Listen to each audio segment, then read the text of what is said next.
Good evening. I'm calling to order the January 22nd, 2013 special meeting of the Town of Los Gatos Joint Town Council Parking Authority Successor Agency. I will ask the folks in the audience to either turn off your cell phones or put them on vibrate. May we have the roll call? Thank you and good evening. Councilmember Joe Przinski. Here. Councilmember Diane McNutt. Here. Council Vice Mayor Steve Leonardis. Here. Chair Barbara Spector. Here. And Councilmember Marcia Jensen is absent. All right, our study session is the capital improvement study session. Our staff report will be from Todd Capurso, Parks and Public Works Director. I understand, Mr. Capurso, that we have a desk item which you may be explaining to us. Yes, I will. Thank you very much, Madam Mayor. Tonight's study session is, in fact, about the capital improvement program, and we do want to recognize that there has been a desk item submitted on this that corrects one error in the report in the RDA section at the bottom of page 2 about funding sources that will return to the town from the redevelopment agency dissolution. That should be $1 million coming back to the town. And also in the desk item, we answer 9 questions that came in from 8 or 9 questions that came in from council over the weekend as well. So hopefully that provides you some additional information going into the presentation. So without any further ado, Mr. Capurso, before you start, given the fact that there are a number of items on the desk item, does anybody up here have questions with regard specifically to the desk item? Seeing none, and I will also let the record reflect that Councilmember Jensen has arrived. Mr. Capurso. Thank you very much. So looking at the capital improvement program, our capital improvement program in this town has typically been funded indirectly through the general fund, but by year-end fund balances. So in fact, for better or for worse, our CIP has been tied to the health of the general fund.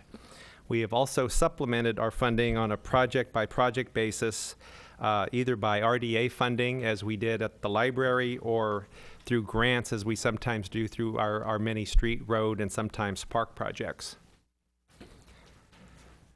We are now facing funding challenges regarding all of our historical funding sources. We have the elimination of the RDA approximately 1 year ago.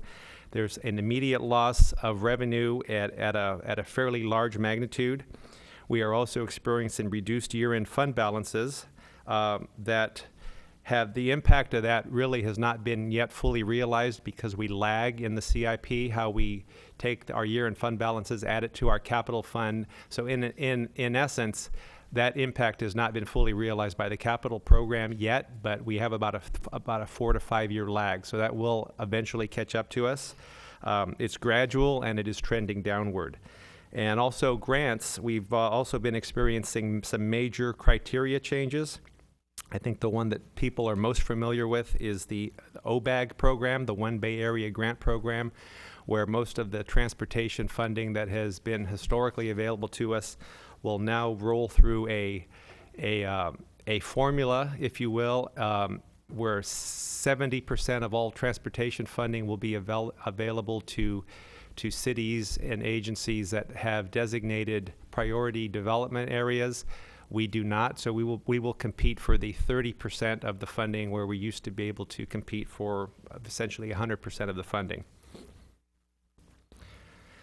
There is now a variety of one-time funding sources available for consideration, and many of these have been discussed separately over the last year. We have compiled these now into a single list and put them into 3 categories for council review and consideration. We will discuss first available and anticipated revenues, potential use of reserves, and potential future revenues that are a little bit more open-ended as we get to those. The available resources, these funds are all explained in more detail in the report, but all of these should be available to the town by next fiscal year, in fiscal year 13-14. None of these funds have any restrictions attached to them. We essentially can spend these by and large how the council directs staff to. These funds total to $5.3 million. They range anywhere from a $250,000 estimate that we expect to have on existing project balances up to over $1 million for a couple of the Friends of the Library donation and the RDA, both the origination loan and the dissolution. The use of reserves, this discussion will be a bit more complex. This funding is also quote-unquote in hand, but it also would require council approval. The 2 general fund reserves, the Budget Stabilization Reserve as well as the Catastrophic Reserve Fund, are funded at a level $2.3 million above the council adopted policy level. If approved by council, there are no constraints on how the funding could be allocated. However, as I did mention before, this would have to be specifically approved by council. There's also an open space reserve that is over $500,000, and which is a little bit less restrictive, but must adhere to the general plan policies established at the time it was initiated, which are to preserve or connect open space areas throughout the town. This category of funding could total up as high as $2.8 million if all of the available funding were allocated for projects. And lastly, we have potential future revenues. These are longer-term resource options. Surplusing properties could result in anywhere to $4 million or $6 million to the town, but the final numbers would be subject to council direction and negotiated sale prices. Tax and fee increases. I think as many of us know, other local cities have implemented both general and specific use taxes. Impact fees are also an option to address specific needs, but would typically be used for targeted uses such as roads, parks, or sewers. For the purposes of this report, we have estimated this number to be approximately $6 million because we're focusing our projection on the surplus property proceeds, and we are not counting on any potential tax or fee increases at this point. The timing of these funds would have to be coordinated with projects in the CIP. If we choose to use the funding from a particular property sale to fund a particular project, obviously we'd have to one would have to come before the other, essentially. So we can't necessarily dictate the time on that quite yet. The 3 revenue sources, there's quite a variety of sources here. They come from a wide range of areas, but they are captured accurately in the table in page 4 of the report. The information can be summarized even more as shown here on the slide. So we're looking at an estimated number of upwards of $14 million. Of that $14 million, you can see from the first 2 categories that approximately $8 million of this could become available over the next fiscal year or 2. With the potential additional revenue sources being made available, council has a unique opportunity to allocate these funds to new or existing projects. Staff has developed a list of projects, which is attachment 1 to the staff report, and ranked them into 3 tiers. The tiers represent staff recommendations for timing, essentially over the next 3 fiscal years or beyond. Some have outside funding attached to them, such as grants that may drive the timing of a project. Some have not been assessed as completely as some others and may require additional study. For Tier 1 projects, which are the first 2 pages of the attachment and have a green header bar across them, those include 4 park-related projects, 1 facility renovation, and 1 street project. Of particular note included in this category is a pedestrian bridge across Los Gatos Creek Trail near the Creekside Sports Park. This is estimated to be approximately an $800,000 project, but we have a standing agreement with Santa Clara Valley Water District for a grant for up to $300,000. Additionally, the improvements at the Winchester-Lark intersection are also an $800,000 project, and we have collected $400,000 in developer fees to this point, with the potential for additional funds to be paid. So in summary, Tier 1 is $2.85 million worth of project, which at this point has approximately $700,000 coming from other sources. That could change, but hopefully only for the better. Tier 2 projects, which could go as likely candidates for 2014-15.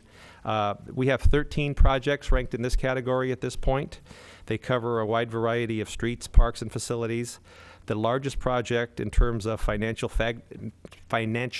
magnitude is the Almond Grove street reconstruction project. The project that we have proposed at this point is the Phase 1 project that you saw in the previous year's capital budget that was there, and it was attached to RDA funding. So with the absence of that funding, we have essentially replaced the same project back in our plan, which want to remind council that was Phase 1 of a multi-million-dollar phase project. In December, staff made a presentation to council that the total estimated cost of replacing all concrete streets in the Almond Grove and Broadway districts was estimated at $12 million. Again, this Phase 1 project would be $4 million. There are several projects also in this group that may be candidates for alternative funding sources. The Los Gatos Creek Trail in the Charter Oaks area is a section of trail that needs to be elevated to take it out of the floodplain, so to speak. That may be a regional grant or developer-funded project. A trail Highway 9 connection may also be a good candidate for either a trail grant or a transportation grant. And the retrofitting of streetlights with LEDs may also be a possible candidate to do a financing project on, much in the same manner as we entered into an agreement for the solar PPA. So total for Tier 2 projects, just in terms of sheer magnitude, is $7.7 million, with up to $2 million potentially coming from other sources. But that has not been secured.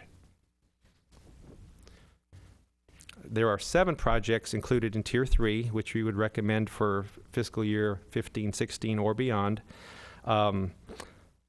Some of these would be one-time increases to some of our annual capital maintenance work, which you see listed up there, and also some improvements to the Civic Center area, as well as some downtown parking-related improvements.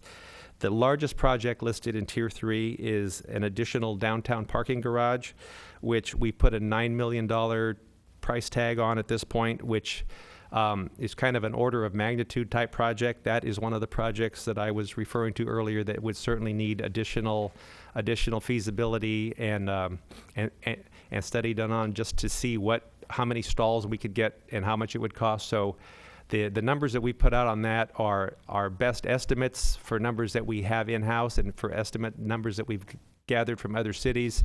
But as we know in construction, every site is different, and we would have to do a kind of a site-specific look at parking lot 6 to see what would be possible there.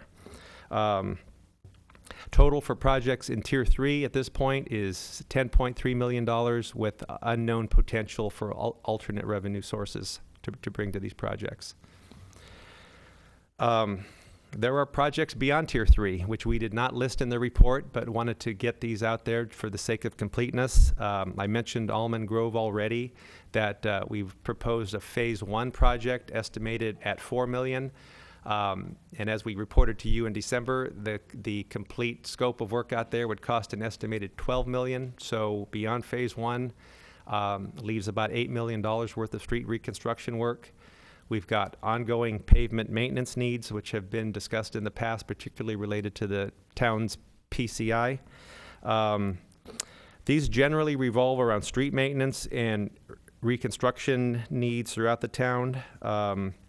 But no other analysis has really been done on these to put real numbers on. I should point out that the last bullet on this is to look at some of our hillside areas where there's limited ingress egress. We have some good examples in town where we have some fire roads that are accessible for emergency access, but they're not open all the time. Unfortunately, we don't have those in every area, and that's something that we could take a look at for further study as well. So for the council discussion, we would like to have council consider these revenue sources, project and accompanying priorities, consider the use of the various revenue sources presented, discuss the project scopes, and many of the projects presented for discussion are scalable. We did call those out in the matrix attachment 1. We have a column there. So some of these things are not an all or nothing, like a pedestrian bridge might be, but for the amount of work we do for pavement maintenance might be scalable. And in a similar manner to how we approached the council priorities last year for the operating budget, we would like you to evaluate the current ranking. Feel free to make recommendations to move projects up or down in the priority as you deem appropriate. Thank you, Mr. Capurso. What we'll do now is give Mr. Larson the opportunity to add anything, and then council questions of staff before we give the public the opportunity. Great. Mayor, members of the council, as Mr. Capurso mentioned, this is in response to your direction last spring as part of the budget approval. And as we did with the operating budget a year ago when we presented it was roughly $12 million of potential operating budget cuts in a tiered format, we are looking just for study session level direction at this time in terms of both the revenue side and the expenditure side to help guide staff during the months ahead as we develop the next 5-year CIP. So actually your comments and discussion and direction coming out of tonight will not be decisive on any single project, but it will be direction to staff to bring forward a CIP that reflects your direction this evening that would then go through the normal process of first being considered by the Planning Commission and then brought to the council as part of the budget package. So that's how this session flows from your direction last spring and leads up to the CIP approval in May. And with that, Todd, myself, and many other staff who worked on this project are available in the audience to answer any questions you may have. Thank you. All right, council, any questions of staff? Ms. McNutt. Thank you, Mayor. Just a clarification on process. We're going to ask our questions. You're going to open for public comment. And then are we going to go through tier by tier as we did on the budget before? I did not anticipate doing that, but any council person can choose to go forward as he or she chooses. But I did not. Okay, and then whether we do that or not, after public comment, then we'll go back into our comments. So this is just questions right now. Correct. Okay, thank you. I have 2 or 3. Go ahead. Great, thank you. As you were going through the revenue sources that have no restrictions, the Friends of the Library, how could that not have any restrictions since it was raised specifically for library improvements?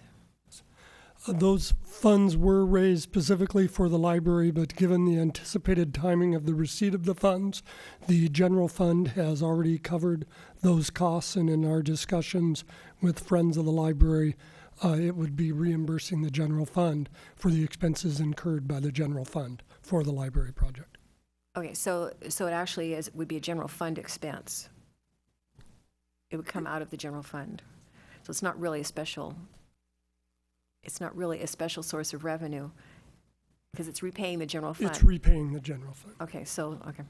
And then on the open space reserve fund, is there any one of the projects that are listed in any of the tiers that really line up with the purpose of that open space reserve?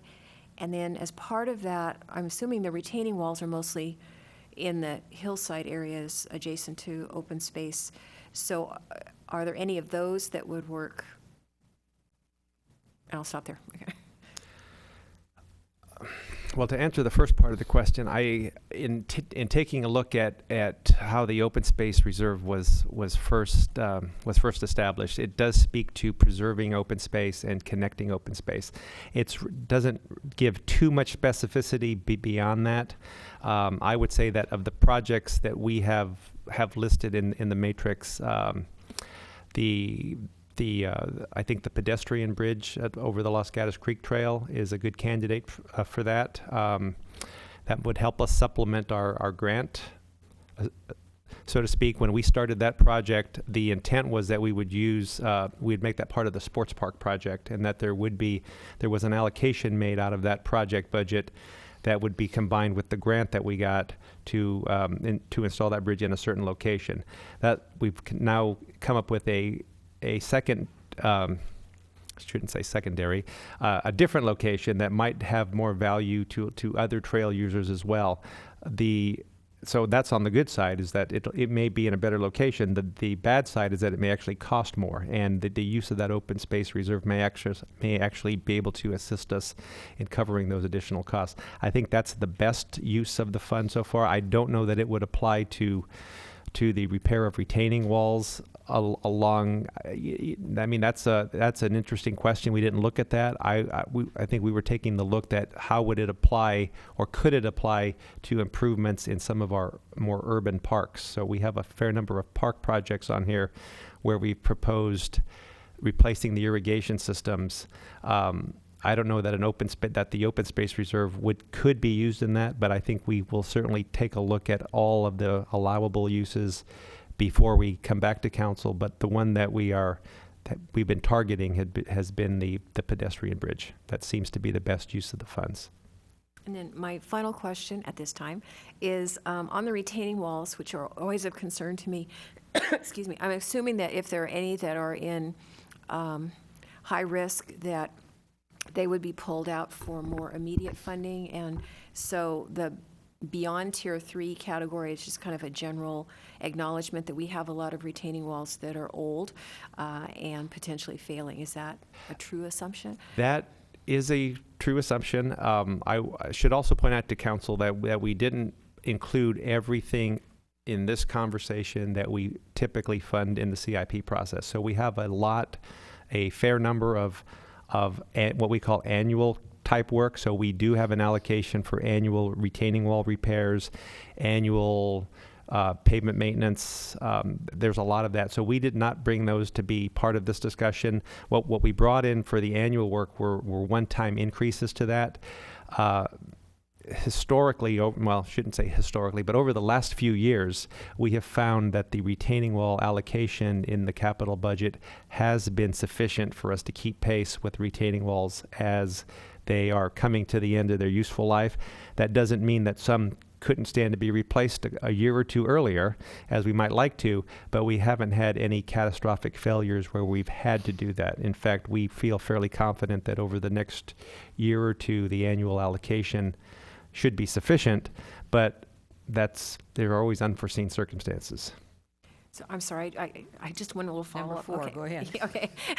Well, just, I'm assuming that also it depends on the weather because, and it's not really retaining wall, but like the flooding that occurred on Villa during the storm in December, which is kind of a little creek.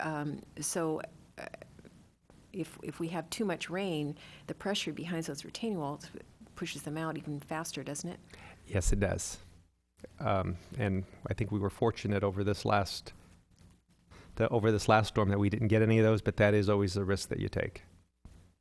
No, I'm done. All right, thank you. Other questions? Mr. Brzezinski? This is related to the excess budget reserves. I assume this is a policy decision that the council will have to address. But my question is, given this 25% of general fund operating total, isn't that a flexible number? Doesn't it change year to year?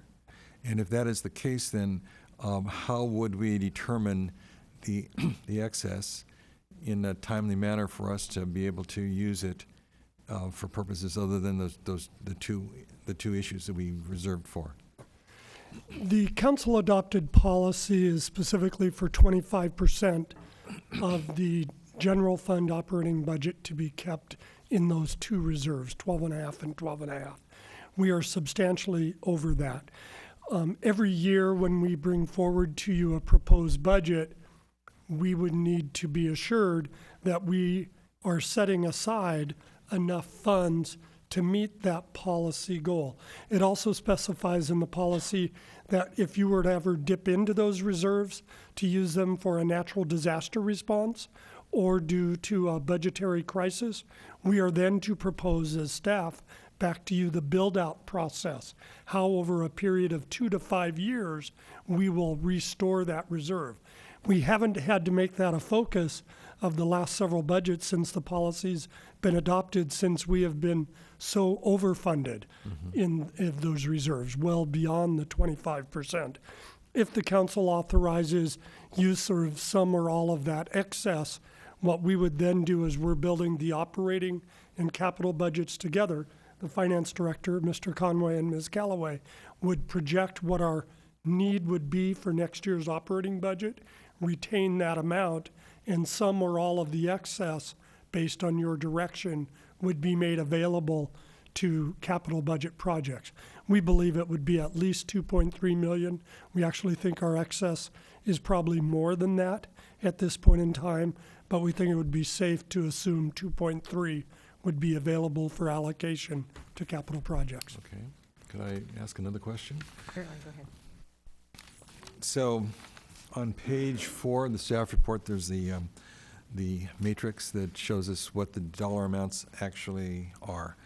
When we're talking about the grand total, the 14 million and change, is it, given the fact we have these 3 tiers and we're breaking them out over, a number of years, is the intention to use the 14.162 as the immediate funding to build out those things that we find significant in Tier 1, or is the recommendation going to be to in some ways gradate the expenditures over that entire period of time? Well, our intent has been to program. Our intent is to program these funds over the next 5-year CIP. So as we build our capital improvement program, we are going to propose revenue sources and we're going to propose projects.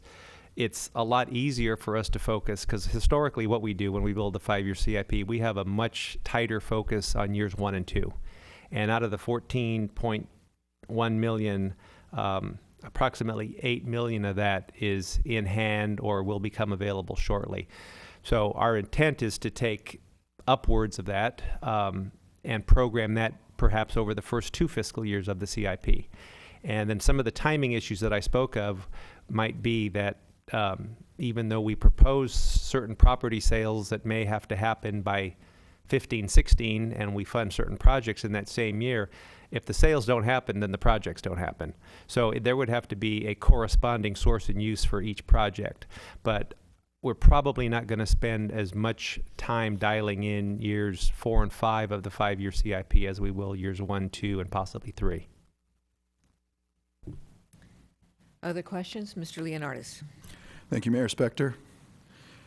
Question 1 has to do with the reuse of the existing library space. And I see a number of $550,000 in there for HVAC, et cetera. And previously, I thought that amount was somewhere between 125 to 175 from our previous meetings. Why has that amount gone up? I had been asking why the amount went down, actually, because in last year's CIP, we had a placeholder value in there that said $1.8 million. And in all honesty, that was a placeholder value that we had put in there in previous years. There's been a lot of discussion and changing and moving scopes. So at one point, when we talked about Civic Center renovation, it includes everything from the old library space to council chambers to parking areas, all lumped into one project. The 550 is essentially it's dialed into the to the former library space. We did have a pending HVAC project in there that is kind of in the dollar amount that you mentioned. I don't know if that's the number that came out before. We had at one point considered doing an entire HVAC upgrade of the Civic Center all at once, and we postponed what we now call Phase 2, which is the former library space, until the library moved out, because it would have been very impactful to their operations. So that is a project that is in about that $150 or so, $200,000 range, just for the HVAC work associated with that wing of the building. The rest of the improvements are essentially around ADA improvements, elevator access, restroom access. There are some walls that need to be moved, rebuilt, but we feel pretty confident with that number.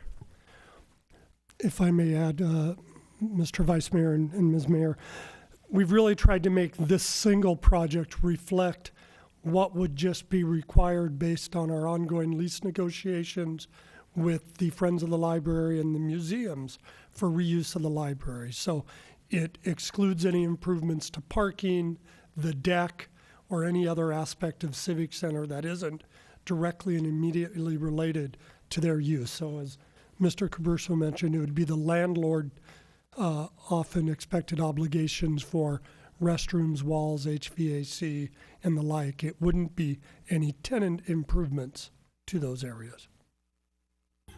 Go ahead. Two more questions. Regarding the Creekside Sports Complex and the bridge, is there any remaining balance from the $6 million from the Vasona land sale, subtracting the cost of the park that we've spent so far in the funds that we can apply towards that bridge? Yes, there is. As I was just touching on this earlier, I didn't get detailed enough.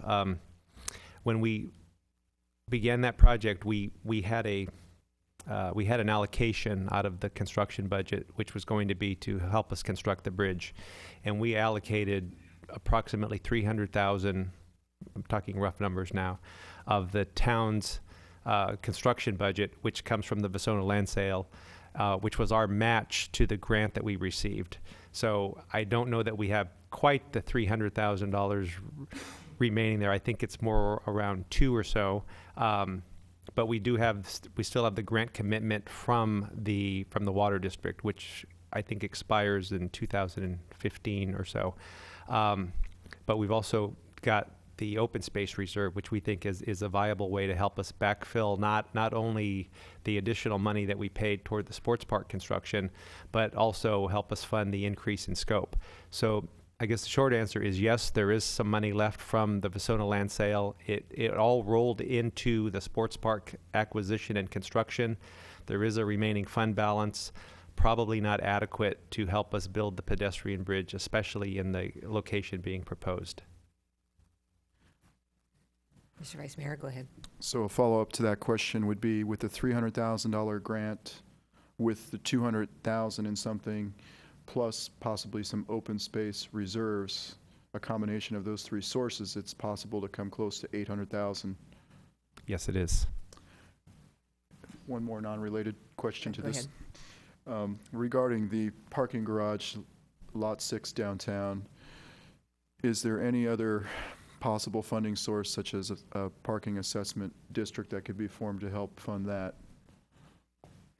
Well, we do have a parking assessment district now, which I believe sunsets in 2014. So there's always the potential to, I don't know if it would be a better approach to expand the current district or to let that expire and then reestablish a new one. I think that is potential.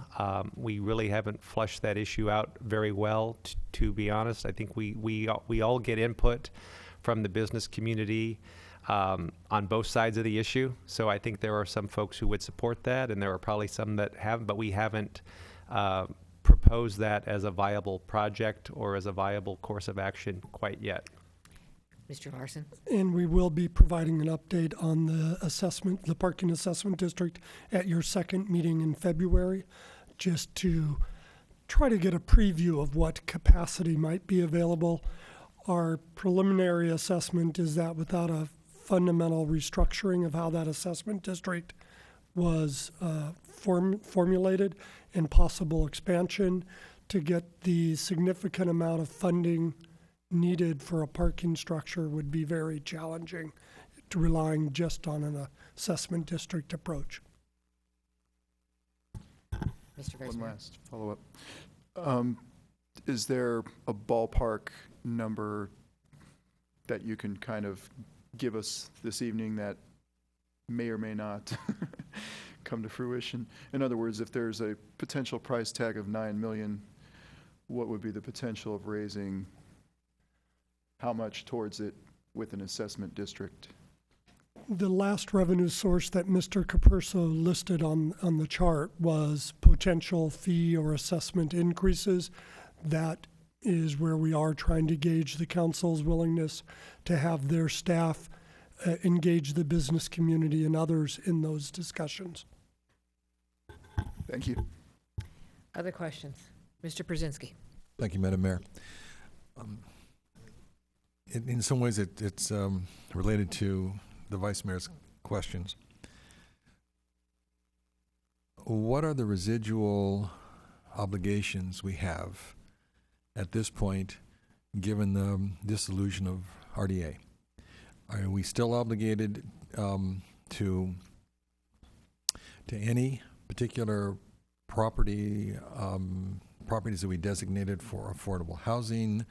Anything that we've done in our history that then has been altered as a result of the dissolution?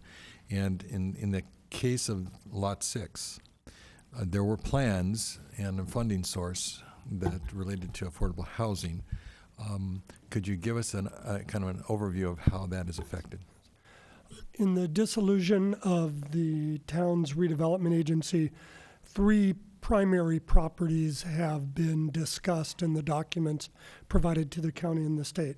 2 of those are properties that have been purchased for the purpose of affordable housing, and I'll come to those last.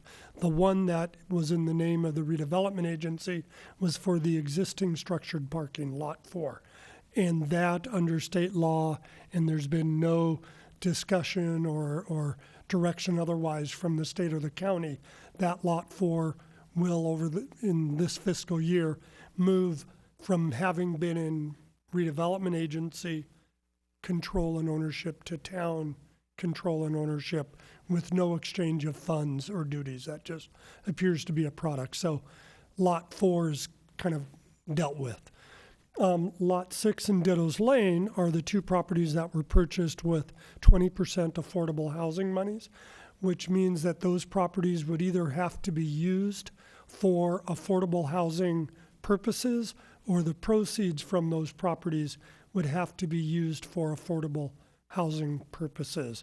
And we will be returning to council as allowed in closed session to discuss the disposition of both of those properties.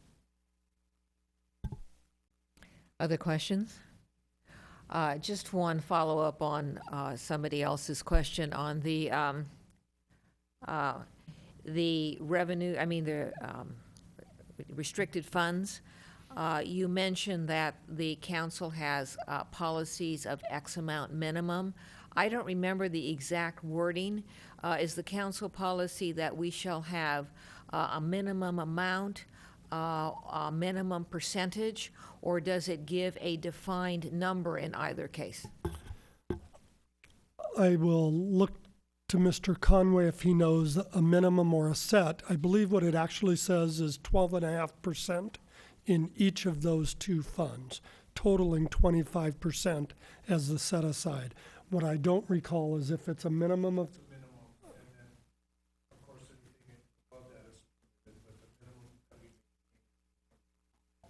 And that was my recollection. Thank you very much. Other questions? All right, I see no other questions at this time. Even though we are not making decisions per se in this study session, we will be giving direction, some direction and guidance to the staff. Is there anybody who wishes to address us on this item?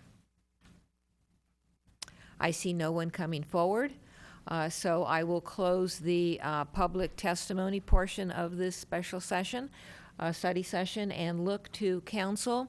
At this time, I am entertaining from council your input. It might be on items that you think should be prioritized, monies that should be used, and so it's relating back to Ms. McNutt's earlier question. It's going to be up to each council person how they choose to move forward on this. Ms. McNutt. Thank you, Mayor. If you don't want to break it into chunks, then I'll just start through. Okay. So I'll go through the proposed expenses first, and then I'll circle back to my thoughts about funding.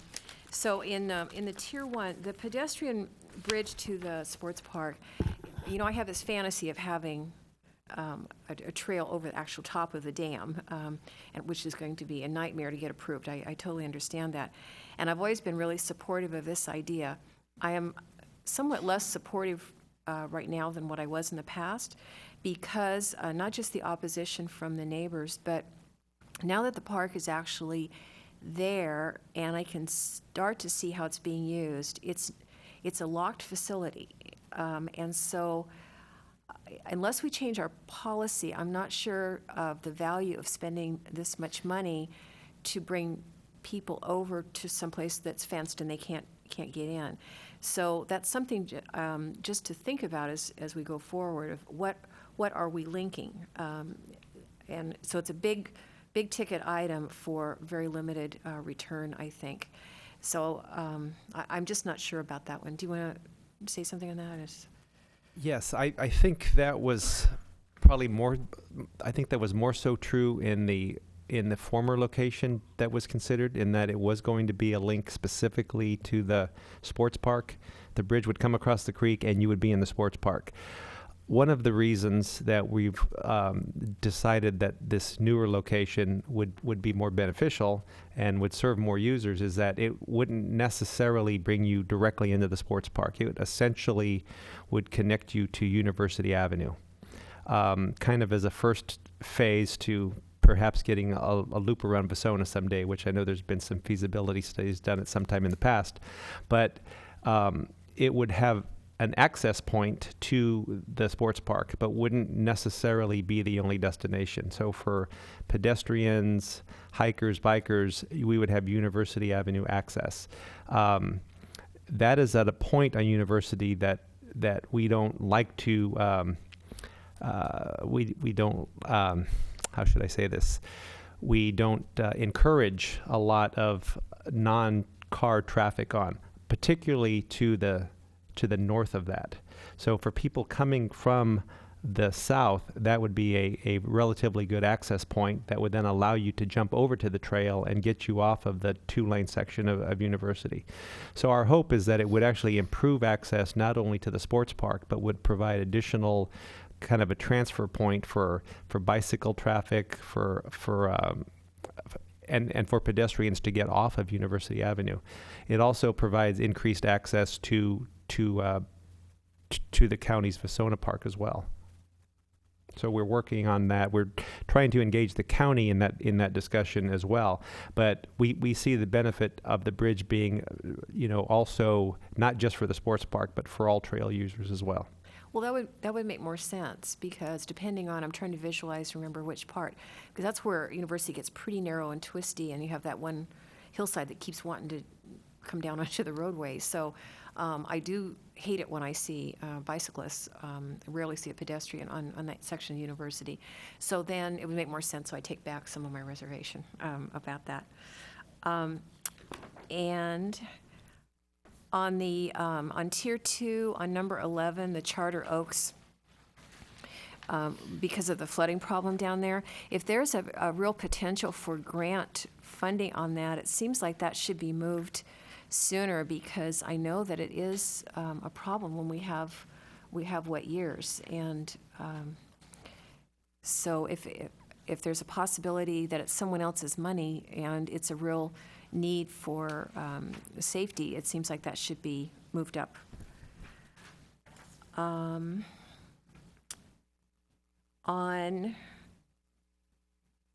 Still on number priority rank 2, on 15, on the tree trimming in the parks. It's not a big ticket item, it's $100,000, and I'm wondering how much is that a safety issue to have these old trees in the parks pruned before they fall down, like the tree did over on, wasn't in a park, but on Los Gatos Almaden? That is the idea. So we've got an annual budget of $100,000 now that we use for tree trimming across town, and some of that is used in parks, and that varies from year to year. It could be anywhere from 25% to 50%. It just really depends on what the needs are that particular year. Like a lot of our other ongoing maintenance work, pavement, retaining walls, and whatnot, the amount that we allocate on an annual basis does not keep pace with the need. So we know that we've got a relatively good-sized backlog of work. Our proposal on this is because parks tend to be where people gather. It'd be a good idea if we could, our recommendation was to take a one-time allocation, and this is why we ranked the tree trimming higher than some of the other one-time allocations, and put it into tree trimming and focus it on parks. That should get us relatively caught up with parks.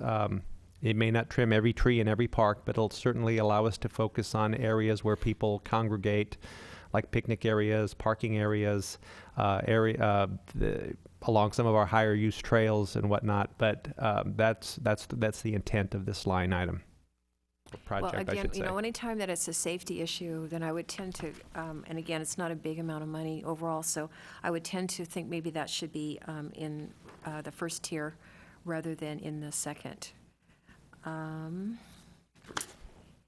then on tier 3, on number 23, the downtown parking signs, I would like to see that as a higher priority, because I believe that a lot of the complaints that we get about parking is because people don't know where they can and cannot park. And so we get complaints that there's not parking available when in fact I know there is. We get complaints that they got tickets because they didn't see the signs. And I think a lot of it is the variety of signage, the way the wording is done, and visibility and so on. So I think, $50,000 investment would really do a lot to help both our residents and our visitors have a better experience in the downtown. On the other hand, number 25, the parking signs in the downtown lots, I would take that out altogether, because to me, those kinds of signs, digital signs that say there are 5 parking spots left or 113, are really designed for parking structures. And our lots, with one exception, are surface lots, and so you can just look and see. So to me, it interferes with the small town character. I don't think our lots are big enough to really warrant a $100,000 expense on that. And then as far as the parking garage, I did ask about how many spaces you thought a 2-story lot in parking lot 6 would generate. And I know there wasn't a response to that in the desk item. I think that's too high. And I dug out very quickly before I left the old KEKU report from 2001, and which some of us went through that very lengthy discussion back then, and there's going to be tremendous resistance to a two-story there or anywhere, but there in particular. And I think the net yield is about half of what you are estimating based on the numbers that they were giving us then, because at that time it was like one below and grade level because going up was intolerable, and I think it was like 71 was the most that we were going to add. So when you start talking about $9 million to add 71 parking spaces, it really becomes not necessarily a good use of money, although we do need to try to figure out additional ways to add parking in the downtown. And then in terms of the, and then I'll be quiet, maybe, in terms of the revenue sources, using the excess budget reserves is, I'm really conservative on that kind of stuff, and so the most that I could see would be maybe 50% of the reserves if we needed it to get some of these really urgent projects underway. But reserves can go so quickly, and I've seen it in other cities where they've had huge reserves, and with the recession, they went down through them so very fast. A lot bigger numbers than what we have. So I know we have our policy. Actually, I think I was on the subcommittee that helped to formulate that, and we're comfortable with that, but minimum for sure, and so even more than that. The Open Space Reserve Fund, I'm a little hesitant to use that even for the bridge over at the sports park. It feels like it's not really staying true to what the mission was of when that reserve fund was put together. And that's all I have to say. Thank you. Thank you. Anyone else? Mr. Brzezinski. Thank you, Madam Mayor. Well, I'm in agreement with a lot of the things that Councilwoman McNutt's talking about. My question about the number one priority in Tier 1, the pedestrian bridge, is this driven primarily because we have a $300K grant waiting for us that has a time constraint? Because and the reason why I say that is that, as you describe it, Mr. Capurso, it's to be a link in a trail system that circles the park. And actually, we've done some site visits out there to take a look at what's possible. It's possible. But it would seem to me that it becomes a bridge to nowhere until that linkage is created, except for the question that Councilwoman McNutt raised, which was then it's an access to the sports park, which we have locked. So at the points when the sports park's not available and open, then it becomes a bridge that just dumps people onto the face of the dam. So that's a concern I have. I appreciate the fact the county is making this grant thing available to us, but to have that as our first priority in the first tier seems to me to not have the same weight as a number of other things that we've got in the list. So I would ask us to investigate this issue of the Trail Connect, because we're talking $8 million for the bridge in this projection of cost, okay? And that is not inclusive of the linkage to the university side of the dam, correct? It's not inclusive of any extra monies that we would expend for that. It's not inclusive, but I think you mentioned 8 million. It's 800,000. I mean, I'm sorry. Yeah. I said 8 million. What's another zero? I must be working for the government. Okay, 800,000. Yes. And even at 800,000, it's almost real money. That's one issue. I would like to also talk about the Almond Grove project, because that's second tier, and it's the first item in second tier. But I think that, to me, is the most significant public works project that we have in front of us. It has the most impact on our community, And it will, and it is going to be a long-term project because we're not going to have funding sources. But I think that we need to start that as soon as possible. And we need to carve out the piece of this that we can possibly accomplish, even if it's a portion of what our first response was going to be. Because that seems to me to be the one thing that is so glaring as we see those roads deteriorate even further than they are now. The other thing that strikes me, and maybe just a general comment, we have a lot of small dollar items that fall further down the list of priorities.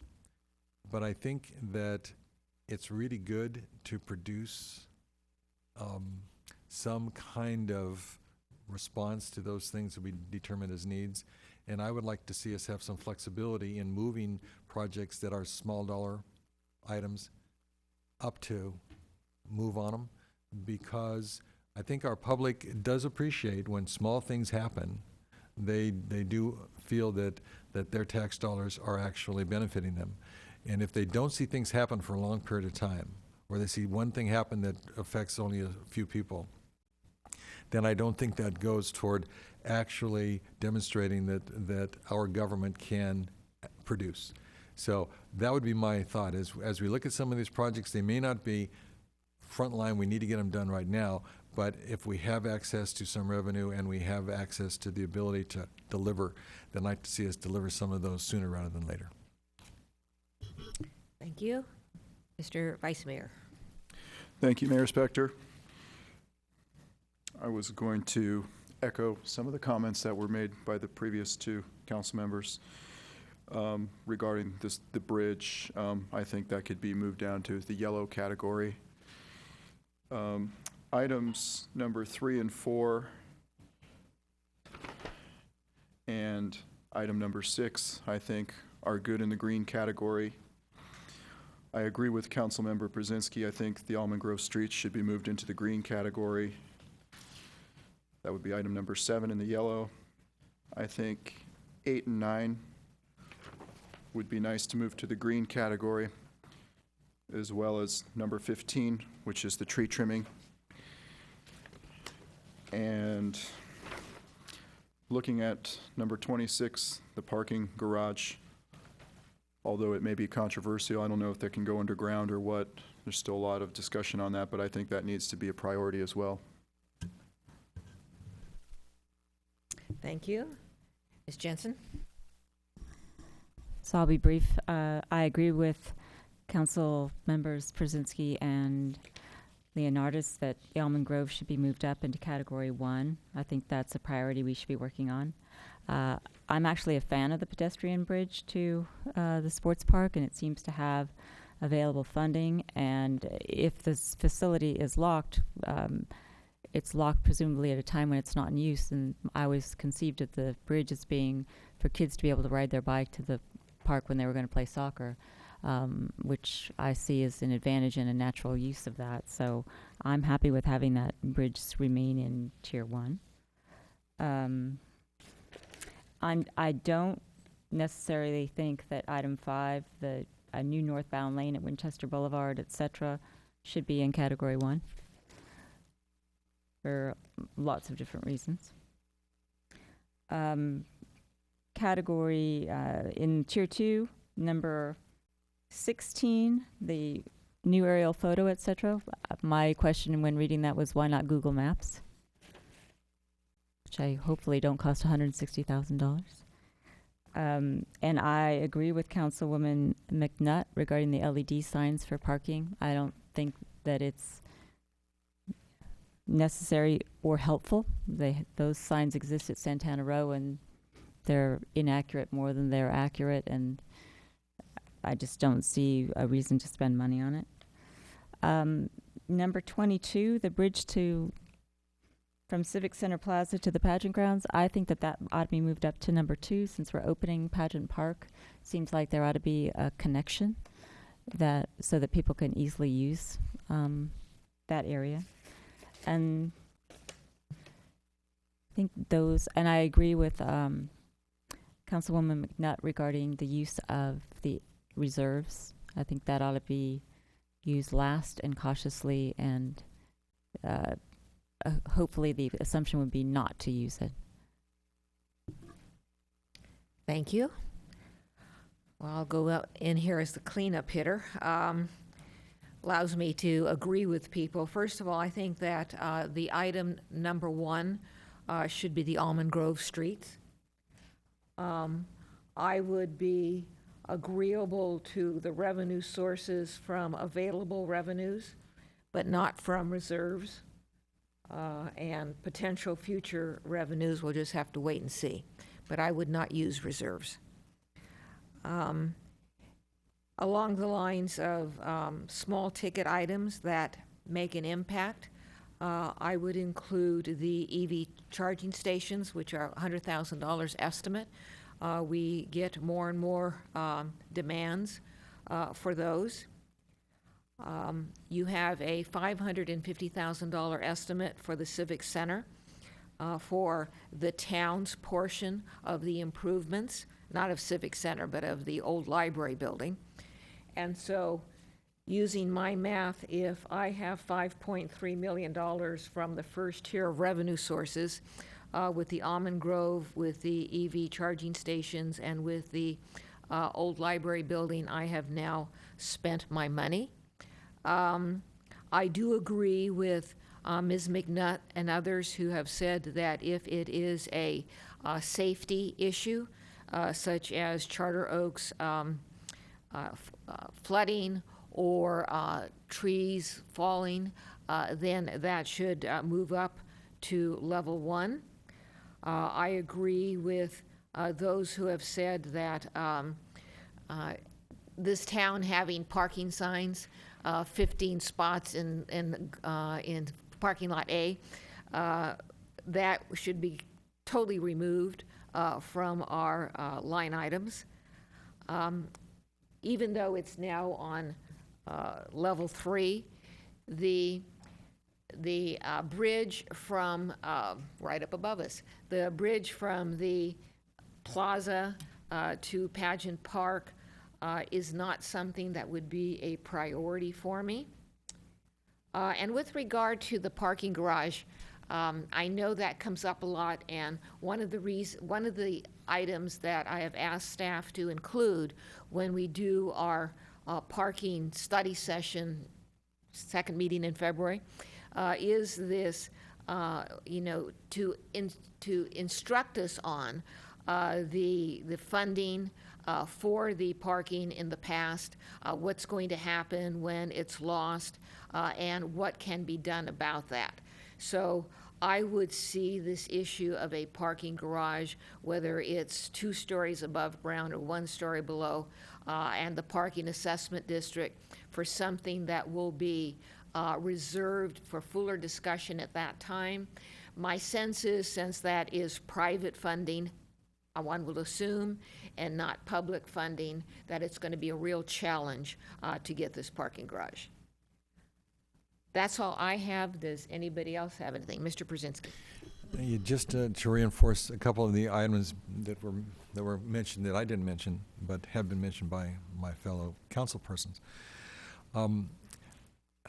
I do appreciate the fact that as we complete Pageant Park, the bridge from the plaza to the park makes a lot of sense. But in a difficult economic time, if I were to put my money towards something significant, it would be the Almond Grove. And I would see that as a project to be funded, perhaps by another source, perhaps by private funding, but something that would not necessarily take a priority. And I'm saying that with the agreement with my peers that indicate that it's a good thing to have, and we should have it, and it would be a great access point. But at this point in time, I think that would have to go to a later stage and perhaps look at this as a different funding sources if possible. As far as other issues, I'd say each of the park projects needs to be completed. They all seem, it's something that our community sees. It's something they appreciate. I know the lights over there in Live Oak Manor, they need to be replaced. There's no question. And I think that the parks are so loved that gives us opportunity to say to our people, we see where you spend your time, we see what your needs are, we're going to go there and we're going to help you out with that. I would like to see us be very cautious about any widening of streets. I think that Councilwoman Jensen made it real clear that there's a question there. I don't exactly know how reconfiguration out there is going to improve what we're looking for. It seems to me that Winchester, as it currently exists, is built out. I'm open to the possibility, hearing from traffic engineers, that there's some real benefit here, but I'm not convinced that widening streets at this point is an appropriate thing. And I am going to reinforce the idea the LED lights, or the lights noticing the parking availability, don't belong here. But we need to do something to better notice our customers as to our parking restrictions, so that they don't get themselves caught, because we have heard so many times that people have not been able to either understand what our parking signage is telling them in terms of what the restrictions are, or they're ignoring it entirely. But somehow to do something that is much more effective in being able to direct people around our parking structures. Thank you. And then I had a question. I want to make sure that I'm on the right page with regard to this proposed bridge to Pageant Park. We had been talking about the interface between the library and Pageant Park, but what I thought you were talking about here is the deck to Pageant Park. Is that correct? Because I didn't see the library Pageant Park one on this list. Is that correct? That is correct. The project on this list is a pedestrian bridge from the Civic Center deck above us to Pageant Grounds. All right, well, then I'll stay with my opinion that that would not be a priority. Ms. McNutt? Thank you, Mayor.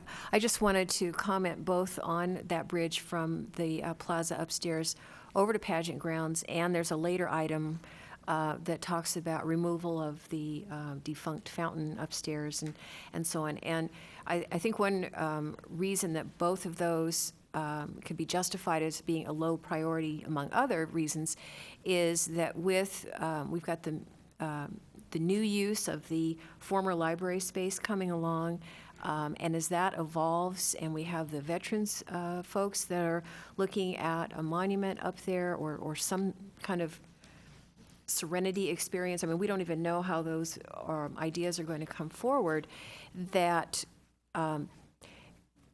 it just seems like there's some creativity that might arise as the Civic Center kind of reformulates itself with the new tenants, and there could be some really interesting uses or justifications for both of those, and outside funding sources of grants or donors that we don't know about yet. So I think we need to put those, because they aren't urgent, put those aside and let things kind of get going upstairs, and see how things evolve. But there could be something really magnificent I could see coming along that we can't envision right now.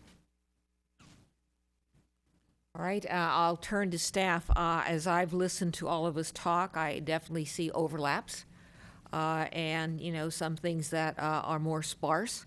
But the staff have any questions for us now? I can jump in first. Clearly, as the mayor just indicated, and as you heard it from your own comments, there were a number of items that there was broad consensus on, such as not to have the parking available LED signage in the lots. That was, I don't think I heard any divergence.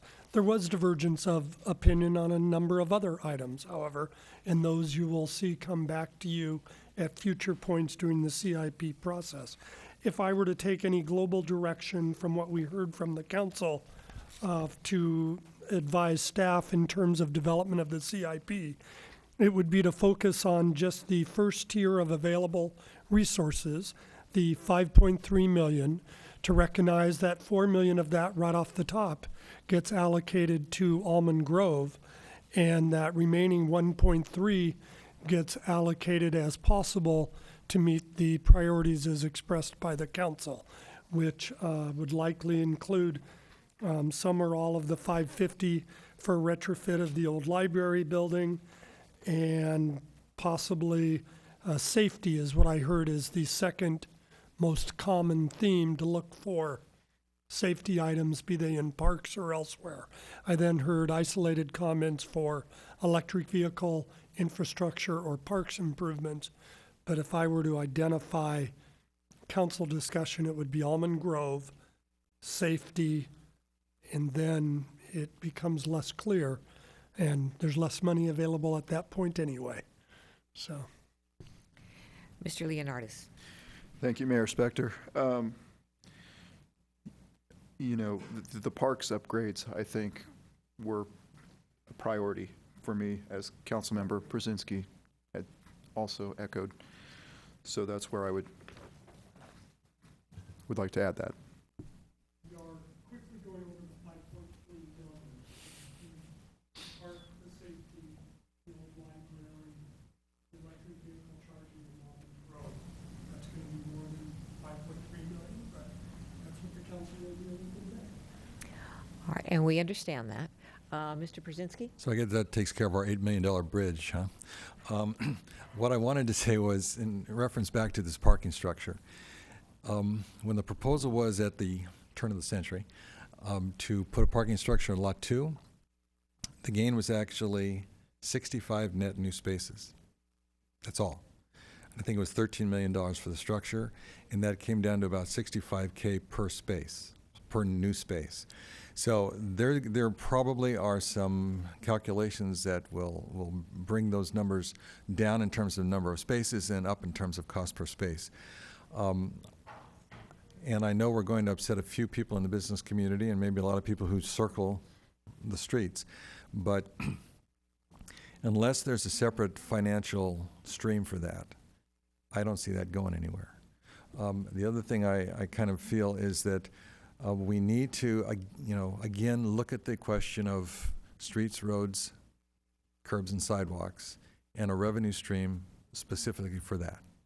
And I don't know what that would be. I don't know how we would achieve it, but to me, that's the other priority that our community really looks to, is that our streets be maintained. I hear we're at 72 right now, which is way over what the Mercury News called out when they were giving accolades to Campbell.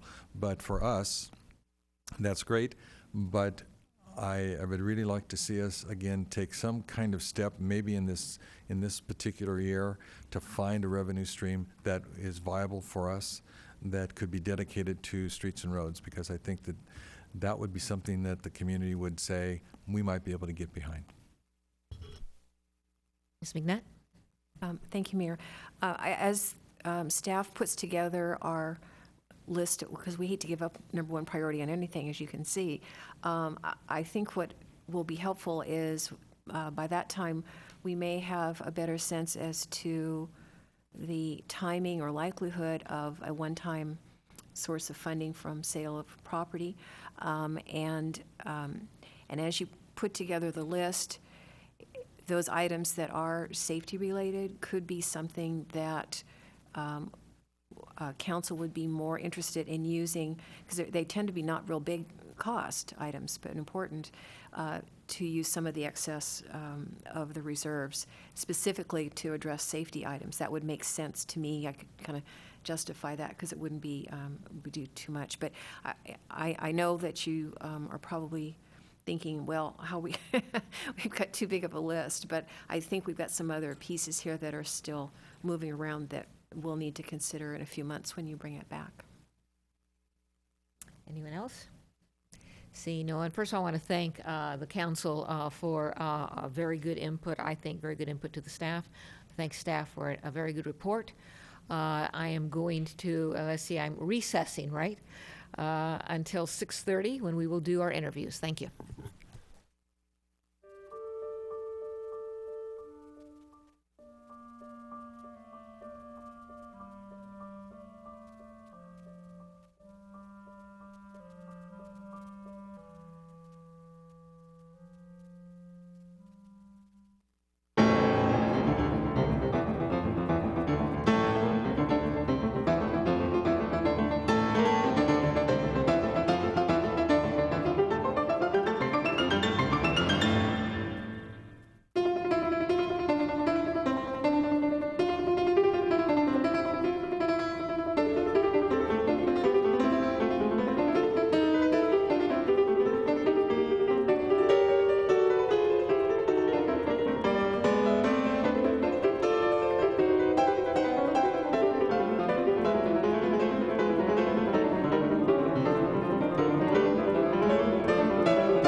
Good evening, and welcome to the regular meeting of the Town of Los Gatos Joint Town Council Parking Authority Successor Agency, meeting for January 22nd, 2013.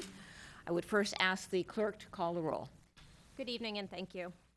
Councilmember Joe Przinsky. Here. Councilmember Marcia Jensen. Here. Councilmember Diane McNutt. Here? Vice Mayor Steve Leonardis. Here. Mayor and Chair Barbara Spector. Here. First of all, I would ask any of you who have cell phones to turn them off. And secondly, if anybody wishes to address us this evening on any subject on the agenda or not, please submit to me, to the clerk, one of these buff cards, and that's what I will be using to determine who speaks to us this evening. So please fill those out and submit them to the clerk. The first thing that we normally do, and we will be doing this evening in our meeting, is have the Pledge of Allegiance. And specifically, we always ask a young member of our community to lead us in the pledge. I'm going to tell you a little bit about this person, Chloe Howard.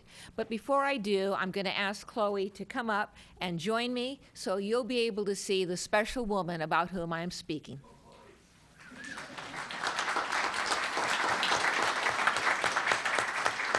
Now, I know I'm going to seem like an ogre at this point, Chloe, but there are a lot of you in the audience this evening, and there will be a lot of things you may want to clap for or not clap for.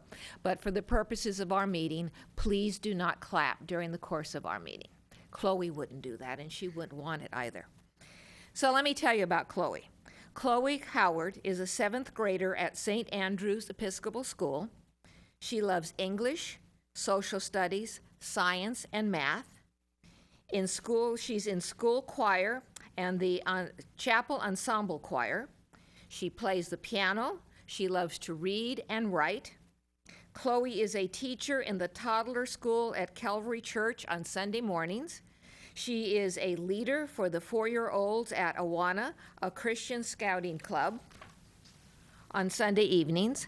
Chloe is also a participant in SV2 Teens, a philanthropic organization that gives to local nonprofits. Chloe is on the swim team, takes horse riding lessons, and participates in running club at St. Andrews. And I know you can't believe, given who she is and how old she is, that she does all of this.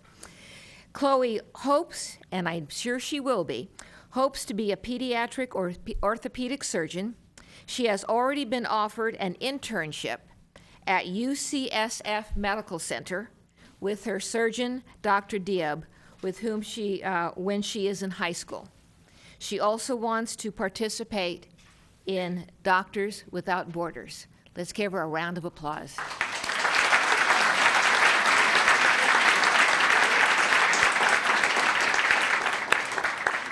And now let's stand as she leads us in the pledge. I pledge allegiance to the flag of the United States of America and to the republic for which it stands, one nation, under God, indivisible, with liberty and justice for all. Thank you.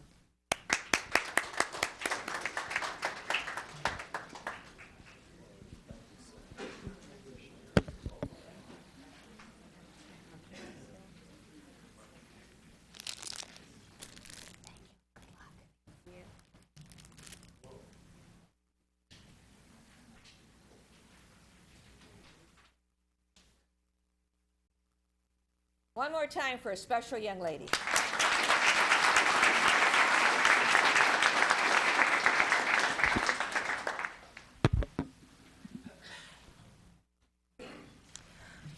At this point on our agenda, we will be doing the Board Commission Committee end-of-year commendations. And for that, I will be going down front, and I will be asking, I think she's here, Barbara Holden? Yes, Barbara Holden and Marcia Jensen to join me.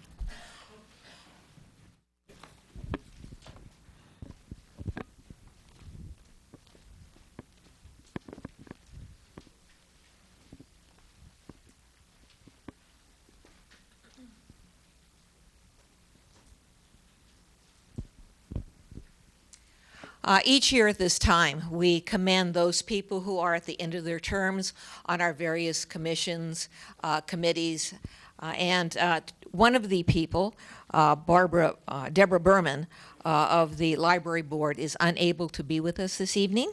However, we do have two of our end-of-the-year people. One of them, Marcia Jensen. Marcia, if you'll please come forward and let me hand you, if I can find it, there it is, your commendation. And if you'll hold on to that, I'll find my copy of it and read it for everybody.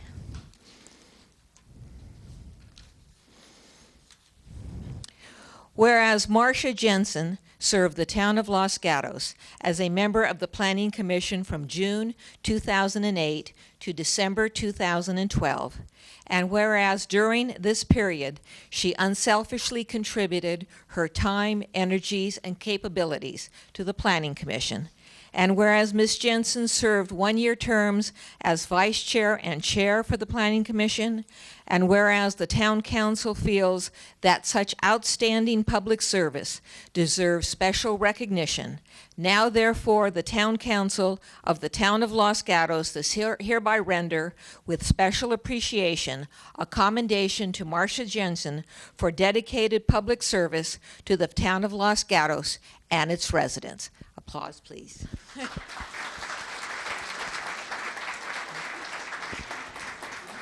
Marcia? Thank you, Mayor, Spector, and Council. I like people who are very brief and to the point. Barbara Holden.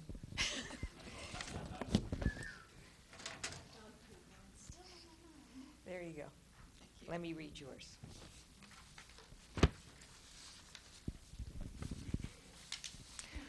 Whereas Barbara Holden served the town of Los Gatos as a member of the Parks Commission from January 2008 to December 2012, and whereas during this period she unselfishly contributed her time, energies, and capabilities to the Parks Commission, and whereas Ms. Holden served 4 years as a Parks Commissioner, and whereas the Town Council feels that such outstanding public service deserves special recognition, now therefore the Town Council of the Town of Los Gatos does hereby render with special appreciation a commendation to Barbara Holden for dedicated public service to the Town of Los Gatos and its residents. Thank you, Barbara.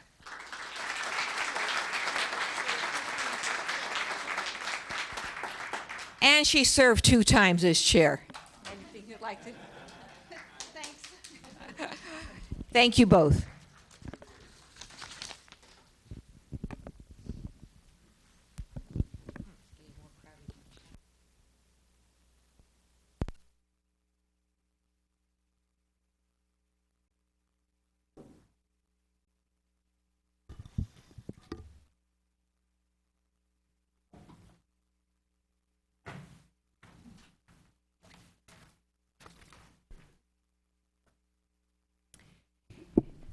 Before we started the meeting this evening, we interviewed several individuals for commissions.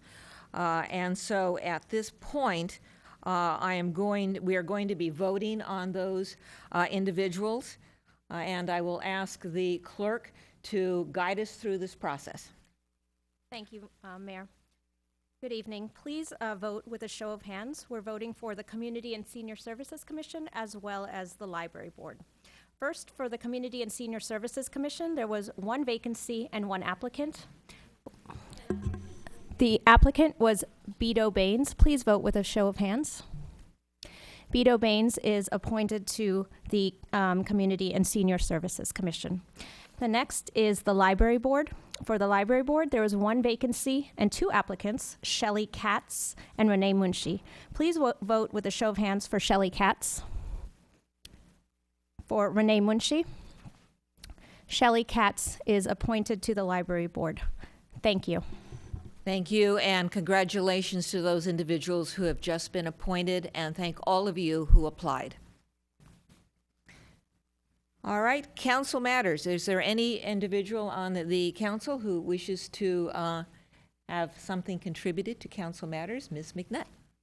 Thank you, Mayor. Late this afternoon, as we often do, we received several lengthy desk items, and I would like to know if we could add to our long to-do list this year some kind of policy that would set some very firm deadlines so the residents know that they need to submit materials by a certain time in order for council to get it several hours before the meeting rather than 35 minutes before the meeting, because it doesn't really give us enough time to digest everything they have to say. I'm going to suggest, Mr. Larson, that you and I, at our next meeting, put that on a list of to-dos and see where we prioritize it. Thank you, Ms. McNutt. Anybody else on the council have anything to say? All right, manager matters. Ms. Mayor and members of the council, only one item from staff tonight. We have a new Art in the Council Chamber exhibit in the chambers tonight, and this is our annual Los Gatos High School Advanced Art Painting Exhibition. All these pieces around you were produced by students, and the collection and the show was prepared and hung by students of Los Gatos High School, and we hope you appreciate their art for the next 2 months. Thank you. Tonight's Did You Know will be a presentation on the Victim Services Unit, and I'd like to call forward Corporal Aaron Lunsford. And by way of introduction, he has been with the town for 20 years, first 4 as a reserve officer, 16 as a sworn officer of our police force, and off and on for the last 2 years, and most recently for the last year, has served as corporal and is here tonight to report on the Victim Services Unit. Corporal Lunsford. Thank you. Good evening, and thank you for having me here tonight. Did you know our local police department has a Victim Services Unit, or VSU? VSU is comprised of 16 community volunteers who applied for this unit to help using their skills and expertise to help the town and the citizens. What they do is they contact and support every victim of crime that occurs in Los Gatos and Montecito through letters, phone calls, and personal visits.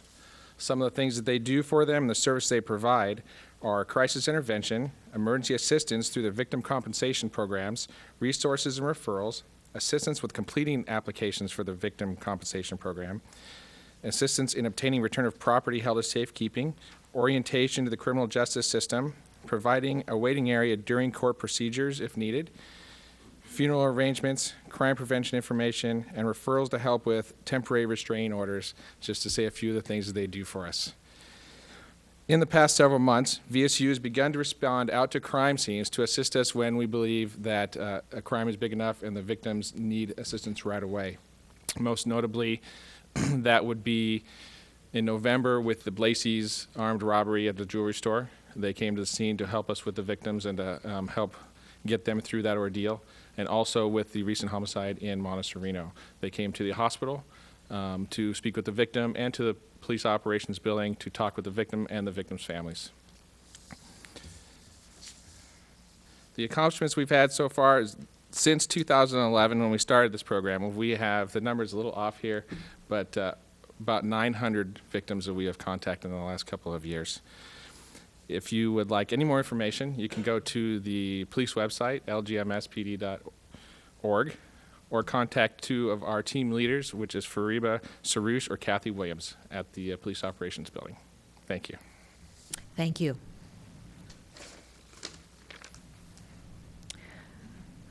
Anything further, Mr. Larson? That concludes staff presentation tonight. All right, we are now at consent calendar portion of our agenda. Everything on the consent calendar will be decided upon in one motion unless someone from the council or someone from the public pulls an item from the consent calendar. Before I get to that, Mr. Larson, did you have something to add? Yes. Madam Mayor, members of the council, there was a desk item provided on item number 2, which included answers to a question that was received by the town. And then prior to acting on the consent calendar, we asked that you'd ask the clerk to read the title to item 3, which is an ordinance introduction. Thank you. And will the clerk please read the title? Yes. Ordinance of the Town of Los Gatos amending Chapter 19 Parks and Recreation of the Los Gatos Town Code. Does any member of the council wish to pull an item from the consent calendar? Seeing no one, does anyone from the audience wish to pull an item from the consent calendar? Seeing no one, may I have a motion? Move to approve. Have a motion Second? and a second. Discussion? Mr. Leonardis. Inclusive of the desk item. Inclusive of the desk item, yes. Further discussion? Hearing none, all in favor? Aye. Aye. Opposed? Passes unanimously.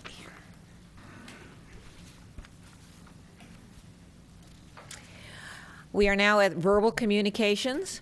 I do have individuals who have submitted cards to speak on verbal communications. I will be calling each of you up. If anybody wishes to speak on verbal communications or on any item, please make sure you have submitted one of these cards to the clerk. Now, before we get started on verbal communications, there are two pieces of information I would like to share with the public, which you probably already know, but I will share with it anyway. With regard to the sports store, we will be having Templar. We will be having a hearing relating to that store on February 4th. And then with regard to the Love Locks, I have already made arrangements to my next meeting with the town manager to discuss with him how the town might process a location for the Love Locks, and either he or I will be coming back to the council at one of our 2 meetings in February to report out on any thoughts we might have. Mr. Larson, anything else on that? The only addition is in response to a suggestion you made this morning, Ms. Mayor. We did contact the museums of Los Gatos, and they may have a representative available who are willing to work with the town on alternative location for Love Locks in the town of Los Gatos. Thank you. All right, the first card I have is Georgia Van Zaten. Wow, that's good. Ginny Cooper.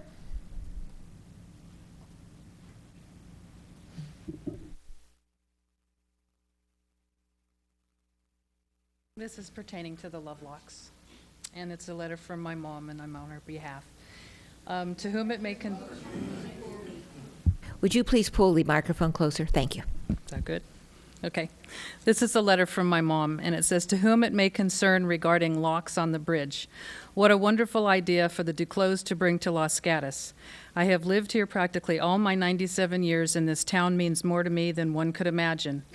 Something like this endeavor is what our town needs. It will bring everyone closer, and dear friends will be made and remembered.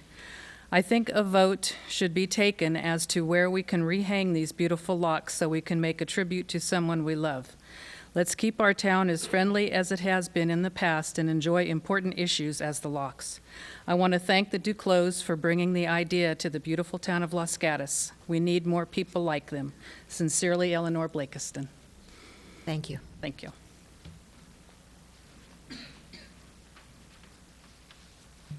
Carolyn Duclos.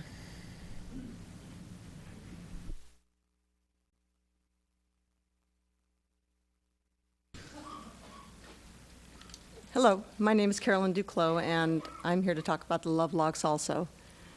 When my husband Tim and I decided to hang our lock in August, it was to commemorate our 30th anniversary. And at the time, I never thought that more than one would go up there on the bridge. We never thought we would have all the controversy that we've had, and their support has been pretty amazing. And I think the reason why is that there's an awful lot of horrible things that are going on, and people like to commemorate happy events. So I think it could be a great thing for Los Gatos, and I'm really glad that we're working with the Museum of Los Gatos. I think that it could be a wonderful thing to really set us apart. And throughout the world, this is a big deal, and it's done really, really well. And my friend Ginny Cooper prepared some photographs of some art projects throughout the world, and I just wanted to share them real quickly with you.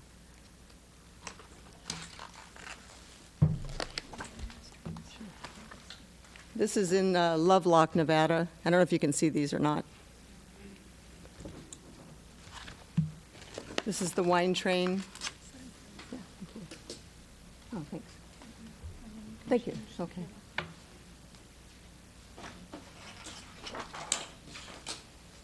This is in Hamburg, Germany. I'll just go through them. You can read what's on there.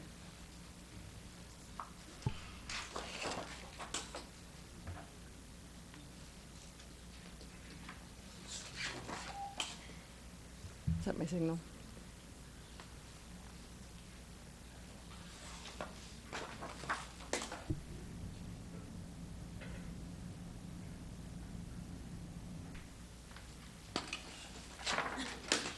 And the one that started it all in Paris, France.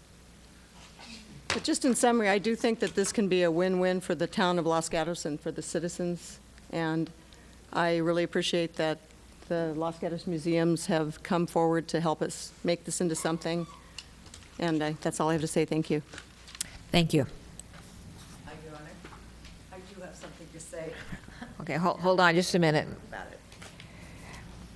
about it. This is Georgia Van Zanten. That's correct. All right, and you passed the first time through, so you have 3 minutes. I do. When I first saw the locks, I was really pleasantly surprised, and I thought, because I'd seen the locks in Europe, I live in this wonderful town that does the same kind of thing to celebrate love in a very concise, small manner. I was quite disappointed when I read that the locks were going to be removed. And I was very disappointed in the council not lessening the harshness of the Caltrans statement by adding to it that we would find an alternative place, which I think the council has now suggested that we would do. But I have some suggestions for various places. One is, I realize the Los Gatos Museum may be helping us with this, but we also have chain links next to the Oak Creek Meadow Park as you go in on University and Blossom Hill Road that has a number of chain links that we could fasten the locks on. I think that belongs to Los Gatos, although I'm not sure. Another place that we might consider is the Los Gatos Creek Trail. The problem with the Los Gatos Creek Trail is it's not very accessible to tourists or others. We could also move the locks to the side of the bridge where there would be no danger of them falling off. And again, consider what the Los Gatos Museum suggests. But I think the locks are very special. They celebrate love, something we need. And I thank you for your consideration and sincerely ask you to embrace the concept that locks represent love, something that we should all welcome into our town. Thank you.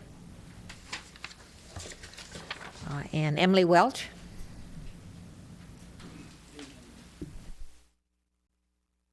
Good evening. I'm here to represent the Museums of Los Gatos, and we are very excited about the opportunity to offer an alternative location and a permanent home to display the locks.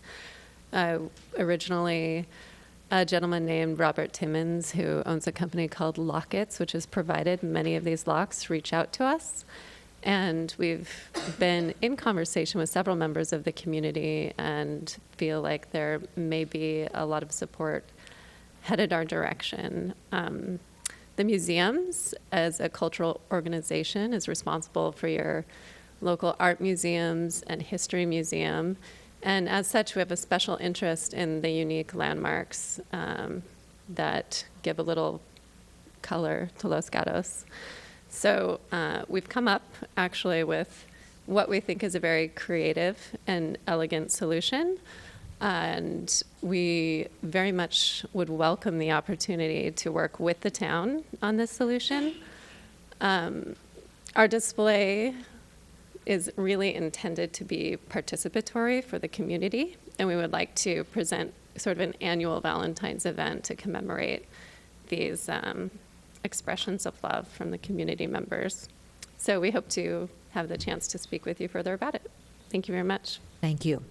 Anyone else wanted to address the council on verbal communications? Seeing no one. We now go to public hearings. The first item under public hearings, hazardous vegetation abatement, weeds, and I know everyone in the audience is here to speak to us on this. But before we get to you, Mr. Capurso, are you going to be making our report? Thank you very much, Mayor. Todd Capurso, Department of Parks and Public Works, here to do the opening hearing for the town's annual hazardous vegetation abatement program. This one focuses on weeds as opposed to brush, which we do more later in the summer.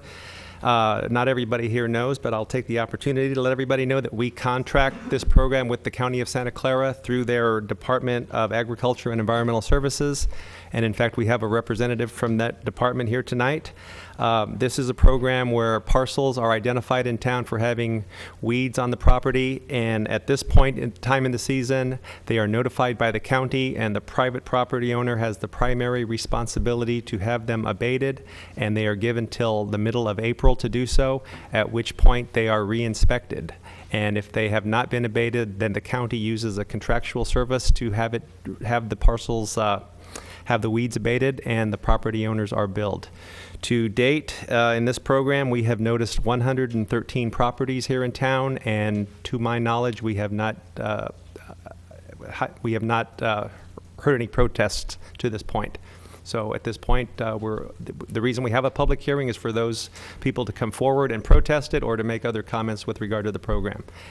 In the absence of that, we conclude our report. Thank you, Mr. Capurso. Questions of staff?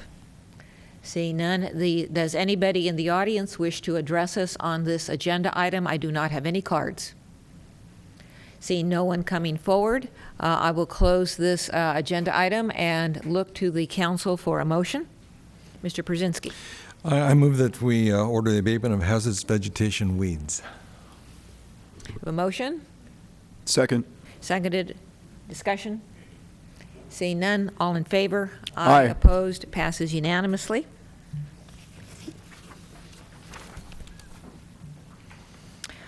Our next agenda, item 5, Zoning Code Amendment A12003, General Plan Amendment GP 12004, applicant Town of Los Gatos. And the way we will be proceeding on this agenda item, as we do with I think all of our land use items, is we will be receiving a report from staff. Council will then have the opportunity to ask any questions of staff.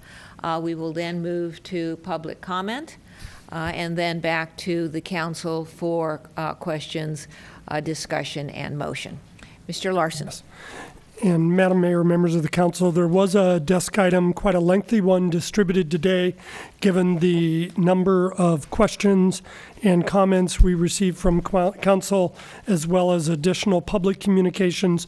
So I have asked Wendy Rooney to provide a report both on the original recommendations as well as the additional information that has been provided today, given the public interest in this item. So I will turn it over to Director Rooney. Thank you. Thank you. Good evening, Mayor Spector and council members. This evening, staff was originally intending to do a very brief presentation, but given the amount of community concern, community input, community involvement, we think it's really worthy to really present a story for you tonight about the affordable housing program in the town of Los Gatos and what affordable housing is.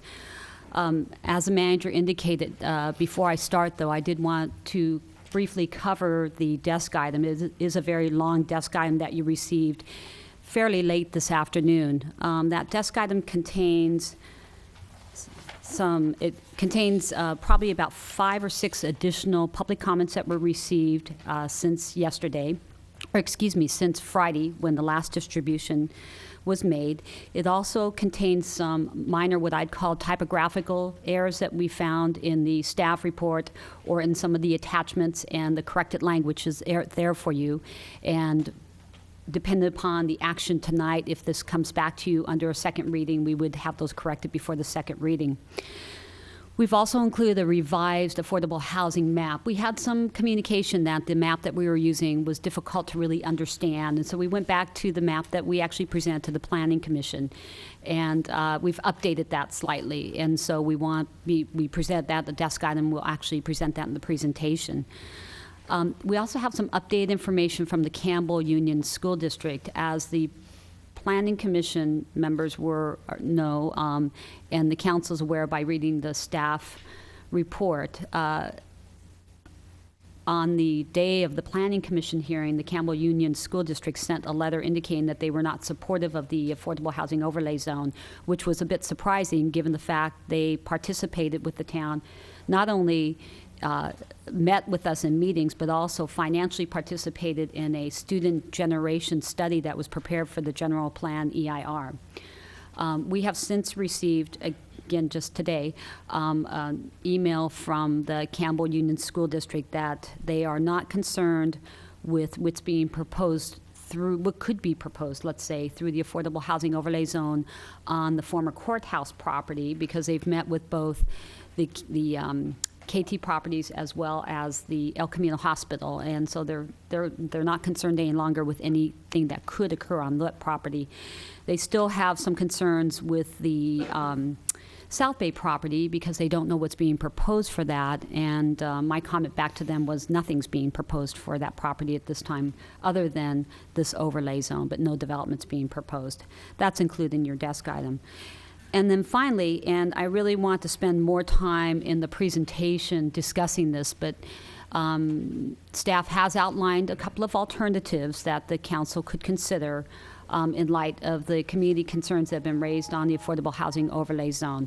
And I'd like to get into more detail in the presentation so that the public can hear that as we discuss that too. So that concludes the desk item. Oh, lastly, I did want to indicate also, there's been a lot of discussion about the list of 41 properties, and you now have that list in your desk item. It's the last attachment, which is attachment 20. Those properties were originally looked at by the General Plan Committee, and those on the committee may not remember because it was probably about 3 years ago when we first looked at that list and started paring down from that list. So let's go ahead and get into the presentation then. Oh, wait. Okay. Again, I'm going to spend a little bit more time than I normally would. I'd like to talk about what is affordable housing in Los Gatos, spend a little bit of time summarizing some of the state housing law that's really predicating or predicating what the town is doing. I want to talk about capacity versus reality, what the housing element requires and what actually gets built, and we have a slide that will explain that. I'd like to talk about the existing zoning on these 5 AHOC sites and what could happen to those sites without even any type of policy action tonight with the Affordable Housing Overlay site. Why the town is proposing the Affordable Housing Overlay Zone, and what does it do and what doesn't it do. The consequences of not approving of overlay zone. I know the council is very well aware of this. We talked about, I believe, at the study session back in October, but it's worthy to go back through that quickly again. We mentioned in the desk item summary that there are 2 alternatives that we'd like to lay out for the council's consideration tonight. I have a slide. I'm not going to review it, but I just wanted to show you the outreach to date. It is pretty extensive. And then finally, your last slide will be a recommendation slide. Unfortunately, the next 3 slides really belong together, and I wish I had 3 screens so I could show all 3 slides, but the next 3 slides really give the council and the community a good understanding of what affordable housing in Los Gatos really is.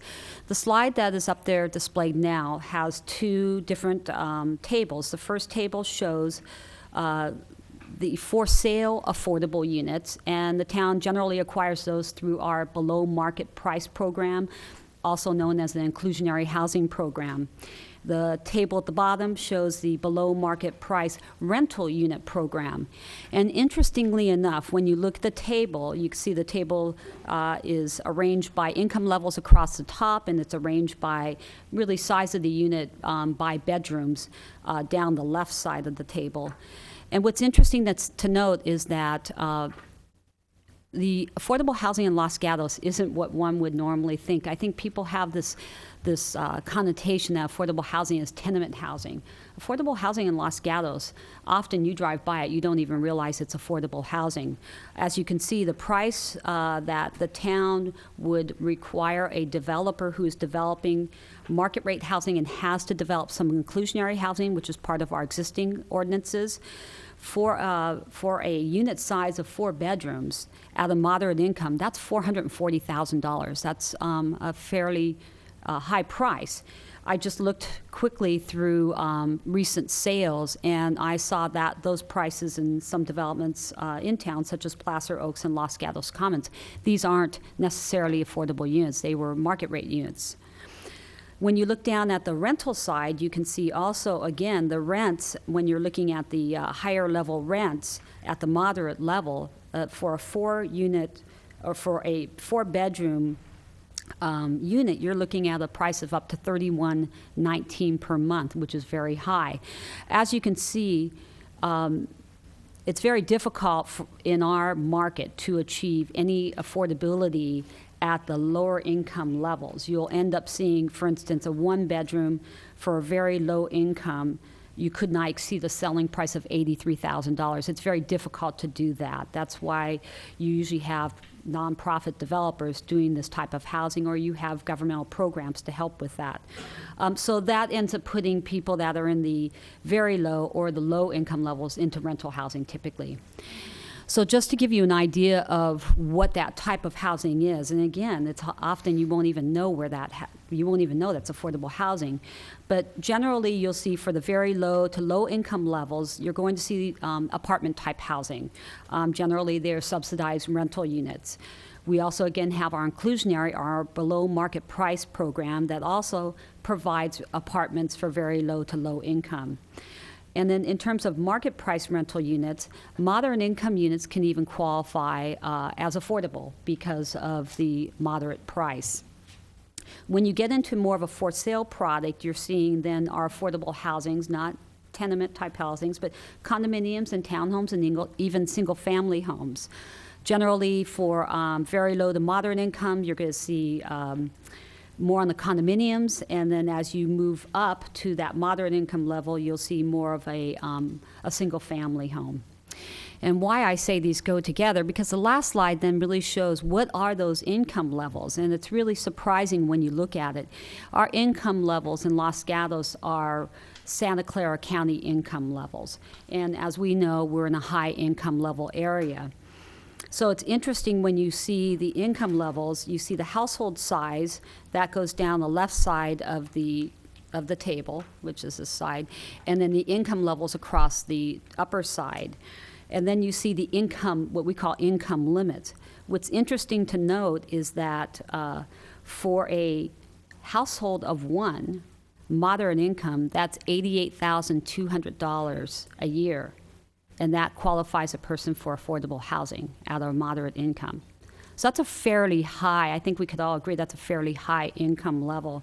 Just to give you an idea of what some professions in our area pay for those income levels, and that's this table down here. I thought it was really interesting that a police officer who might be a head of household would be considered moderate income. A marketing manager who might be the head of household for maybe a household of 4 would actually be in that moderate income level. Elementary school teacher, if they are single, would actually fall into that low income level. And so it'd be very difficult for them to be able to achieve housing. So it's interesting when you look at the price of housing, you look at the occupations, you can really see first there's a need.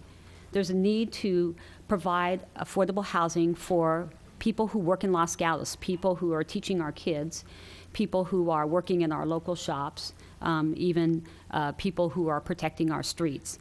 And the challenge of providing that housing is difficult in a high market area.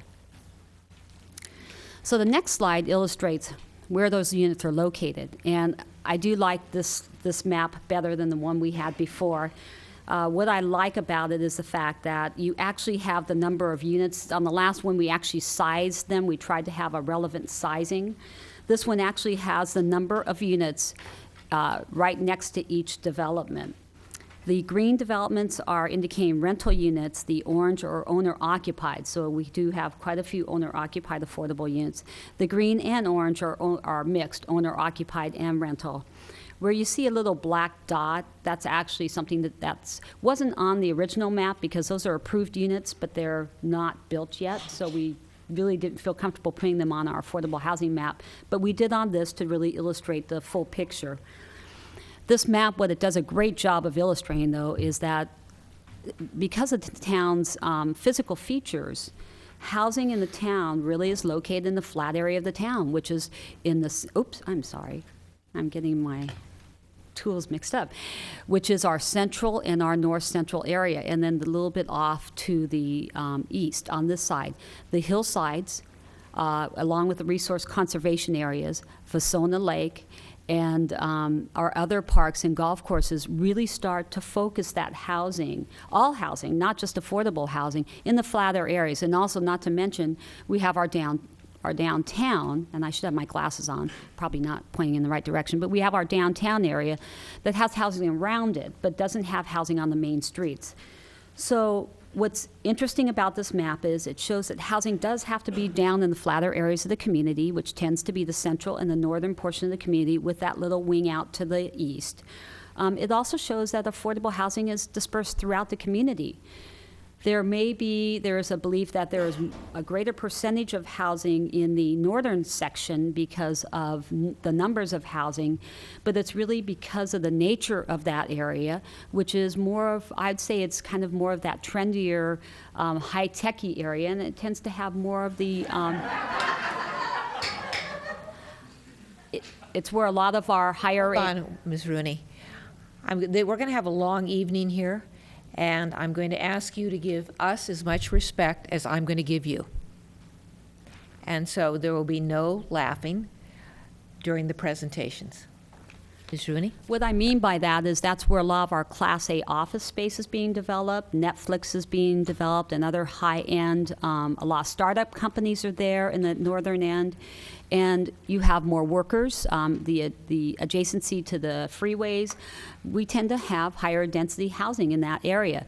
That also corresponds to our Vasona Light Rail element of our general plan, which calls for higher density housing in that north central area. So moving on to talking a little bit about what's driving some of the town's affordable housing programs. Well, every community does have an obligation to try to provide housing for that community. I would think that everyone here would want to be able to see their kids being able to live in the community that they grew up in. However, the state has taken a very strong hand in telling communities that they must plan for affordable housing. The state requires the town, as well as every jurisdiction, even small jurisdictions like Montessorino, to plan for not only what kind of internal growth they would have, but also for regional growth, not just natural growth within your community, but regional growth also. And that translates to what we've been hearing, the acronym we've been hearing, which is the RHNA, the Regional Housing Needs Allocation. Every 5 to 7 years, the state gives us a number and tells us, and that number is broken down into income categories, and they tell us we need to plan for that. How do we plan for that? We prepare a housing element every 5 to 7 years, and that housing element is filled with programs, such as the Affordable Housing Overlay Zone, that help us achieve planning, not necessarily building, but planning for those numbers. One of the other significant state programs that the town actually faced this past year, maybe it was last year, for the first time, was the state density bonus program. We actually ended up passing the state density bonus law because we were obligated by the state to pass the state density bonus law. The concern about the state density bonus law, and one of the reasons we have created the Affordable Housing Overlay Zone to preclude the use of the state density bonus in conjunction with the Affordable Housing Overlay, is because the state density bonus law, the town has very little control over denying a project if an applicant asks for the state density bonus law. The state density bonus law grants up to a 35% density bonus. That density bonus is based on the amount of affordable units that are provided. It allows for unlimited concessions. All the developer has to show is that conditions or development standards such as height or setbacks make the project infeasible. The town standards make the project financially infeasible, and the town is obligated. It's not discretionary. They're obligated to approve it. And the only way the town can deny a state density bonus application is if there's some very strong environmental constraints that are definable constraints that in that case, you can deny it. It's very, very hard. And as we know, we had our first, and it was approved because we had no grounds for denying that. I also want to talk a little bit about, because we have heard concerns for the schools, and the town shares concerns for our schools. And that's why in our general plan, we spent significant time with the 5 school districts that our residents attend. 2 of our school superintendents, as the council would remember, testified at the general plan hearing process that although they were concerned about additional students too, they felt that the process the town went through in terms of developing the student generation rates was a good process, and they supported that process, and they supported the methodology, and that's really important. The state, though, has come in and said that the town, as well as every other jurisdiction in California, cannot require mitigation beyond what, as we know, SB 50, the School Facilities Mitigation Act, requires. So the town's somewhat handcuffed in terms of being able to require additional mitigation beyond impact fees. I know the council's well aware of this. We've talked about this before, but I think it's an important point to make. So let's talk a little bit about capacity versus reality. This is a really interesting table, and I want to walk you through it. So across the top, again, we keep kind of the same consistent format. We have our income levels in the gray area, and I just gave you a sampling. So I gave you for a household of 1, which would be the individual, and then for a 4-person household. So those income categories would be the same ones that you saw on the previous slide. But I want to show you here, in the orange color, is the previous housing element. That was the 2002 to 2007 housing element. And this had the RENA that the state gave us back in prior to 2002 that we had to plan for.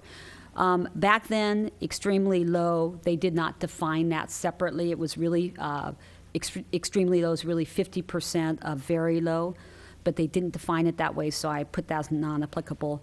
But in the previous element, we had to provide 45 very low. We had to plan for 45 very low, 44 low, 55 moderate, and 0 above moderate. But let's look at what actually was built. 0 under very extremely low, 0 under very low, 54 under low, 4 under moderate, and 385 under above moderate. So as you can see, the town went through its normal business of building, for the most part, above moderate homes. Now let's look at 2007 through 2014. That's in the green color up there. As you can see, I don't want to spend too much time, but we have 77 on each extremely low and very low, 100 on low, 122 on moderate, and 186 above. And as you can see, 0 on very low, 0 on low, 4 on low, 0 on very low, 4 on low, 6 on moderate, and 100 above moderate. So again, capacity versus reality. We have to plan, but that doesn't mean it's going to be built. The last box is the kind of tannish brown box, and that's our upcoming RENA that we've already been given, and we have to start planning for this year. And it's a total of 617 units divided over those income categories. Important to note, it's just we have to plan for it. It doesn't mean it's going to be built.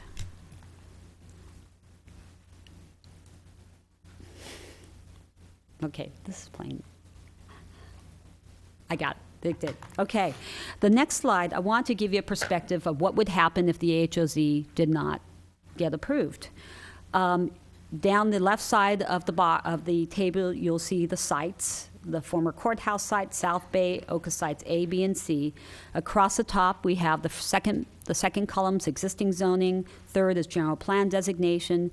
Fourth is existing zoning, plus our existing required inclusionary housing that's required of all housing.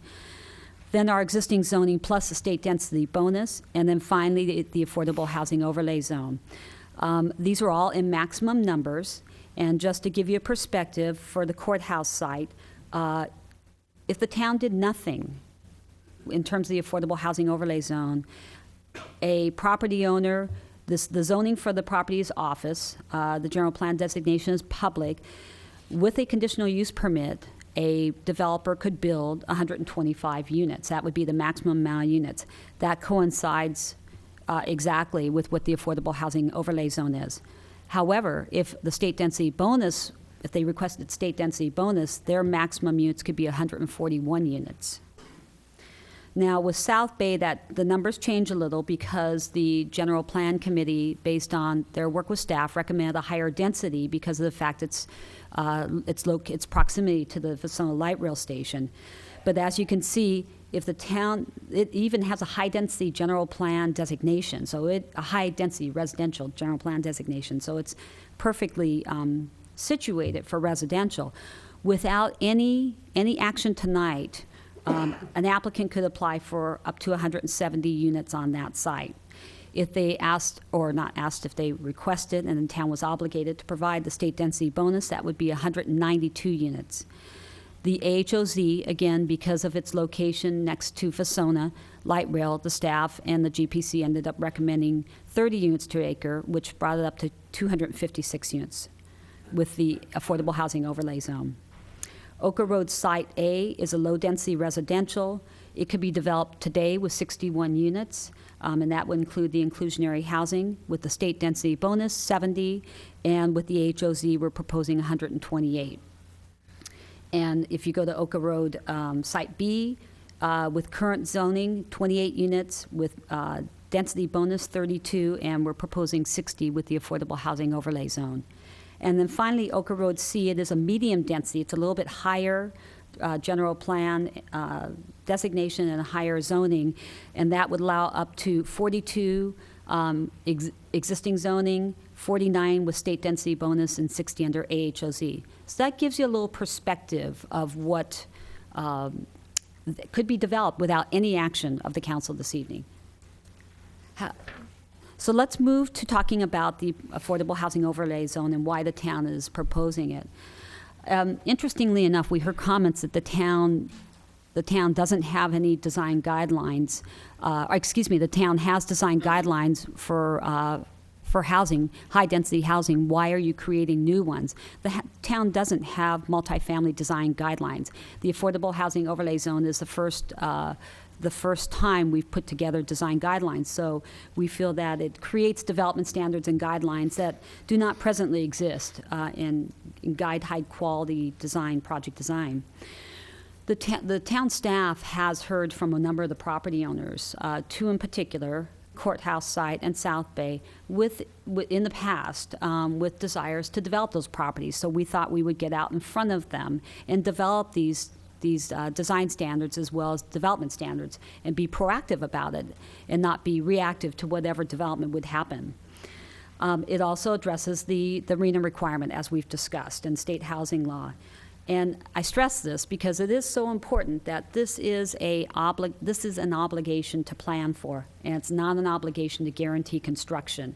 And this next area just shows the RENA that's required with this cycle. We have a remaining of 452 units. However, starting in 2014, we have 617 units we need to plan for. One of the advantages of the Affordable Housing Overlay Zone, and I think it's a huge advantage, is if none of the sites develop and they stayed at the densities that were proposed, we would accommodate the next RENA on those sites. So we wouldn't have to go out in 2014 and identify another 5-6 sites to accommodate another 617 units. We can accommodate those on these 5 sites. Also, the AHOZ is consistent with existing town policy of providing mixed income housing. That's why we have our inclusionary housing program, so that we have both for sale as well as inclusionary housing on the same property. And really, the town preferred the Affordable Housing Overlay Zone instead of doing what many jurisdictions do with housing elements and RENAs, and that's going out and just rezoning land to high-density residential. With the HOZ, we're not rezoning, so it doesn't force that property owner to develop high-density housing. If you rezone property, you're not leaving them much of an option. So let's talk a little bit about what the HOZ does and does not do. And I'm going to read this. I think it's a really important point. It does not result in a development project. Very key. It does not result in a development project. It does not rezone property to other uses. It does not force the property owner to develop the property. And it would generate impacts to properties to properties greater than what could occur with any other development anticipated in the adopted 2020 general plan. What does it do? It provides precise development standards such as setbacks, building heights, parking ratios, densities, affordability targets. The reason we did this is because the council want to have control over those properties to make sure they develop just as they would want to see them develop. If we didn't adopt those standards, then these properties could develop as planned developments, PDs, and the town doesn't have nearly that level of control. It does require compliance with high quality architectural and site standards. It provides concessions or incentives to develop consistent with the HOZ. And the reason we did that is so that we could preclude the state density bonus. We want to make it advantageous enough that an applicant would not request a state density bonus, and legally we could preclude them from applying for that. The ordinance states that you cannot use the state density bonus on these properties if you use the AHAs. If you do want to use the state density bonus, then the density is based on the existing zoning. And lastly, it preserves the town's authority over development decisions. I just want to walk the council through, although council knows well aware, the development process. So let's just hypothetically say the AHAS was approved. What does that mean then? Well, it means that if by chance one of the 5 or 6 property owners decides to develop their property, this would be the process that they would have to go through. It would start off with a neighborhood meeting. Neighbors would be informed. It would require the submittal of a complete architectural and site application and all the environmental documentation. I can see each property would require a traffic study, probably biology, acoustics, geology, soils, etc. That all be analyzed by our technical experts that are either on staff or that we retain. There would be a technical staff review. Typically, changes are made to the plans, and then there's another technical staff review, maybe 2 more. The plans are finally deemed complete, and it's scheduled for public hearing. At that point, the story polls go up, and the neighbors, if they haven't seen anything yet, then they know something's coming with those story polls going up. The Planning Commission public hearing notices go out. They go out to the neighbors, and they're published in the newspaper. And the public has every ability to provide input throughout that process. And then lastly, based on the town council's direction at the study session in October, the town council is the final decision-making body for the AHA sites. So the same process that occurred at Planning Commission would then occur at the council with a public hearing and notification to all the property owners.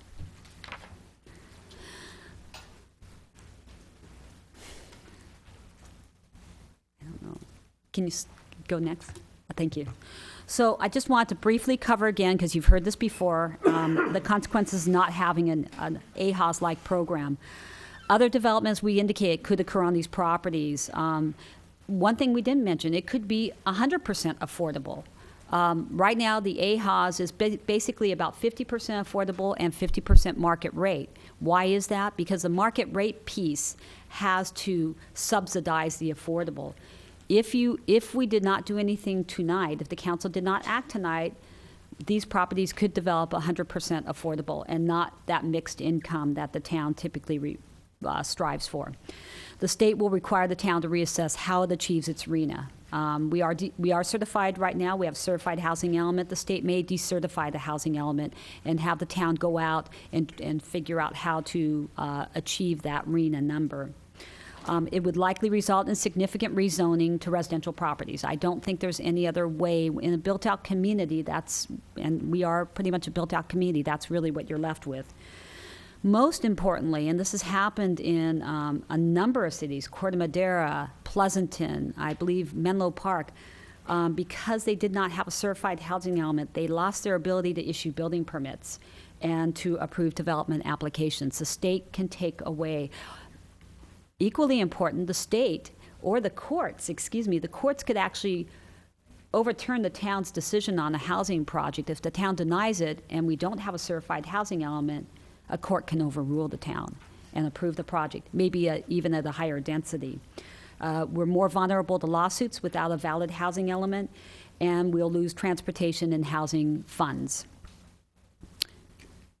See if it works on this one.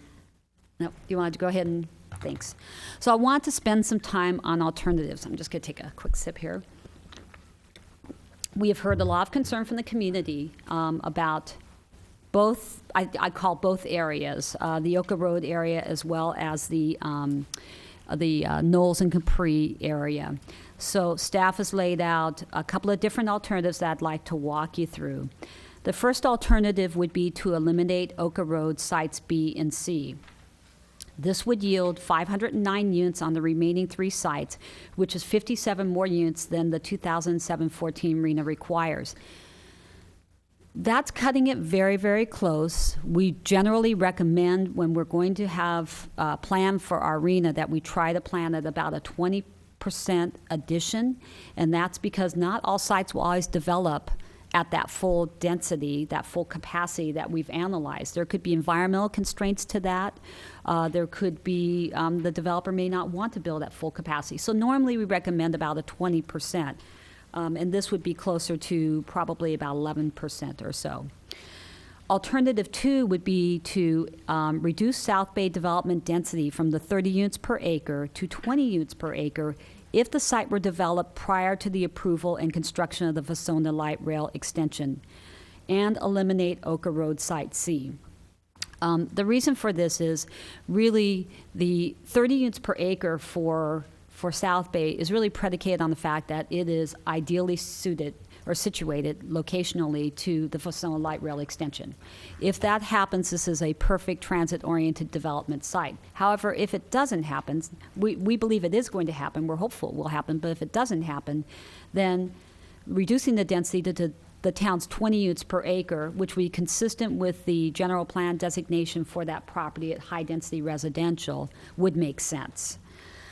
This would yield them with that reduction in density as well as eliminating Oka Road Site C, that would yield 483 units on the remaining 4 sites, and that's 31 more than your RENA. Again, cutting it close, but still larger than the RENA. The risks to this are, I'm not sure if the state's going to support it. We would have to notify the state that the AHAS as proposed, the draft AHAS has changed. I would hope the state would still keep the housing element certified, and I believe they probably would, but that is a risk. The other risk is we'll have to find additional sites starting this year for the 2014-2022 RENA. And we'll have to go back and revisit the list of 41 original sites, and maybe some other alternatives to try to achieve the RENA then. So the next slide, please. It's just really talking about all the outreach that's occurred. It's been significant, starting off 3 years ago with the General Plan Committee, numerous study sessions with the Council and Planning Commission, most recently the October 15th Joint Town Council Planning Commission study session. We expanded our notification area beyond state law to 500 feet around each of the properties. We've had lots of advertisements in the paper, stories in the paper, a community meeting, and then lastly, a planning commission meeting and a council meeting. So if we can move to the next slide.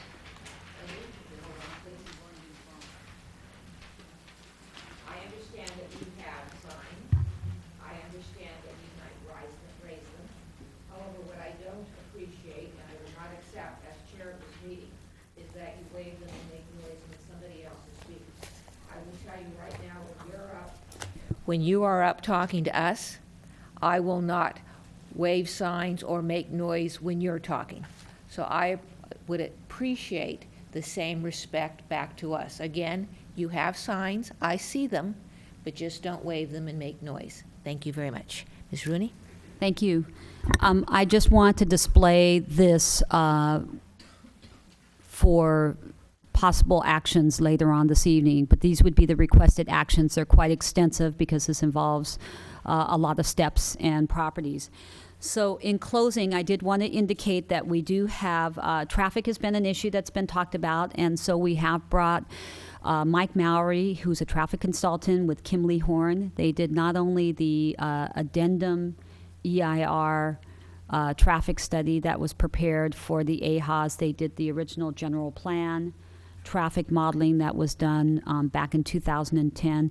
And we also have Kevin Rohani, our Deputy Parks and Public Works Director and Town Engineer, to answer any traffic questions. And I'll be here to answer any questions you may have. Thank you very much. Ms. Rooney, thank you. All right, council, questions of staff. Ms. Jensen. I have a question regarding the RENA timing and the cycles. So I understand that we have a 2007 to 2014 cycle, and then we have a 2014 to 2022. And my question is, I think I heard you say that we would start planning for the next cycle now. Am I correct? Yes, because you generally want to try to get your housing element adopted near the beginning of the cycle and not at the end of the cycle, which is what occurred now. But our goal is to start the planning process for the next cycle. The other issue involved in this now is the Bay Area has adopted through the One Bay Area grant and the Sustainable Community Strategy process additional regulations that are going to be pushing the timeline. So that's another reason why we should get started. A follow-up, Madam Mayor? If that is the case, then is it true that the town is going to have to come up with additional sites and to meet the additional RENA numbers, regardless of what action we take tonight, if any, on these AHOZ zones? Actually, possibly not. If the council were to approve the AHOZ as proposed, I believe the total, I want to say I'd have to go back and look at my notes, but I think it's around 627 units. So you would be meeting the 617 RENA for the next cycle. We would probably recommend that we find at least one additional site, as we talked about, that you'd like to have at least 10 to 20% buffer there in case the sites don't develop at the capacities that you can technically analyze them at. But I would say if the AHAS was adopted, no, we would not need to go and look for other sites to accommodate the 617 units. And if I may clarify, that's if the AHAS is adopted as originally recommended. If the council were to pursue either of the alternatives, then there would definitely have to be additional work done to meet the next RENA. Thank you. Any other questions from council? All right, seeing none, we are going to have your cards. First of all, I want to appreciate that you've turned these cards in, that you have all joined us this evening for this issue. And let me go through, because there's probably some of you who have never attended our meeting or even watched us on television or online. Each one of you will have 3 minutes to make your presentation. As I call your name, you will come up here and you'll make your presentation. When you see that gold light go on, that means you have 30 seconds more. Some people see the gold light and they go, oh my God, I have to stop. No, that means you have 30 seconds more. The red light means it's time for you to stop. Very often you might be in the middle of a sentence or thought, but the 3 minutes is what is allocated to you. Council might have questions for you. Most often they do not. We listen to what you have to say. So that being said, like I said, I have a lot of cards here, and I'm just going to start going through them. And one other thing I should say. If there are other people here who may not be speaking but who agree with you, you might say, there are 10 people here who agree with me. Or will the 10 people who agree with me raise their hand? Or will the 10 people who agree with me stand? That is totally acceptable and often very effective. So now, all of that being said, I will give you the names of the first 2 speakers. The first one is Ed Turner, if you'll come up, and after him will be Barbara Massa. Mr. Turner?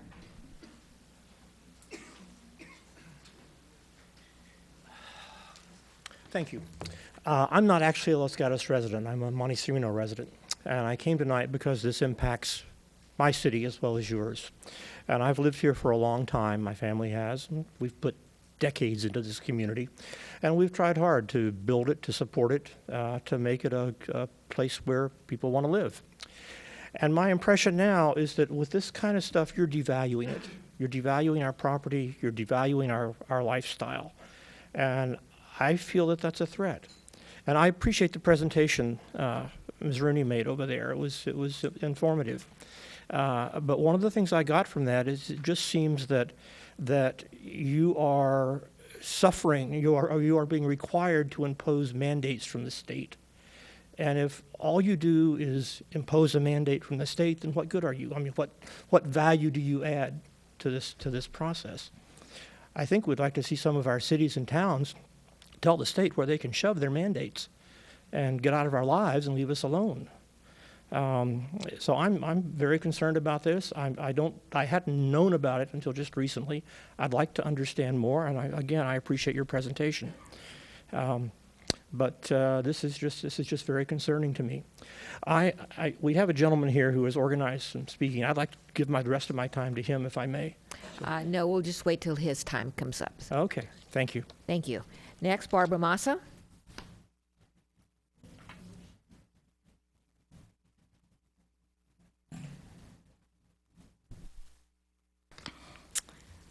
Good evening. My name is Barbara Massa, and I live in North Los Gatos off Oka Road, and I moved here 3 years ago with our 2 children. To live in a community with distinguished schools, to live on Darling Court where our kids can play free and safe in their front yard, and because we were drawn to a community of the town of Los Gatos, a town whose motto is small town service, community stewardship, and future focus. The current AHAS plan does not stand in the best interest of the town of Los Gatos. Additionally, it does not incorporate the spirit by which the Public Policy Institute of California wrote its brief on California's housing element law.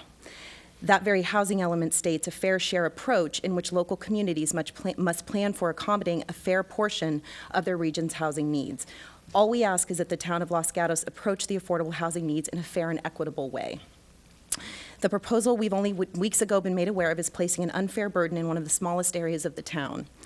The facts are, north of Lark Avenue makes up 14% of Los Gatos land and already currently bears 67% of affordable housing units.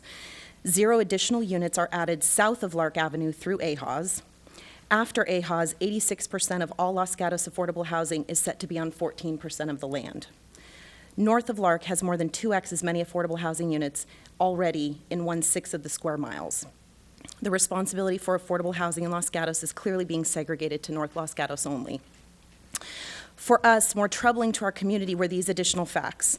Planning commissioners who approve the plan do not own property near the 5 sites selected for AHAS. Los Gatos planning commissioners do own property near the sites rejected for the AHAS developments. Every potential AHAS site within a 1-mile radius of property owned by a planning commissioner who approved the plan was rejected. And until recent community activism, alternatives have not been thoroughly vetted or researched.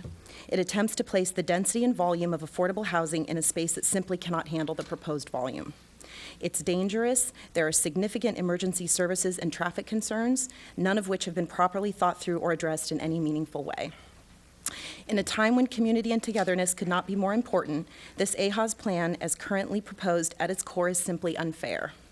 We believe the town needs to go back to the drawing board and do a more thoughtful job of rethinking how the town should fairly address AHAS. Our neighborhood is not against affordable housing in any way. It just simply cannot be expected to be carried in one small section of our beautiful town, and we urge you to consider the motion that's been put in front of you. Thank you. Thank you.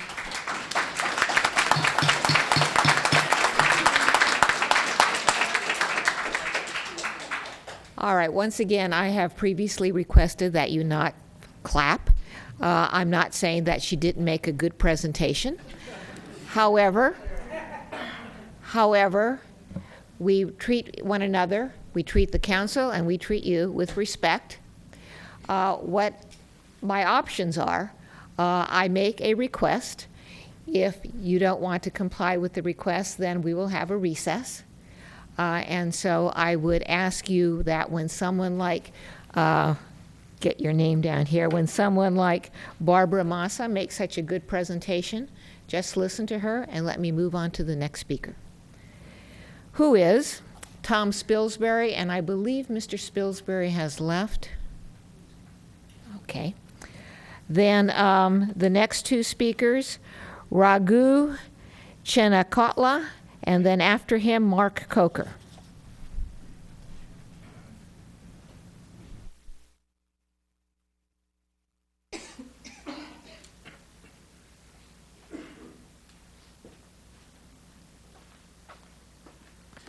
Good evening and thank you for the opportunity.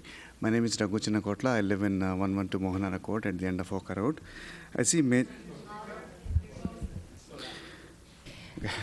Thanks. They want to hear what you have to say and they want to be able to understand you. Sure. I have major issues with the AHA's EIR. The major impacts to aesthetics, agriculture, and population have not been properly considered nor accounted for. So, for example, the first one is the population and the housing. The Oka population has grown by 27.8% since 2000. With the new addition of 248 units, the expected population growth is going to be around 600. That's a 22% increase in population. The Planning Commission considered this as not as a substantial growth in population. If 22% is not a substantial growth, I don't know what it is. The second one is the agriculture and forestry resources. Since little agricultural land remains in Los Gatos, it is determined that the conversion of unique farmland to other uses in North 40 specific plan area would constitute a significant and unavoidable impact, and no feasible mitigation measure existed. I have a picture here that shows two farmlands, one at Oka Road, the other one at the North 40.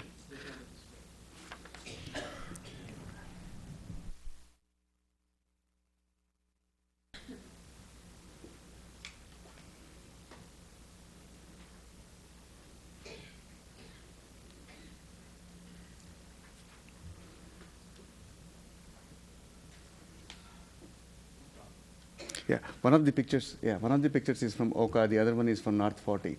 If North 40 is a farmland, I don't know what the land at the Oka Road is.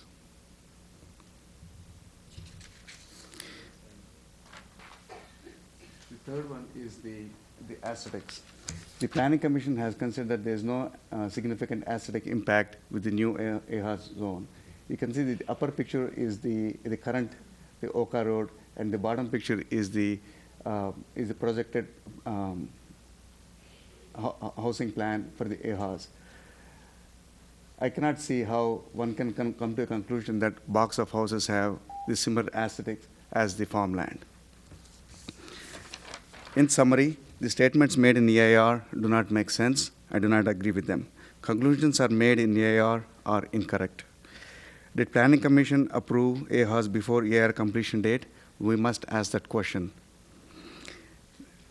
According to section 15162, subsection A3, when new information of substantial importance that will have one or more significant effects not discussed in the previous EIR or negative declaration occurs, then new EIR should be completed. I ask the City Council to re-examine AHA's plans and do the right thing. Thank you. Thank you, sir. Mark Coker.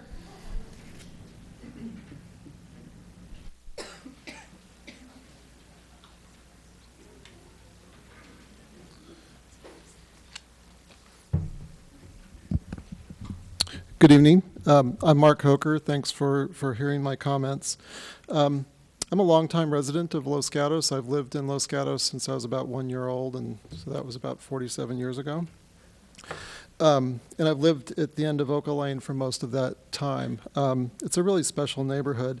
I'm not an opponent to high-density housing. I think it's a great idea. I'd like to see more of it in Los Gatos, but I'm concerned that this is not the right place for it, and I'll share some of the reasons for those concerns. My first cause of concern is that I think it would represent really poor urban planning. We live on the end of a very long dead-end road. There's only one way in and one way out. And already we're suffering from really bad traffic in the neighborhood. We've got the trailer parks, we've got the swim and racket club, the apartments, the JCC, not to mention the traffic load of us residents. And we don't enjoy any local services down there. We don't have restaurants, filling stations, We don't have anything down there. Everyone has to get in their car to go anywhere. So I'm concerned that by putting hundreds of more people in the neighborhood, it's going to put hundreds of more cars on the road. And I sent an email to the town yesterday with some pictures. Already, every single day, 24 hours a day, there's too much, a lot of cars that are spilling out onto the road. There's not adequate parking at the trailer parks or at the Swim and Racket Club. And when the Swim and Racket Club has an event, even more cars spill out, and they fill Oka Road all the way to Lark Avenue. If we put all these people in cars, when they do go for local services, many of them are going to go outside the town. I think it would be smarter for the town to locate high-density housing closer to the downtown or closer to maybe the Blossom Hill, Los Gatos Boulevard interchange. My other concern is related to traffic congestion, is safety. A couple weeks ago, I was driving out and almost out of time. There were cars parked along the side of the road. There were two children walking alongside of the road and a car trying to pass. And the only way to pass is to go into the opposing lane of traffic. There aren't sidewalks. So if you do develop anything here, you're going to have to take that into consideration. There's simply not enough space. I would encourage you to consider some alternate uses for this property.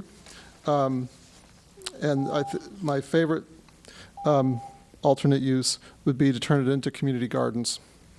Thank you, Mr. Coker. Thanks. All right, next two speakers. Next one, Leslie Aliberta, and after that, Jeff Longridge. Leslie?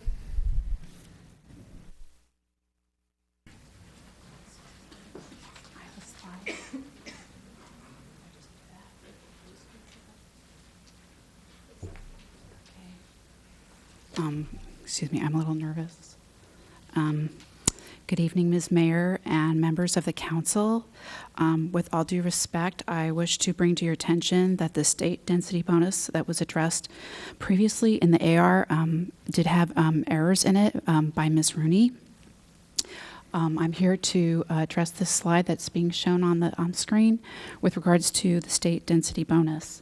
If you'll note, the AHOZ plan proposes a 300% increase in housing density for Oka Road's R18 sites, which will make it 200 units per acre from 5 units per acre. Again, that is a 300% increase.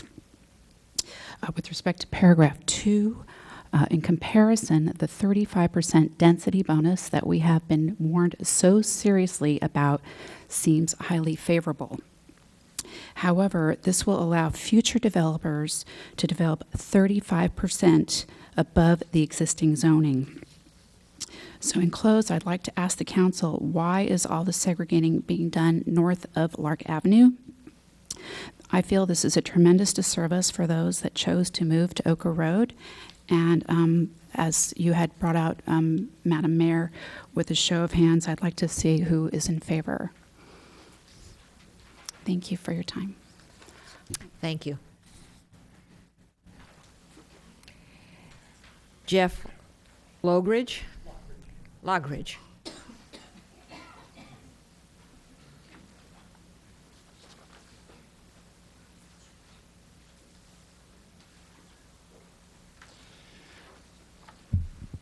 Hi, my name is Jeff Lockridge, and I've been a resident of Los Gatos for over 33 years.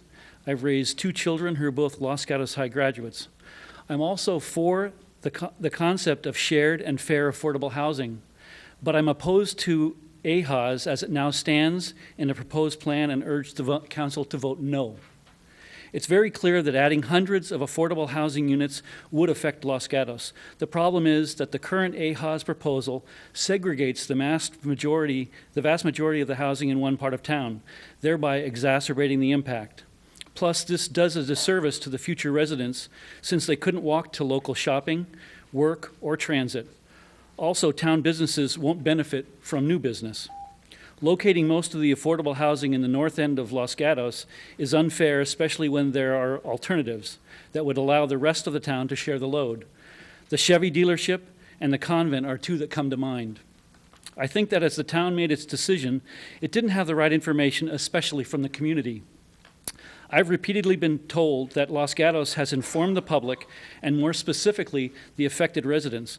Whatever the method the town is using to get the word out hasn't worked very well. The need for the extra outreach meeting in December is a perfect example. 2 neighbors and myself originally found out about this plan in November and just days before the Planning Commission meeting. We scrambled to educate our immediate neighbors on the plan so that we could come to the town outreach meeting in December prepared to ask intelligent questions. But we were told specifically not to mention anything about AHAs in general. By Wendy Rooney told us that. So the staff report that you received about that meeting doesn't talk about our true concerns.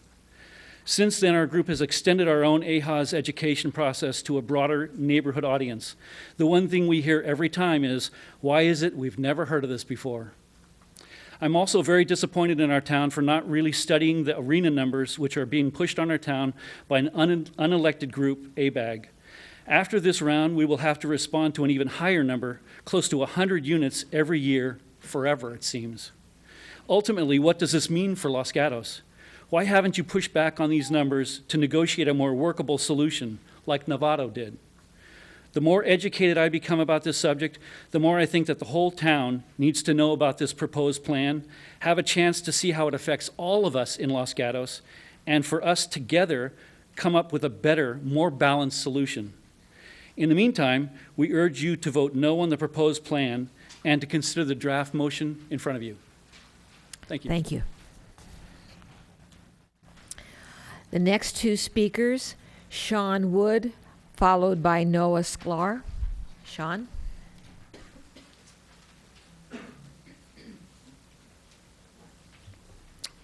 Good evening. My name is Sean Wood. I'm a town resident of Los Gatos. And I came here to make one brief point regarding a flaw that I found with the AHAS plan as it exists, but something else was highlighted to me tonight. A woman read a letter by her grandmother, 97-year-old grandmother. And if you take a look at what the current proposal at the courthouse site represents, which is an elderly high-density plan, you would essentially take people like her and relocate them to the northernmost point of town near a light rail station that probably won't ever exist, that takes residents out of town, away from downtown, away from services, away from restaurants, away from the people that she loves, and stick her in the northernmost point of town, but she'll be close to Netflix, which apparently is good. The point I tried to make tonight was what I found with the plan is represented by what Mr. Tersini plans to do at the courthouse site, which is to essentially make a significant amount of money off of our predicament. And what is intended and what will happen in all these sites, because if you zone it, they will come, is to build a high-density projects piece of the puzzle in one small corner and fill the rest of it with high-density single-family income homes to make as much money as possible. So for example, they'll purchase a 10-acre lot. In one corner, they'll pack it with the max density they can, multi-story, and claim that over the aggregate of the entire property, they'll meet the intent of AHAS, while making a fortune off of these zero lot line single-family homes with no parking as well. So you can see that AHAS as written shows some abuse that is proposed in the guise of making it affordable to pay for the low-income housing. But as Wendy and others have said, we don't have to build it. We don't have to pay for it. We just have to zone for it and not make a bunch of people rich off of the predicament that we're in. Thank you.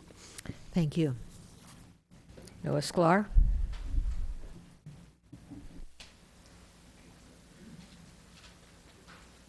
And Liam Sklar will be next. Good evening. Thank you for hearing me. So I'm pretty tired, and you know why I'm tired? Because the last few days I'm running like a maniac to spread the word about what's happening here. Because the town of Los Gatos, most people don't know. We need more time. This is something you should share with us in this beautiful, small, quaint town. and not make a decision on your own behind the scenes. Look, I'm not against AHOs, but it has to be spread out. And right now the traffic is horrendous. And what you're gonna create is just more and more and more congestion. And this whole atmosphere is taking away, it takes a toll on the people, it takes a toll on students that are going to be late to school in our area because we're already waking up earlier and earlier. This is a beautiful, quaint town, and my husband works 3 jobs in addition to the county job he works to pay the mortgage of my little silly house off of Oka Road. I don't think it's fair that we have to share all this burden. All I'm asking is please think about the interest of the town and the future of the kids. Just like this little nice Chloe girl that was here, she goes to a private school, I understand. I think my daughter who goes to public school needs to have a fair share to enjoy all this. If you're gonna pack the schools, the level is gonna go down, I can guarantee you. Who agrees with me? Thank you. Thank you. Liam Sklar. And then after Liam Sklar, we'll have Deborah Parrish and then Rachel Hinojosa. Oops, okay, that works. Hello, my name is Liam Sklar, and I'm a freshman at Los Gatos High School. And I live by Oka Road.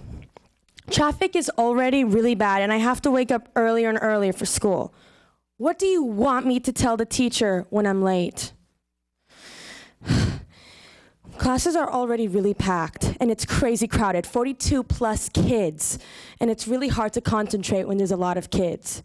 You don't get as much one-on-one quality time with the teacher, and it's just really hard. When you build high-density homes, I'm going to be afraid to walk there. Why should I be afraid in my own neighborhood? Please think this. Why are you destroying nature? Why not build a small, nice community garden instead? Please. Thank you. Deborah Parrish, followed by Rachel Hinojosa.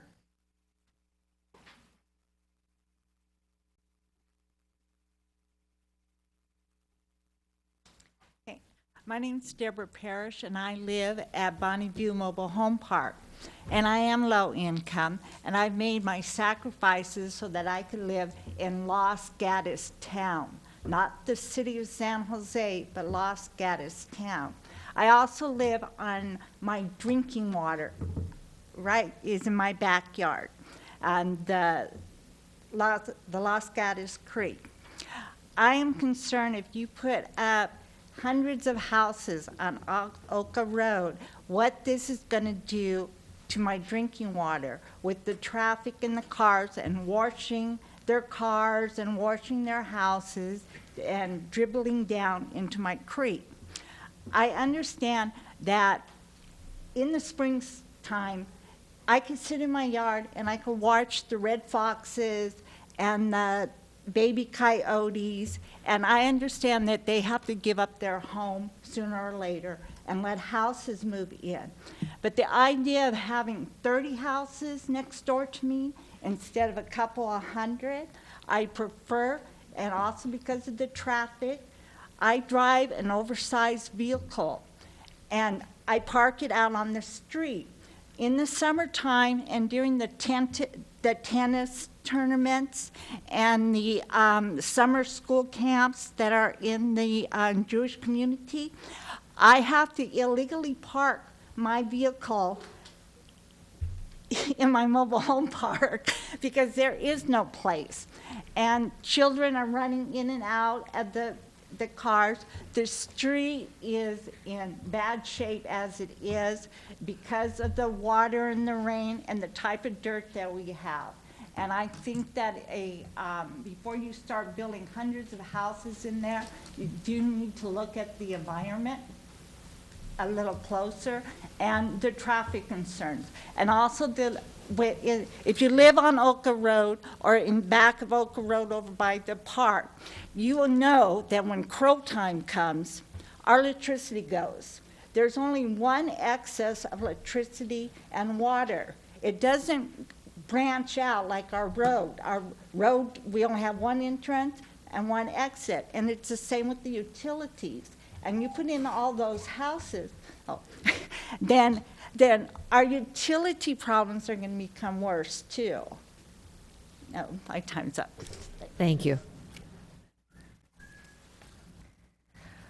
All right, let's see. Rachel Hinojosa, followed by Nyan McNeil and Blau Mario. Okay, my name is Rachel Inahosa, and I am the manager at Bonneview Park in Los Gatos, and my family has owned that property for over 60 years. And so I'm speaking on behalf of my father and my uncle and myself. So I'll be the third generation. We are opposed to the overlay. I understand that progress needs to be made, but also the residents of that area need to be considered. I think that adding all that housing would be a safety issue as well as a traffic issue when you're trying to pull out onto Oka Road from either the Jewish Community Center or the Tennis Swim and Racket Club or even from our mobile home park. People are speeding up that street. The cars that clog, they're parking on the street. You can't see around them, and so often people have to nose out, and I've almost been hit by people just, taking a blind turn. And like they had said before, it's a dead end. So if something was to occur, there's only one way out, and you have hundreds of people trying to flee an area that is already overcrowded. And today when I was leaving at 6:30, it took me 2 lights to even get out onto Lark Avenue. So I agree with the existing zoning that is there, 5 units, 0 to 5 units per acre. I think that is something that's doable because I understand that progress needs to be made, but I think that it is in the wrong area. That's it. Thank you. Thank you. Nyan McNeil and Blau Mario.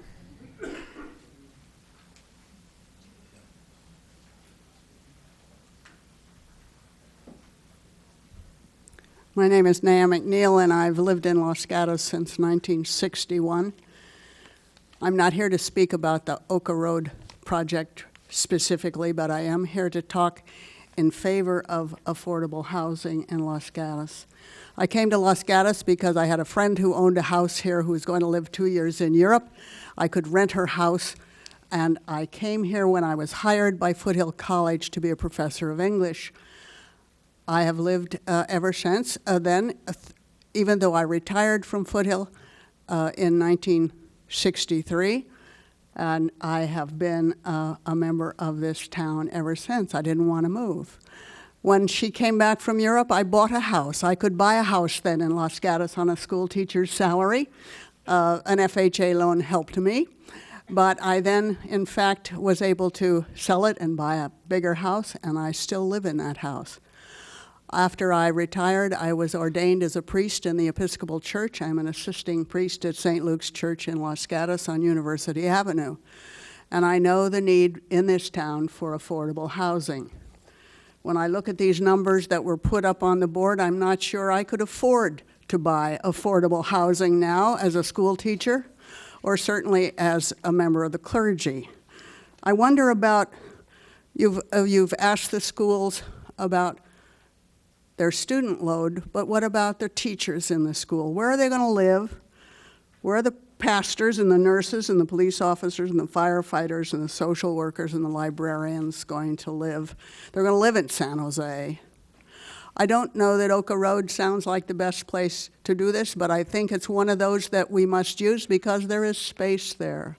I hope that you will consider. I don't want the town to lose financial support from the state, which it will if it doesn't approve this process, and it will also apparently lose bus service. So it'll be even harder for people who live in congested areas to move. So I hope you will consider all areas that have been zoned for this and that you will allow affordable housing in this town. It's very crucial for some of us who otherwise could not live in Los Gatos. Thank you. Thank you. Blau Mario, followed by Sandeep Tiwari and Pat Stafford. Hi, My name is Mario Blaum. I live at the end of Oka Road. I want to commend the previous speaker because most of my neighbors, we are for affordable housing. The problem is 86% is being put at the end, at the northern part of Lark, a small part of town. So our point is, why don't distribute it all over the whole town? There were many sites, excellent sites, that were selected and were rejected, and we cannot understand why, really. If you bother to go to Oka Road, you see that putting hundreds of houses there doesn't make sense. We can have a certain number, but the state of the road at this very moment, it looks like a third world country road. And I don't want to offend third world countries because I come from one. And one of the good things is every day I drive there, I feel like at home. So I can appreciate the state of the road.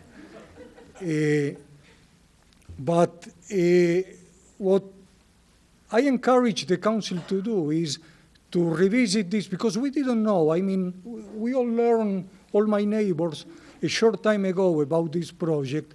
We didn't have time. At our meeting, Wendy said, when I pointed out the state of Oka Road, said, well, when we will develop, perhaps the council will consider paving the road or something, or doing some improvement. I don't think that's acceptable. We pay a lot of taxes. And as I said, we welcome affordable housing. I commend the previous speaker, but we have a whole town. We shouldn't have an NIMBY, not in my backyard attitude. We are ready to share our load. We want the rest of Los Gatos to do their share also. Thank you. Thank you. Sandeep Tiwari, followed by Pat Stafford. Thank you. Yes, my name is Sandeep Tiwari. And I'm the CEO of a software company that is headquartered in Santana Row. And my family and I, we moved here in Los Gatos 15 years ago. We live in the north Los Gatos, just off of Oka Road.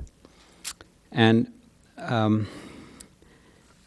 I agree with a lot of different points that are being made here by different speakers because we've kind of divided the areas that we need to cover, given that we have 3 minutes. So what I understand also is that this is a 5 to 7 year cycle. And I just want to kind of recap 3 things. That there are 3 ways in which a town can meet its affordable housing requirements. One is to rezone areas into affordable housing. Second is to go for secondary housing, like Saratoga has gone, and which I believe is very difficult in Los Gatos. And the third is to go for an overlay zone, which is the AHOs.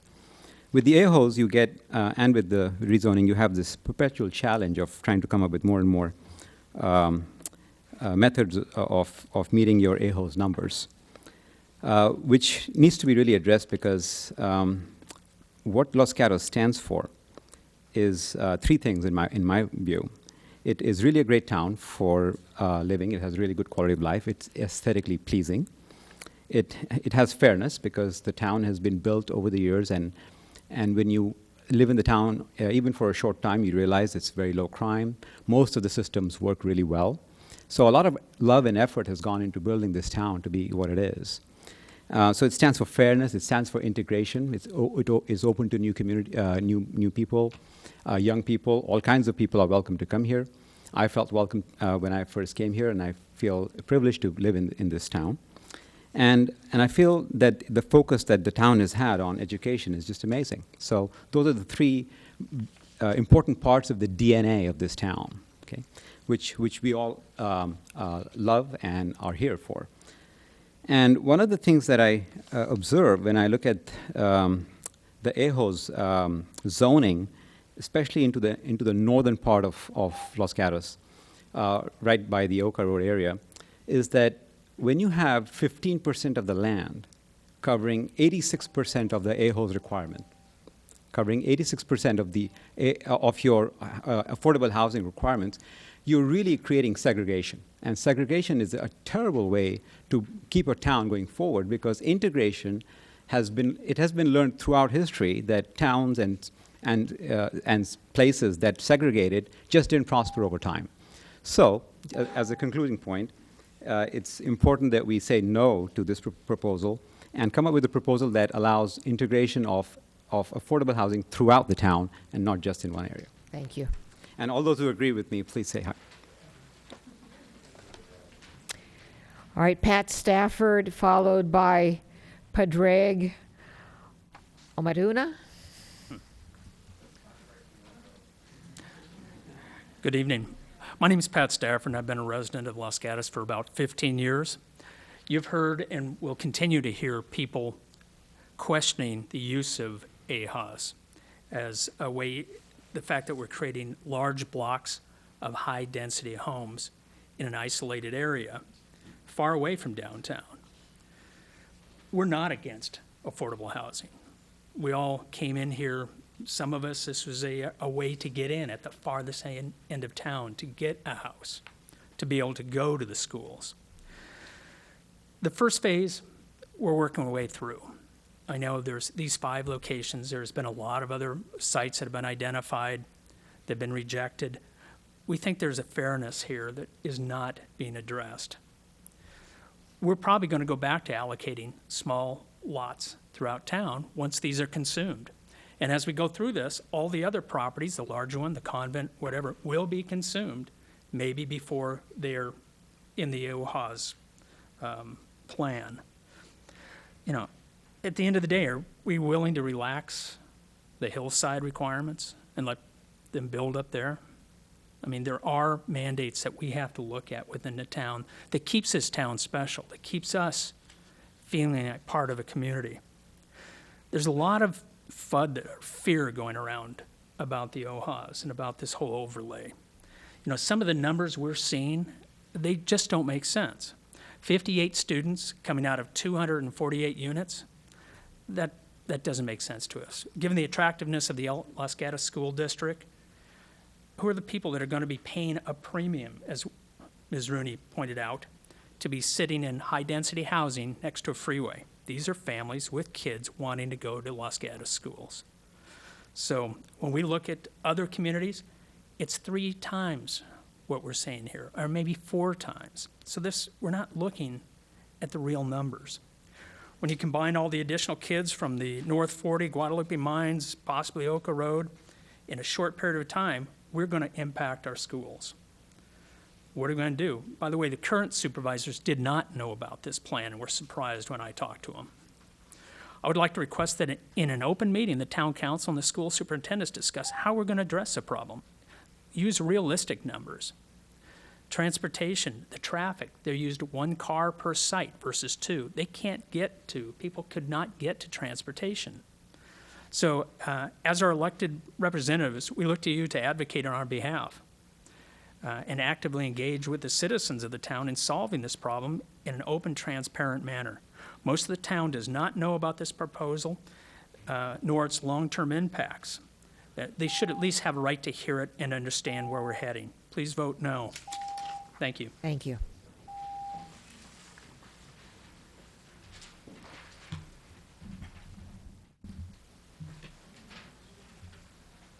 Is the projector working? Is this Padraig? Yes, Padraig. All right. And then following will be Choni Yangzom and Chris Cullen. So I'm here to actually talk more specifically about the traffic, so which a number of people have actually brought up. So I actually looked into the environmental impact report for the Sir, please use the mic. You can take it with you. Okay, that's fine. Yeah, so I looked into the EIR, and there's a lot of errors, egregious errors in the EIR when it comes to traffic, and I think it's actually one of the major concerns of the residents. I actually live at the end of Oka Road, and I'm probably one of the newest residents in the town. Choni and I moved here about 4 months ago, so we knew nothing about AHAS. We looked at the orchards. We said, okay, they're obviously going to get built at some stage, but no, I mean, we never thought there was going to be 248 houses built there. And actually, if we'd known that, we probably would not have bought our house. So this whole idea that AHOS does not impact property value is bogus in my mind, just from that one personal feedback. So looking at the traffic report, I delved down through it, and I'm very glad that there's a guy from Kimberley here, so maybe he can explain his numbers. Because when you actually delve into the numbers, they give two scenarios, figure 6 and figure 7 for 2020, where they say the amount of traffic that will be coming out of Ochre Road with and without an AHOS development, and they're exactly the same. So I can't understand how if you put 248 houses on a road, you can only get 6% increase in traffic. All right. If you look at the Traffic Engineering Institute, they actually say that there's going to be something like 150 to 160 more cars at peak time. That's just traveling at 8 o'clock and 5 o'clock during the day will be on that road, and these are not accounted for. And, you know, the interesting thing is when they look at the grade of the actual intersection, they say it's actually going to improve, right? There's 100, you know, they say there's only going to be 35 more cars on there, and the actual whatever level of service of the intersection is going to improve. So I look at this and it's like incredulous. You know, they don't take into account any of the recommended numbers.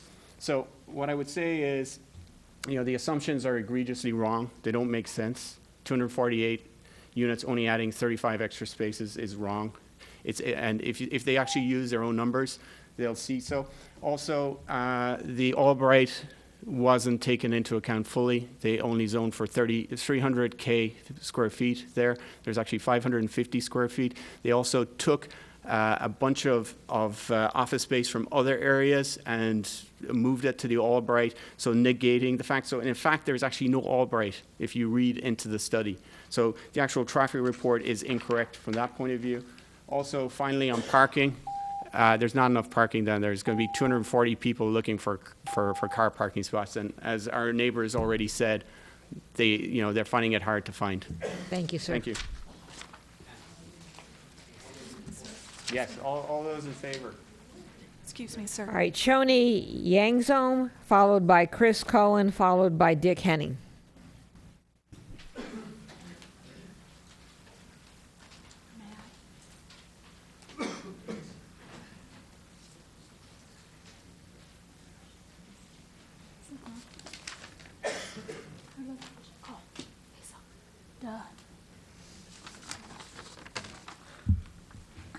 Just imagine living on the 14% of that line. My name is Choni Yangzam, and I live off of Ochre Road. My husband, Podrick Mahuna, and I moved here 4 months ago. We bought the house, and it was explained to us that the orchard would be under consideration for development, and 29 single-family homes would be built. If we knew that up to 500 AHOS would be considered, we would have reconsidered our purchase. And unfortunately, we only heard about AHOS from a neighbor 6 weeks after we moved in. From what I understand, there has been no reasonable explanation of the decision-making process and selection criteria for the AHOS sites. We still don't understand why substantial size lots are not being considered, and the general plan committee meeting minutes related to site selections are removed from public records. Requests for information have been ignored and dismissed. Decisions were made behind closed doors. With the proposed AHOS plan, 86% of affordable housing will be on only 14% of the land. This is social injustice. Segregating the town diversity responsibility is being burdened on the 14% of Los Gatos land. AHOS should be sprinkled throughout the town instead of segregating it to the corner of the town. According to site selection criteria for Regional Housing Needs Assessment, RHNA, sites should be, and I quote, nominated based on transit accessibility. This sustainability component thus ensures the majority of the growth is focused in transit-rich areas to maximize use of public transit and existing infrastructure, end of quote. All of the AHOS sites under consideration, Ochre Road sites are farthest from public transportation, but rejected sites lie directly on public transport lines. Also, most rejected sites are within half a mile walking to the nearest market and coffee shops. The Oka Road sites are over a mile walk. This does not comply with the objectives of SB 375 for developing pedestrian-friendly housing. Some notable large lots are walkable and close to public transportation are rejected or not considered for AHOS are Oak Rim, North Blossom Hill, 17 acres, Sisters of the Holy Name Convents, 12 acres, Los Gatos Lodge 8, and Acura Bentley 6. All rejected sites require up to 0.4 mile walk to public transport, whereas Oka roadside require closer to a mile walk. This does not comply with the objectives of SB 375 for developing housing served by transit. Sisters of the Holy Names Convent is an excellent site to be considered. It complies with the SB 375, and the site is currently zoned for R120 for single-family residentials and not HR for hillside. It's pedestrian-friendly, close to local employment, shops, and restaurants. With 12 developable acres, it is a very large site and can accommodate plenty of affordable housing. It's also located very close to public transportation and is currently a 3-story building which cannot be seen from town. All right, Ms. So we would Yangzhou. like, Finish up. yeah, we would like the town council members to rebalance the AHOS and integrate it across Los Gatos. Thank you for your time. Thank you very much. Silent signs, that's good, silent signs. All right, Chris Cohen, followed by Dick Henning, followed by Ty Hawk.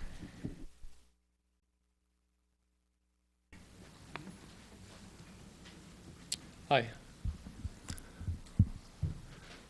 My name's Chris Cowan. I live in a great neighborhood at the end of Oka Road. I'm speaking because I have serious concerns about the negative impact that AHOS will have on North Los Gatos and specifically on quality of life in my neighborhood. I'm going to talk about crime to make sure that the town council members are familiar with the harmful consequences that their plan will have on their constituents. It's clear that the General Plan Committee has not considered housing policy on crime in their AHOZ planning.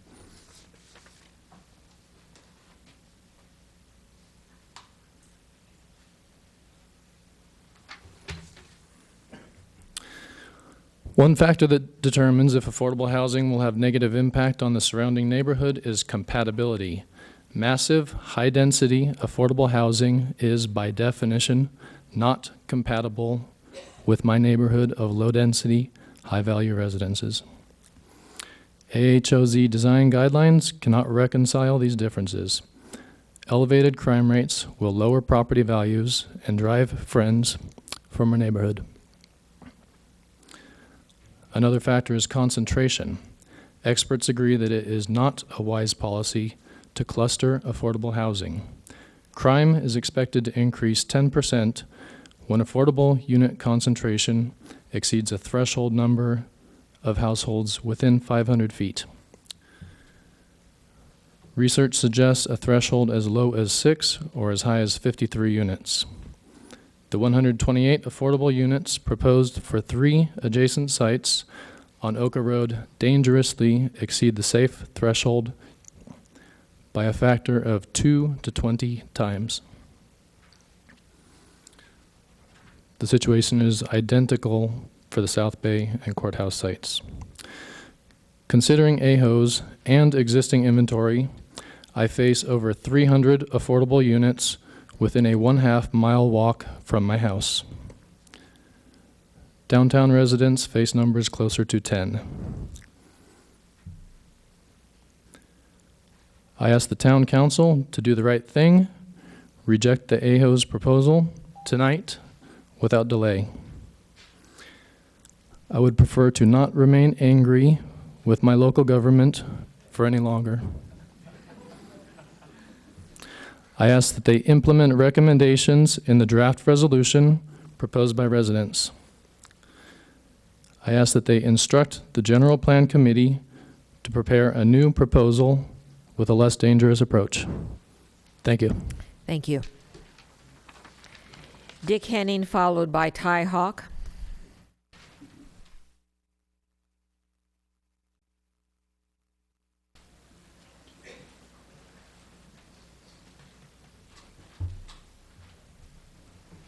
My name's Dick Henning, and I live at the end of Oka Road. I actually worked for the developer that built 18 homes there in 87 and 1988, and I chose that community over several new home communities at the time that I was offered a home, and been there for 24 years. Since then, I was forced into retirement due to a disability, which is permanent. My walking distance goes to about a third to a half a mile, as many of my neighbors can attest to. I really have a problem with the plan because it provides people like me no options for transportation. And as I understood it, from talking to my neighbors, that's one of the things that the state's actually looking for. Vasona corridor, when it happens in the future, is too far for me, and bus transportation's out of the question. It's way too far for me to get to. And people like me will be living, people exactly like me will be living in the proposed housing. I can't get to the grocery store, the pharmacy, Ace Hardware, without hiring someone to take me, paid transportation, outreach. I have a card for them, neighbors here in this room tonight, and friends. So I'm against it from that standpoint, as well as all the before mentioned standpoints as well. I also know that the developers coming in, when I retired, forced retirement in the early 2000s, we were building 0 lot line homes, 2,200 square feet on 28 to 3,000 square foot lots in Gilroy, of all places, where there's wide open land all over. So I know the developers are going to build and pack it in because of my 28 years working for builders. They're going to pack it in. That's the only way it's going to pencil out. And it's going to be an impact to, of course, the roads, the schools, property values, and crime. And all of those have been mentioned. And I agree with every one of them. And I am, from the developers' standpoint, too, and I know what's going to happen. I've been in this room before, and I've seen them go through every time. But thanks for your time, and thanks for my neighbors to help me out all the time. Thank you. Ty Hawk, followed by Garau Goal and Mark Jensen.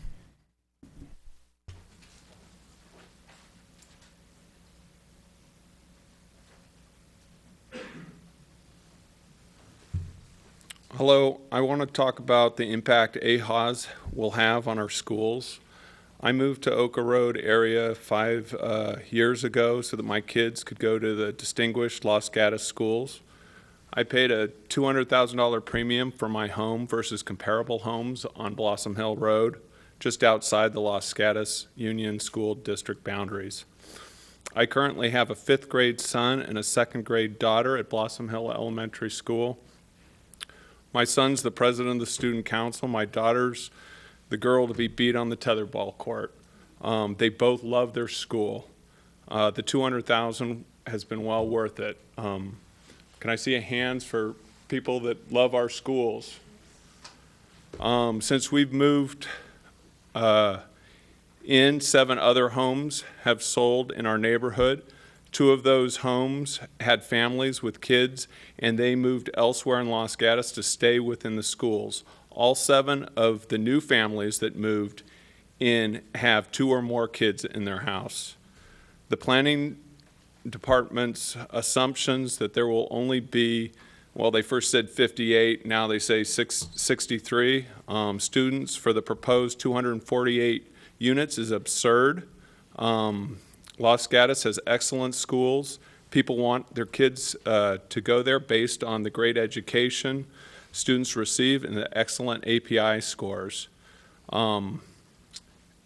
In June 2012, at Pleasanton School Board meeting, they discussed the fact that they must plan for additional children 3 times what they expected. I think our planner was referring to the Pleasanton situation. This was because the density of the people in these transit-orient developments, stack pack, high-rise housing with shops on the bottom. Although ABAG requires that each city take this additional population in exchange for road funds, the impact of the school districts and other services will have been borne by taxpayers. This capacity versus reality is sort of, I just, wanted to make a statement that here, there's 263 overcapacity. This doesn't take into account in the elementary schools, and 339 overcapacity in the high school. This doesn't take into account the new developments, the Guadalupe mines, and the AHAs and the North 40. So I'd just like to say that the environmental impact report has been flawed, and we need to like the California Environmental Quality Act says, there needs to be another environmental impact report done on this. Thank you, sir. So vote no on this. What do you think, IHAs? Thank you. Guerin Gold, followed by Mark Jensen, followed by Carolyn Sims. Hi, my name is Gaurav. I live in North Los Gatos off Oka Road. We moved here about 2 years back with our 2 kids, and we moved here, as you've heard from so many people before, because of the great schools and because we believed our kids can play in our front yard and be safe there. Los Gatos is a town where education is a priority and quality of life matters, so that's the reason we moved. And one of the things we also believe that, as some of the residents has mentioned, that if we had known about the number of houses being built, we also would not probably have moved here. The Los Gatos town staff and the Los Gatos AHOS website confidently states that the house prices were not lower in value because of the affordable housing. I do not believe that. I think this is not correct. I mean, there are numerous studies you can find even on the internet which kind of shows the affordable housing, the prices actually go down. And by decline, I don't mean that I mean that they actually go down. They will not go up as much as the other properties in town. So they might not go down in actual value, but they won't go up as much as other places. And the differential is going to be pretty huge. It can range from $87,000 to almost $180,000 because of this. And these are based off the studies which were done in Foster City affordable housing, which is very similar to what Los Gatos Township is. They concluded that the residential property values within a half mile was reduced by $87,000, and within 1/8 of a mile was reduced by $180,000. And our neighborhood will be located around less than 0.2 miles from the AHOS properties. So I urged the council members to say no to the AHOS proposal here. Thanks. Thank you, sir. Mark Jensen, followed by Carolyn Sims, followed by Andrew Sun. Hi, you guys have a hard job. Appreciate your service. I've lived in Los Gatos 40 years, and we have a master plan, the general plan, which because we have this plan that has been put in place many years ago, the more we follow it, the more we've created a town unlike the other towns around us that are urban sprawl. We have Los Gatos, which has a unique character.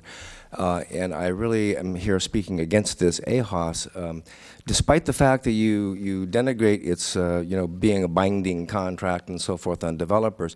You're setting leadership guidance for the town, and you're going to create this disproportionate number of affordable housing units, and a lot of good points have been made here. One point I'd like to point out is relative to the schools. And yes, the schools are a separate entity from the local government, but you need to work together with these folks. We've had our 3 elementary schools in Fisher School all renovated and updated within the last 5 years, and they're all, except for Louise Van Mee, they're all over capacity now again.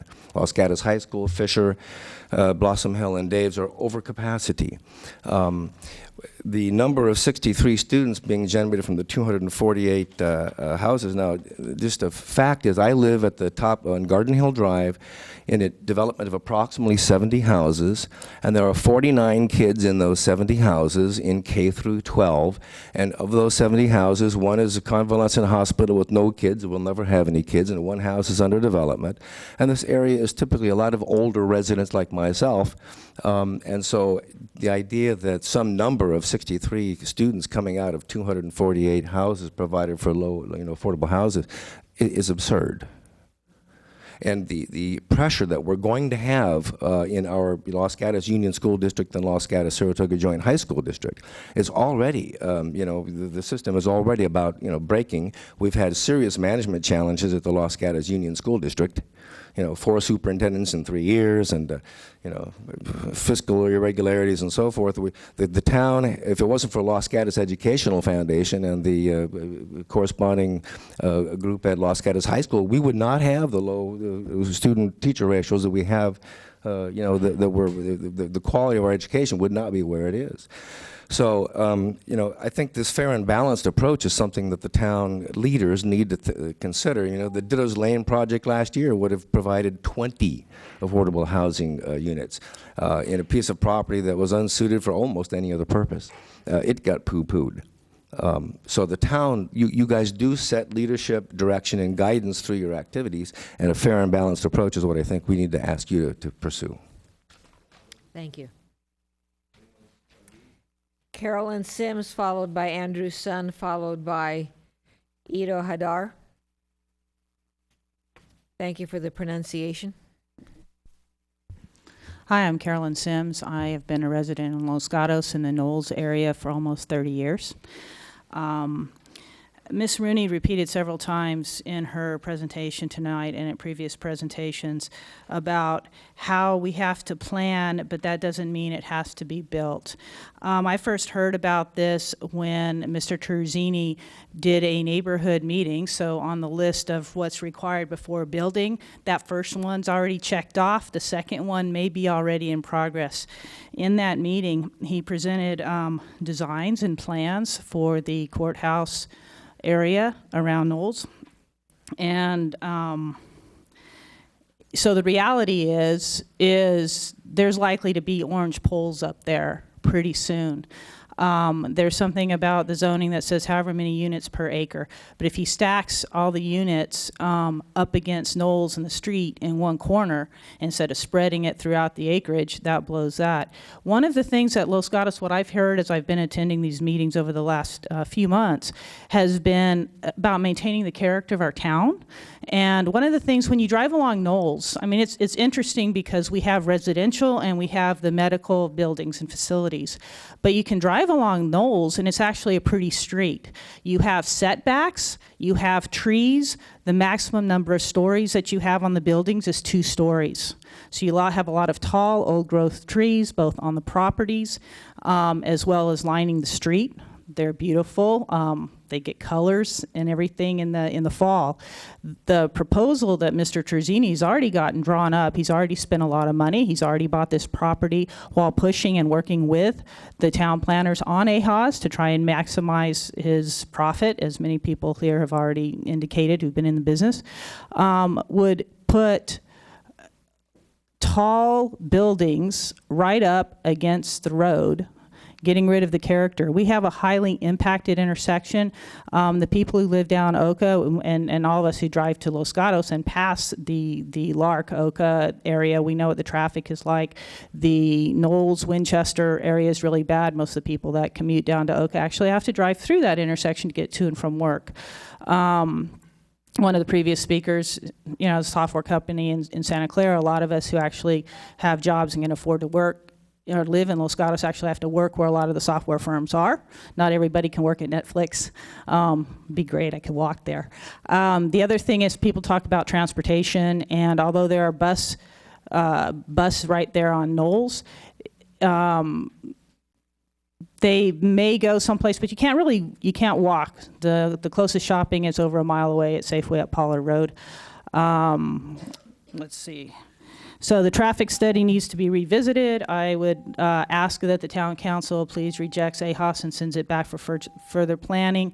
And property values, I want to make one quick thing. If you have a home, two homes exactly the same on exactly the same lots, and you have one in your current neighborhood the way it is, and you have one in a neighborhood that has high-density, low-income housing, which one of those homes are you willing to pay more for and move in and buy? So I urge the town council to reject AHOS, and will the people who agree with me please raise your hand? Thank you. Andrew Sun, followed by Ido Hadar.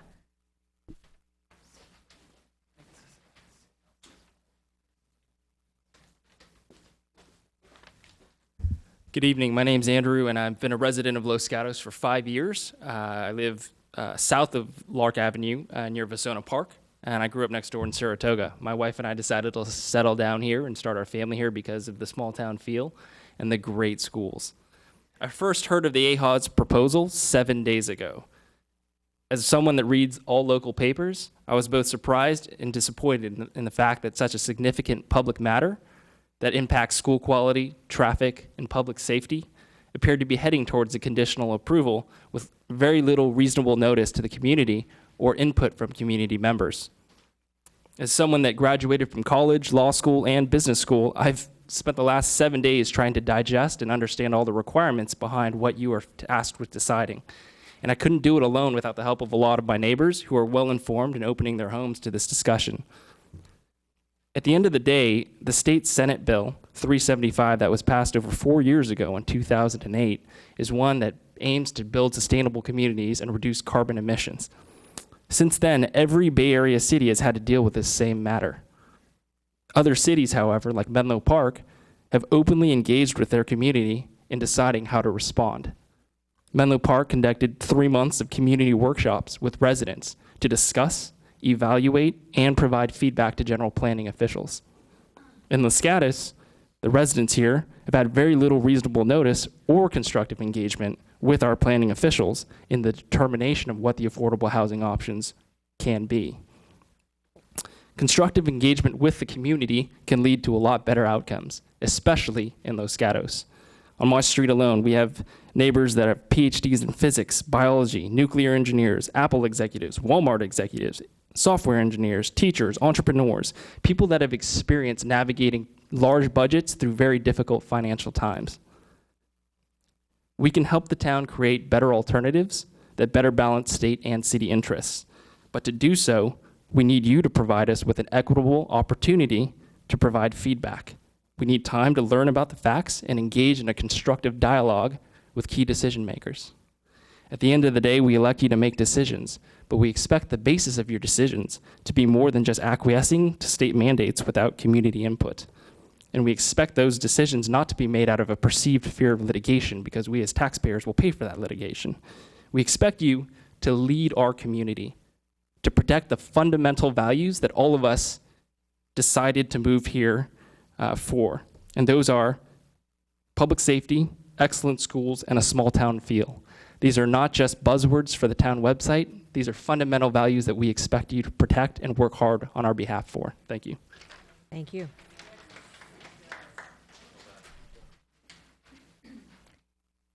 Ido Hardar, Ann Robinson, and Amy Martin.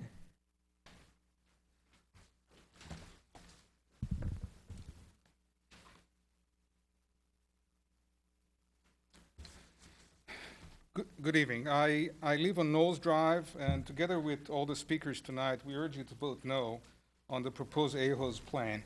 We are aware that actually some of you have already voted. We are aware that some of you have already voted yes on this topic. Back in August, 3 of you have approved AHOS when you were sitting in the General Plan Committee. But when you made that decision, you really didn't have the right information in front of you. There's been zero engagement with the local community in the selected sites, so you've been getting very limited, selective, and often misleading information. For example, back in August, you voted yes on this plan without seeing the map that has been referred to of affordable housing in town. That map wasn't put until months later. And not only that, but that chart was wrong and misleading. we put together a corrected version of that includes the proposed AHOS sites, the red bubbles at the top.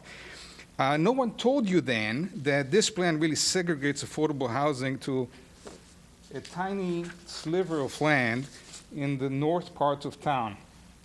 The north part of town already has 5 times more dense, high affordable housing population, and the proposal would quadruple that level of density of affordable housing in the north part of town. You didn't know that, but tonight we are telling you the whole story. Back in August, you voted yes on this plan without really seeing an EAR that reflects the effect of this segregation. The EAR was put together very hastily a few months later.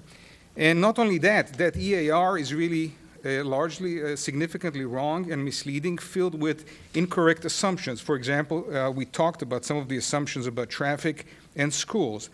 No one told you that the sites selected were right near some of the busiest intersections in town. So the intersections that they are placed into were twice as busy as the rest of the town, and the AHOS would put 66% increase in the delay of traffic through these intersections. No one told you that the affordable housing plan would concentrate this in the relatively low-income part of town and increase income disparity. But tonight, we are telling you the whole story. We are sure that you do not want to rubber stamp a plan which is unfair and damaging to the town, the neighborhood, to other towns, and to the potential residents of these affordable housing units. Tonight, you have a great opportunity to make it right.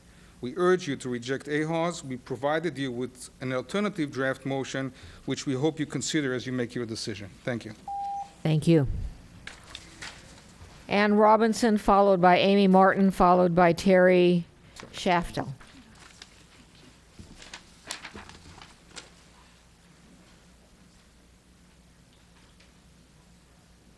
Hi, my name's Ann Robinson, and I live in Charter Oaks. I've lived there for 20 years. I've raised 2 children. They both went to Los Gatos High School. And I am very, very concerned about the Lark Avenue traffic. I've also worked 20 years in Los Gatos, 2 different buildings on Los Gatos Boulevard, the London Plaza, and now I work on Knowles. So I have driven so many times down these roads for the last 20 years. I wanted to show you, I know this is just a homemade little map, but my concern goes to all these red marks, which it's kind of hard for me to see from over here, but here. You can pull out the microphone. Okay. This is a map I did of Los Gatos Boulevard. And you can see all these red marks. It goes from Shannon to 85. And this is 1 mile approximately. But we have the 22 homes here, which are being built. We have this Swanson Ford, which is going to be about 19 single homes, 30,000 square feet of retail. We have the CVS going in the Chevrolet. I believe that's what I was told today. Then we have the Stanford Medical, which is 40,000 square feet.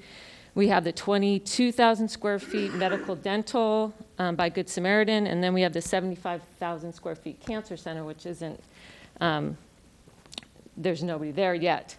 But none of these buildings here, oh, and then we have the North 40, right, which is going to be, I believe, 364 homes. I was in the meeting in August, along with hotel, office, retail. So none of these are occupied right now. None of these buildings here, you can see, are occupied. And then you're trying to do this high density here on Oka Road. And I'm amazed, I'm confused, and I don't understand how we can have all this traffic on Lark Avenue, as well as I just found out too, I got a notice from Joe Shank that they're thinking of expanding into the Vasona light rail area. So 55,000 square feet office in that area too. And then we have this over here. And I know you did a traffic analysis in 2010, I believe, for this area. So I don't know if this has all been considered. You know, all the traffic from these. These are going to be at least, you know, several hundred employees in these buildings, as well as thousands of patients, probably a day, coming to these buildings every day, because they're medical buildings. So, Thank you. anyway, I just am very concerned with that.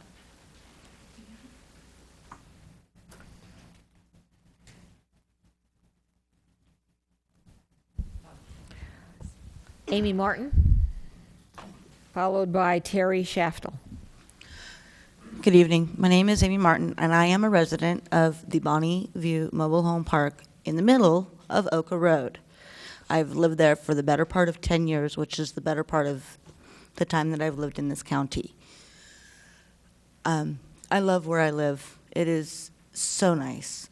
However, between what is being proposed, the traffic that we all already are seeing clearly and that you've heard of this evening, the less than par safety issues that we have pulling into and out of our homes, as well as the new JCC traffic, the church traffic, which I am a member of that church, the preschool traffic that will shortly begin, that is on site of that church, as well as the racquetball club. I'm sorry, this is just not working. It doesn't make any sense to put that many people or houses, or however you need to say it, in one small spot. I have seen over and over and over again tonight where people have done way more stuff than I have, but this is just not okay. I go down that street twice a day, easily twice a day, and at least once a month I hit a pothole as it is today, right now. I cannot even imagine what it's going to be like after all this is said and done.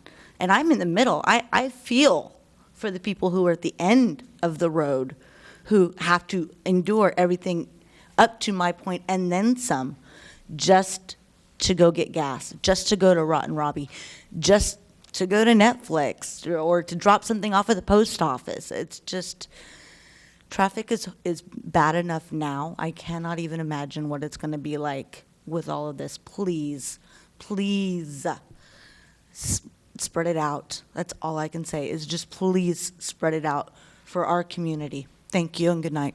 Thank you. Terry Shaftel, followed by Ian Land, followed by Jeff Benjamin. Hello, my name is Terry Shaftel, and I'm a longtime Los Gatos resident.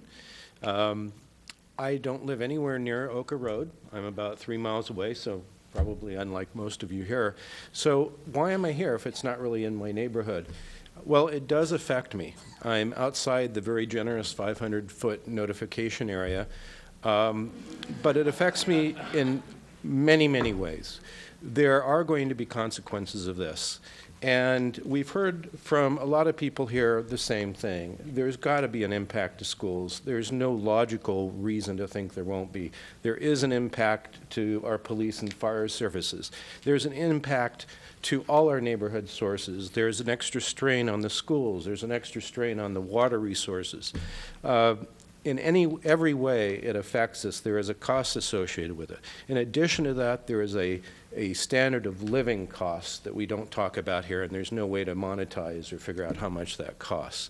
So this is a great plan for the developer. It may or may not be such a great deal for the people moving in, but it's definitely not a great deal for the rest of the citizens here. Now, unlike a lot of people here, I'm against it completely because I think it's a misnomer. I do not believe it's affordable housing. I just think it places the burden on other people, and I think the burden is far greater than the benefits. So I do also plead with you to please reconsider this, and at the very least, allow us more time to look into this, study it, understand it better, figure out if we're wrong or if the proposal's wrong, and get back to you with our arguments. The lady at the beginning, Diane McNutt, said it would be nice if we got information before 35 minutes before the meeting started. That was one of the first things you voted on. Well, tonight, this is the first time I saw it during the meeting. So I would very much appreciate that I get at least the same notification I get for things like neighborhood garage sale, which I do get notifications for, or, Jazz in the Plaza, I get notifications for that. But I didn't get anything for this. As some of the other gentlemen here stated, they sounded very intelligent, far smarter than I am, and they didn't know about it either. And I'd like to see how many people knew about this before, let's say 2 weeks ago.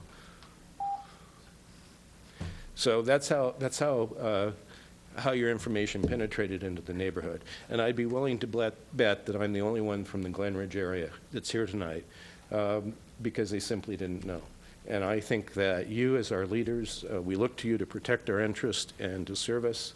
And I also, like so many of you, wish you to look into this again. Thank you. Thank you. Ian Land, Jeff Benjamin, James Purcell. Okay, Mr. Mayor, Town Council, thank you for hearing us out. I've been a resident in Los Gatos since 1998. Yes, I've been a resident in Los Gatos since 1998. I learned of this on January 11th. And so similar to many of the other people I've just recently met, I'm concerned that how did that happen? Like many others, I don't see a rational data set. The data we've been given doesn't seem to represent what reality probably will be. I'm also concerned with a number of issues: crime, traffic, schools, housing values, the fairness of, we see the picture, 86% and 14% of the area. There's been a lot of things said. Ann did really great on talking about traffic, all the different building. I think a number of people have made great points on all these things. What I thought I'd do is follow on to Chris's point on crime. I moved to Los Gatos because it was a safe place. In my lifetime, I've lived in Richmond, California. I've lived in Oakland, California. I have lived in Los Angeles and Cambridge in Massachusetts. In each one of those places, I was exposed to crime, in some cases actually a recipient of it, a victim of crime. Probably the worst actually I felt was living about a block away from high-density, clustered, low-income housing. Every night walking home from school, I sat and I thought about how exactly I would try to run from, whoever was going to attack me, how I would hit them over the head with my computer bag and run. I don't want that for my daughter. I don't want that for any of the children or people in this room. Well, I know we say that won't happen with this high-density housing. I'm not convinced. So I'd really kind of just urge us to think about sending this back to the General Plan Committee. I challenge you all to be creative about your solutions. I'm not against AHAs, but I am certainly concerned with the plan as it looks today. And I'd love to see a show of hands for all those who agree. Thank you. Thank you. Jeff Benjamin, followed by James Purcell, followed by Carl Taco. Hi there. Thank you for having me. My name is Jeff Benjamin. I was born and raised in this town. Family members served in public seats like yourself. Also served the schools, as does my wife currently, as a second grade teacher at one of the local public schools here. And so I consider myself a pretty well-informed resident, having been here for so long and obviously raising a family here. So I was pretty shocked when a neighbor told me about this 9 days ago by way of him walking on the street and me slowing down to say hello. I personally live actually across the street from Oka Road, little neighborhood behind, I guess, the Vasona Dam, Vasona Park. But I drive Lark Avenue every day, and I mean, just in the last year and a half, Lark Avenue is extremely congested. I don't travel Oka very much, but I can't even believe people can get to Oka because Lark is so congested. And so for any traffic studies that have gone on, I'm pretty surprised because, one, it takes me about 20 minutes to get to school, driving my kids to school, and coming home on an evening, it takes me about 5 minutes just to get off on Lark Avenue. So I guess when I was informed, I was pretty disappointed that, and well, let me say this, I'll quote Jim Harbaugh, going to the Super Bowl it's a blessing and a curse, I suppose, because the blessing here is that I found out that all my neighbors are extremely active and very well informed. And the curse is that we're being fed a lot of information that isn't accurate. And they had to go out and do this. And I haven't had that much time to research this project, but in the little research that I have concluded, I can see there's a lot of alternate solutions. And, you know, what's contradictory to this program is what everything the town has stood for in the past, and that is to spread it out. They don't cluster things. It's all spread out. It's all been very well planned, and that's one of the reasons we live here. And so I just really hope that, considering kind of the activism and the education and the insight that's gone into this, to maybe go back and take another look at what is really going on and reconsider it. Thank you. Thank you. James Purcell, followed by Carl Taco, followed by Mark Brine.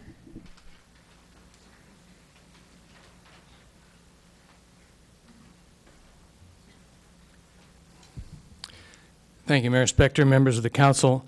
My name is James Purcell. I live at 111 Via Teresa in Los Gatos. My wife and I have lived here for about 8 years.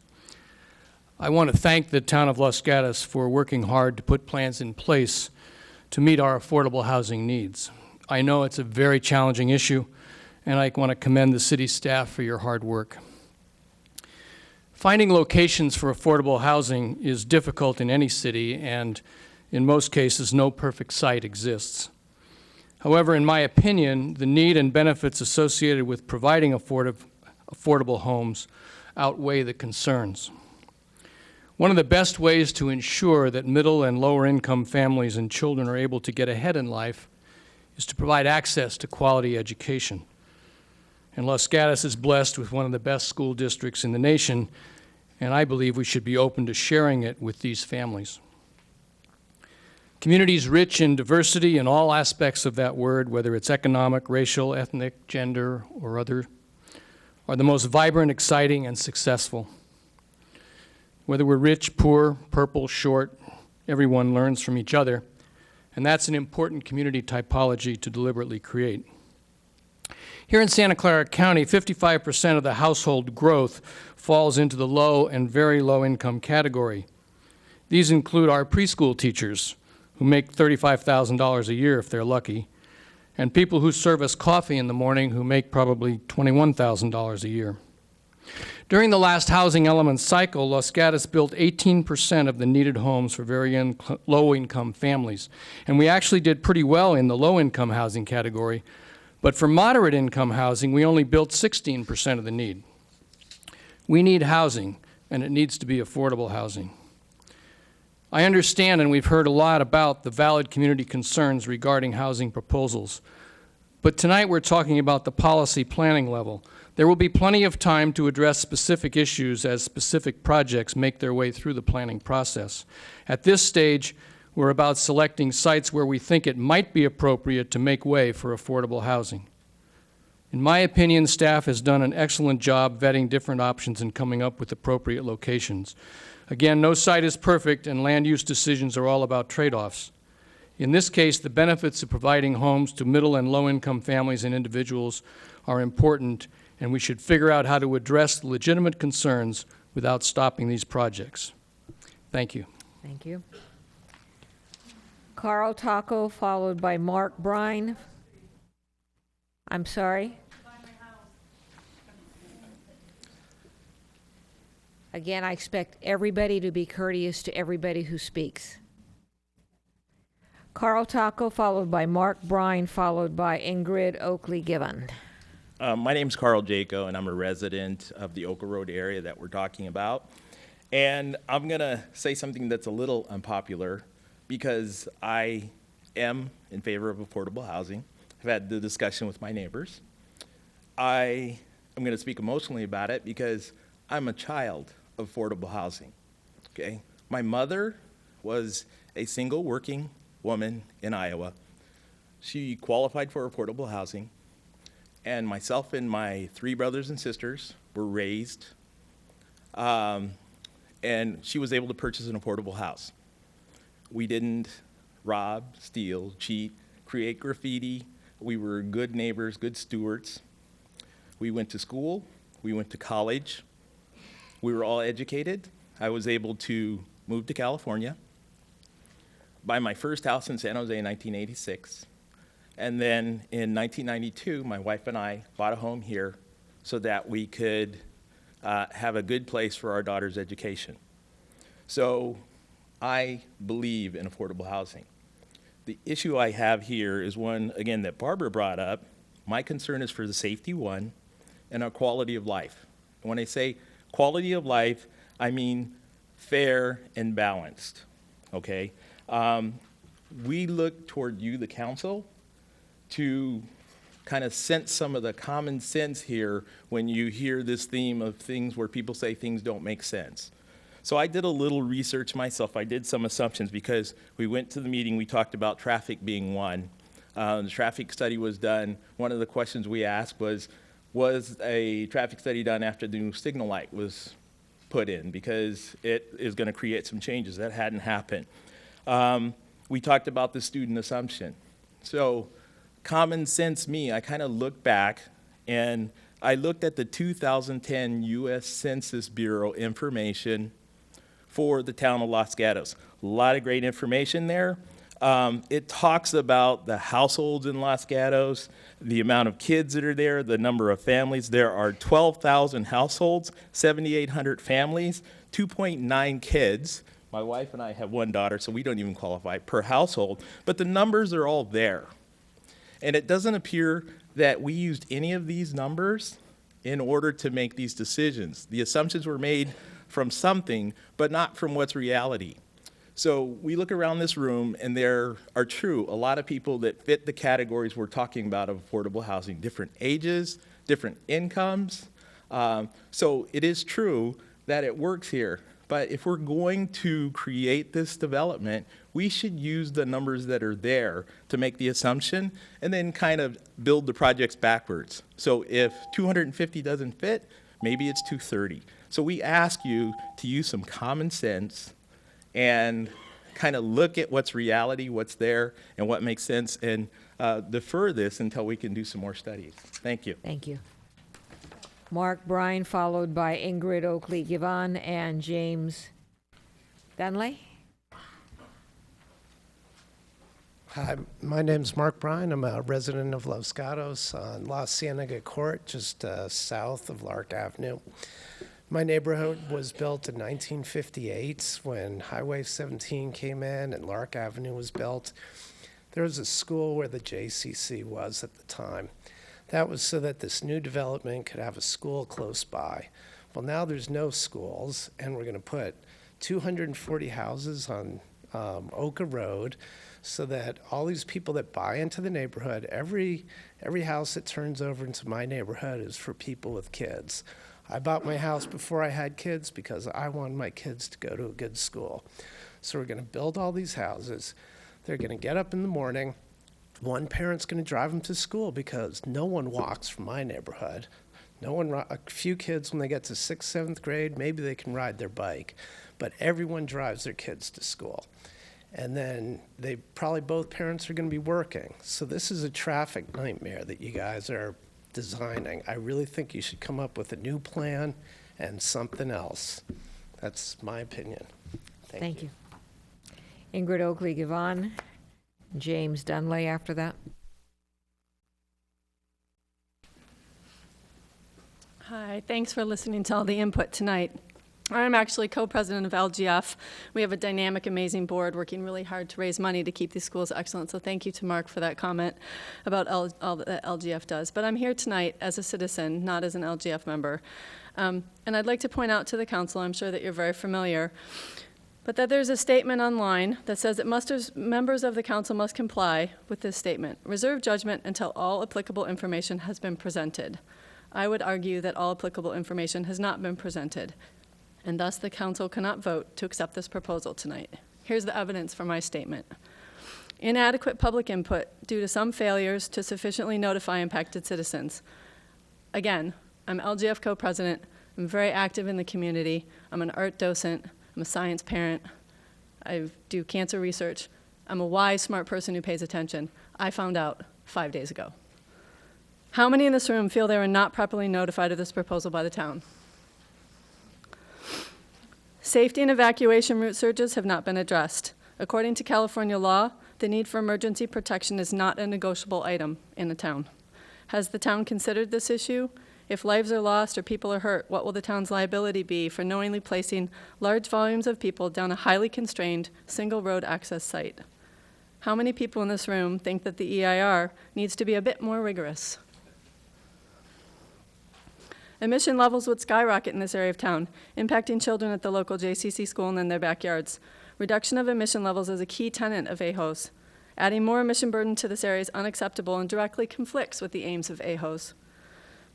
Oka Road properties will not add public transit ridership, much as we'd wish that they would, and to advertise this would be a falsehood. Have you notified the parents of JCC school children? Again, a more robust, rigorous EIR seems to be warranted in this situation. This proposal creates a disproportionate burden on one area of town. Clustering of affordable housing fails to fulfill the aims of AHOS, which is to smaller infill properties. This does nothing to do that. This seems like discrimination against residents in Oka Road and surrounding neighborhoods. There has been inadequate consideration of other properties like the North 40 or the recent knowledge of the Sisters 11 plus acres. This gives you an opportunity to make a new change to this policy. Other much better match sites from emissions and public transit and pedestrian access to services like the former car lots were rapidly discounted. Why? Was that due to an overarching desire to minimize public activism by reducing the number of parcels under AHOS so that you'd have less people in here? I don't get it. I really hope not, because that would be very discouraging. How many people feel discriminated against and that the democratic process has not been fulfilled in this room? So in sum, the bulk of evidence clearly indicates insufficient work has been done on this plan. The council has not been presented with all applicable information and is not in a position to vote. I ask you to put this back to the General Plan Committee for additional work. This evening, there are no other choices. Thank you. Thank you. James Dunley, followed by Evelyn Stivers, followed by Mike Bolera.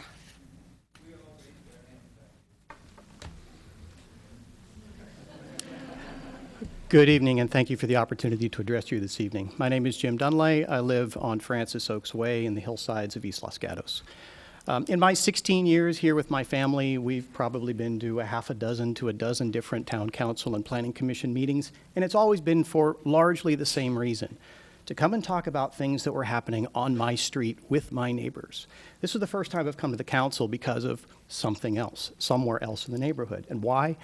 It's because what I see happening here is really like the proverbial frog in the pot.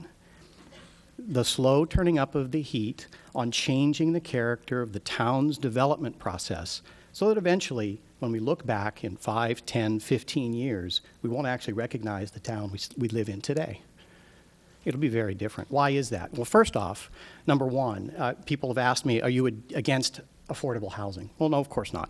But what I am against is the process by which we've gotten to where we are today. Like several other people here this evening, it's been exactly 6 days since I've known about this process coming to a vote. And in those 6 days, I have not had adequate time to really inform myself about the long-term consequences. What I hear tonight is enough information to cast reasonable doubt, if not absolute overturn, to the prospect of the plan of AHOS that's been thrown in front of you today. Think about other alternatives for how we might comply with the need to change the character of town housing. Have we talked about the option of allowing properties with an acre or more to add a granny flat? that by definition becomes low income, distributed, low impact. Maybe you have, but certainly I haven't been part of that process, and I might actually qualify to want to contribute to that. Have we talked about taking Santa Cruz Avenue and zoning it for mixed use? Well, probably not, because, well, that's all built. But what I heard 1,000 times, if I heard it once, was it's not that we have to guarantee it built. It's that we have to guarantee it's planned. Okay, let's put in a plan that over the next 50 years, 100 years, how many ever years it takes, slowly but surely transforms the town with the support of its residents to something that is perhaps more inclusive, something that is, in fact, a, quote, livable community. I happen to hate that term, by the way, because I live in this community. It's a very livable community. I don't want somebody outside my region telling me what livability is for me. You know, 16 years ago, my wife and I chose this community and chose the hillsides precisely because it was not high-density housing. But slowly but surely, from the outskirts of town in, it will creep in upon us unless we're willing to say something now, unless we're willing to pull people together and talk about how we might be able to engage the state in a dialogue. Come on, guys. You're about to roll over to the single most inept state government in the country, maybe in the entire history of state governments. Let's not do that. Thank you very much. Thank you. Evelyn Stivers, followed by Mike Bulea. Evelyn Stivers. Looks like she's not here. Okay, Mike Bulea, followed by Johnny Lee, followed by Suzanne Beglau.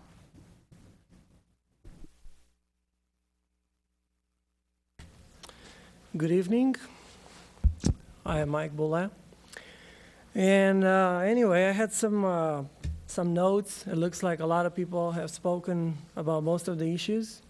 So instead of focusing on the same topics that have been well discussed, I would like to actually talk about something called principle. I don't know how many of you are familiar with the funny story, the gentleman and the lady next to him in an airplane. He's proposing her for $1 million to sleep with him, and she says yes. Then he turns around and he says, how about $500,000? She thinks about, okay, and then it keeps going down until he says, right before the airplane lands, he says to her, I'll give you $20 if you sleep with me. And she says, what do you think I am? And he says, well, I believe that has already been determined. We're just negotiating the price. So this little funny story, I think it's very relevant because there's something called principle. And I don't want to take a stand, on, oh, this is hard, the traffic, the schools, how this is going to affect this and that. I want to take a stand on the principle, which comes back to the very foundation of this nation and to human dignity and human freedom, things that have been written in the Constitution. People fought and died over these issues. And this is the heart of the matter here. I don't think is, how many schools we can do, how we can force these people, but rather what is the legitimate role of the government and whether or not the Constitution is still the highest law of the land. Or did we replace that, practically speaking, with bureaucrats, commissars who are basically given, coming from top down with all these decisions and basically trashing the elective representative and also form of government and also trashing the principle of the Constitution. So what I would like to, I'm kind of broad in general, but what I would like to bring your attention to is that in the last maybe 60, 70 years, you're gonna look, the United States basically has not become better by moving away from free markets and from capitalism, from voluntary contracts. We're becoming more and more poor, and the more we help so-called poor people, the more poor everyone becomes, and the country is in deep trouble. Right now we have about $16 trillion. It comes down to about $140,000 per taxpayer. This is fiscal child abuse because you guys are spending money you don't have and devaluing the currency. And what happens, like, you don't think about the people that are going to grow up and have to pay the bills. That is so wrong. Thank you. You're welcome. Johnny Lee, followed by Suzanne Beglow. Johnny Lee. All right. Suzanne Biglow. While she's coming up here, this is my last card, so if you still want to speak, I need a card. Good evening. It's been a long one. Thank you for listening to all of us. I just want to make a couple points. The first is that I live at the end of Oka on Mozart. Sorry. I live at the end of Oka Road on Mozart. The first time I learned that any of this was brewing was when I received mail notice of a December 18th meeting.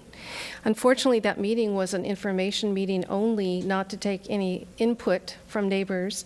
And those of us who went to the meeting learned that the Planning Commission had already decided and chosen the Oka Road area to be one of these high-density housing locations. I also am not opposed in any way, shape, or form to low-income housing. I think it's absolutely necessary. I think it's our responsibility, and I think it has to be done. My primary concern was, the first time I heard about it, was the choice of this landlocked location with a 2-lane road going in and out, period. And I did send an email to the council, and I said, if you truly are going to consider this location, you must consider an alternative exit to this neighborhood. It is a public safety risk. You can't just look at the current population there. You have to realize that the town has already approved there a swim and racket club that's been there for many years, that is very busy in the summer, that is busy from morning until evening with adults who I find coming home frequently, for some reason, do not look in their rush now to get home after work, having worked out, and frequently have to come to a stop when someone pulls out in front of me leaving that swim and racket club. Now we have the JCC. We all know what a vital organization it is. They also have a school there. They have camps. They have a workout facility. There's constantly a full parking lot at that place. We now have another new church on the corner. Again, their only access is onto Oka Road. And now I just learned tonight that there's going to be a daycare center there. If there, God forbid, is some emergency, and I don't want to list the potentials, especially based on what's recently happened in this country, every parent with a child at that school is going to come and try to get there. Everyone who's working out there is going to try to get out of there. And there is absolutely no way any emergency vehicle is going to get to the end of our road. As someone in the neighborhood put it, it's like being in a theater and knowing there's only one exit. How would you feel if you were here and we only had one way out and you heard a gunshot or we had an earthquake? It is just not reasonable. And I implore you, before you vote on these areas, if you've never done it, drive over there. We don't need studies that I understand we listened to or we adopted from Orange, the city of Orange and Orange County. This is a small town. Go and look at it. This location for this many houses is absolutely dangerous. Thank you.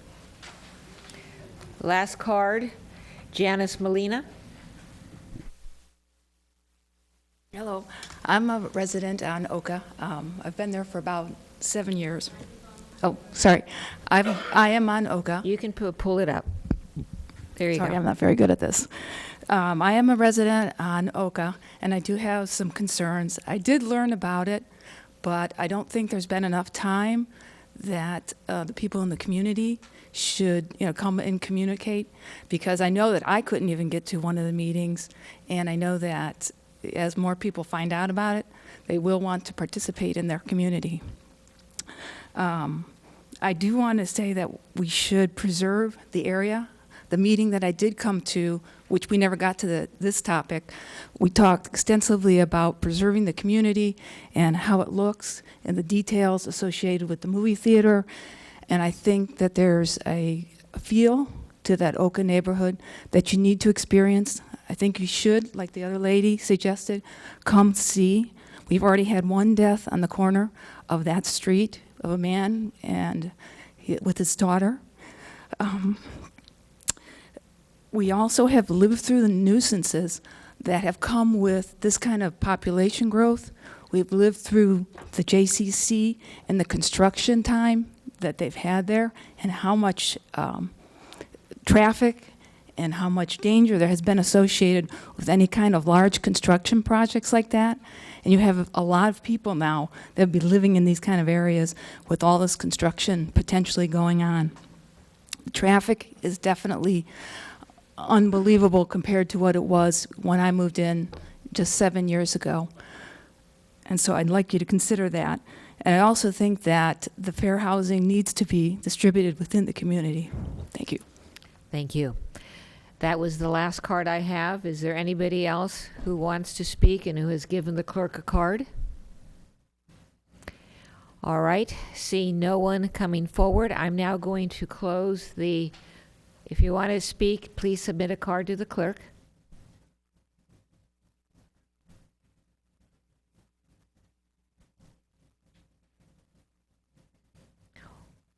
Can I do it after I speak? You may speak and then give it to her afterwards. All right, you Thank have you. 3 minutes. And give us your, since you don't have a card, please give us your name. My name is Benjamin Kogan, and let's see, I've worked in Los Gatos for 5 years. I live in San Jose, and I just trying to understand the process. Seems like a lot of people are not happy with the statistics and the results. And so if this is a democratic process, I ask that we have another meeting involving the people and getting the input, since this is who it impacts. And the Constitution is what everyone, I believe, in this room swore to uphold. And I trust you guys will use your judgment to listen to the people. And I appreciate your time. And I thank all you guys for being here, because you guys are what make this country great. And thank you very much. Thank you. All right, I have no more cards. Anyone else? I see, you don't have to raise your hand. Just come up, give us your name, and give the clerk a card after the fact. I just want to make one point that All right, let's have, may we have your name, please? Oh, my name is Ivy Wen. I live by the end of Oka Road, and I just want to quickly make one point. The lady just mentioned that we are the one-way street, one way in, one way out. That was also my first concern when I heard about what we are going to build another 250 units. But so I asked everybody to look at this room. We only have one room here, but we have 4 exits in this room. Thank you. Thank you. All right, any further cards? No. Any further people coming up to address us? Seeing none, I am now going to close the public testimony portion of our hearing. What is going to happen next is we will take a 5-minute break. And when we come back, the council will have the opportunity to ask questions of staff. We'll have the opportunity to discuss and make any decisions it chooses to make.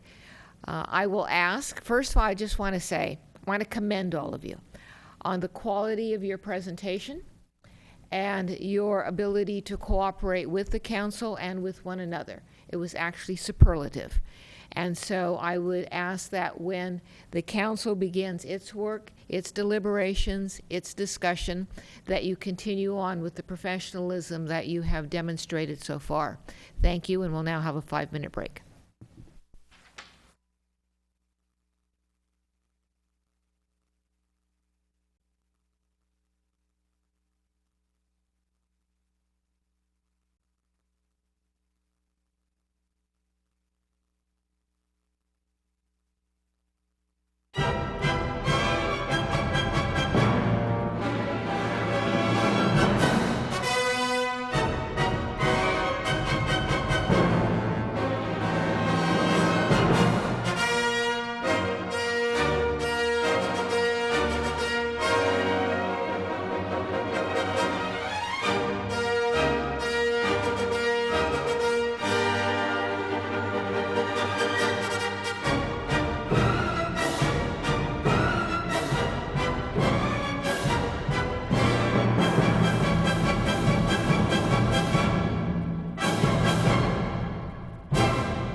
All right, we're calling this meeting back to order. If you please take a seat. Okay, let's take a seat and quiet down.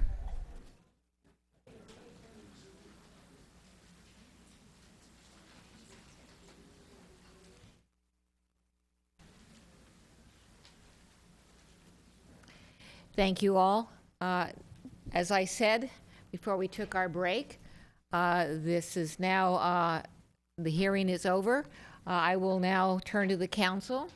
I'm going to ask the council, first of all, if they have questions of staff, And after we do that, then we'll get into the discussion. So, questions of staff? Mr. Brzezinski. Thank you, Madam Mayor. I wonder if you could give us kind of a projection of the time frame within which we should be working to draw a conclusion on our current proposals for the housing element's conclusion.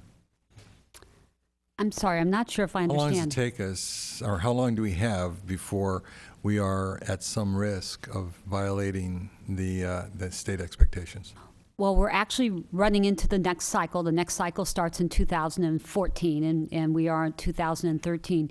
We did have some time constraints placed on us if we were to be, if you remember back in June, the council considered whether to define a PDA in town, a priority development area. If the town would have defined a PDA and we would have been in the, shall we say, the bigger pot of money pool of transportation funds, we had to have a certified housing element by the end of January 2013. We elected not to have a priority development area, so that constraint actually was eliminated. Technically, we have a certified housing element right now. We are meeting state law that was based on the state Housing Community Development Department's review of the draft AHOZ program. If the program were not approved, I would believe the state would probably relook at that, and we could then be decertified. But the time frame really would be, there isn't necessarily a time frame other than the fact that we're starting into the next cycle. Right, so if I could just clarify for myself. So we're not really under any constraint in terms of a due date. What we are under is the necessity to continue to work to resolve any issues so that we can present the state with a viable program to offer the opportunity for affordable housing in this cycle. I would agree with that statement. The only other risk that I could see is the fact that because we're not following, because we might delay in following through on the AHAs, we might risk the smaller pool of transportation funds that we're eligible for. As you know, OBAG separated the transportation funds into the cities that have priority development areas and those that don't. We still need to have a certified housing element to be eligible for those funding pools. All right, thank you. Other questions? Mr. Leonardis? Thank you, Mayor Spector. Just wondering, you know, I was one of the council members that did not participate in the general plan committee, as to my left, the 3 members did. But we had originally 41 sites identified, and because this is a game of numbers, because we're just putting together a proposal for the state, just so we can keep moving forward in time with no guarantees of what will be developed, when and where and how, why wouldn't we just include all 41 of those sites? I hear from the audience tonight, you know, rebalance, social injustice, segregation, integration, all these words being tossed out. And if we're just putting together a bunch of numbers to meet a state deadline or a state requirement without any guarantee of any of it ever happening, what's the point of just narrowing it down to 5 when we can keep it at 41 and let nature take its course?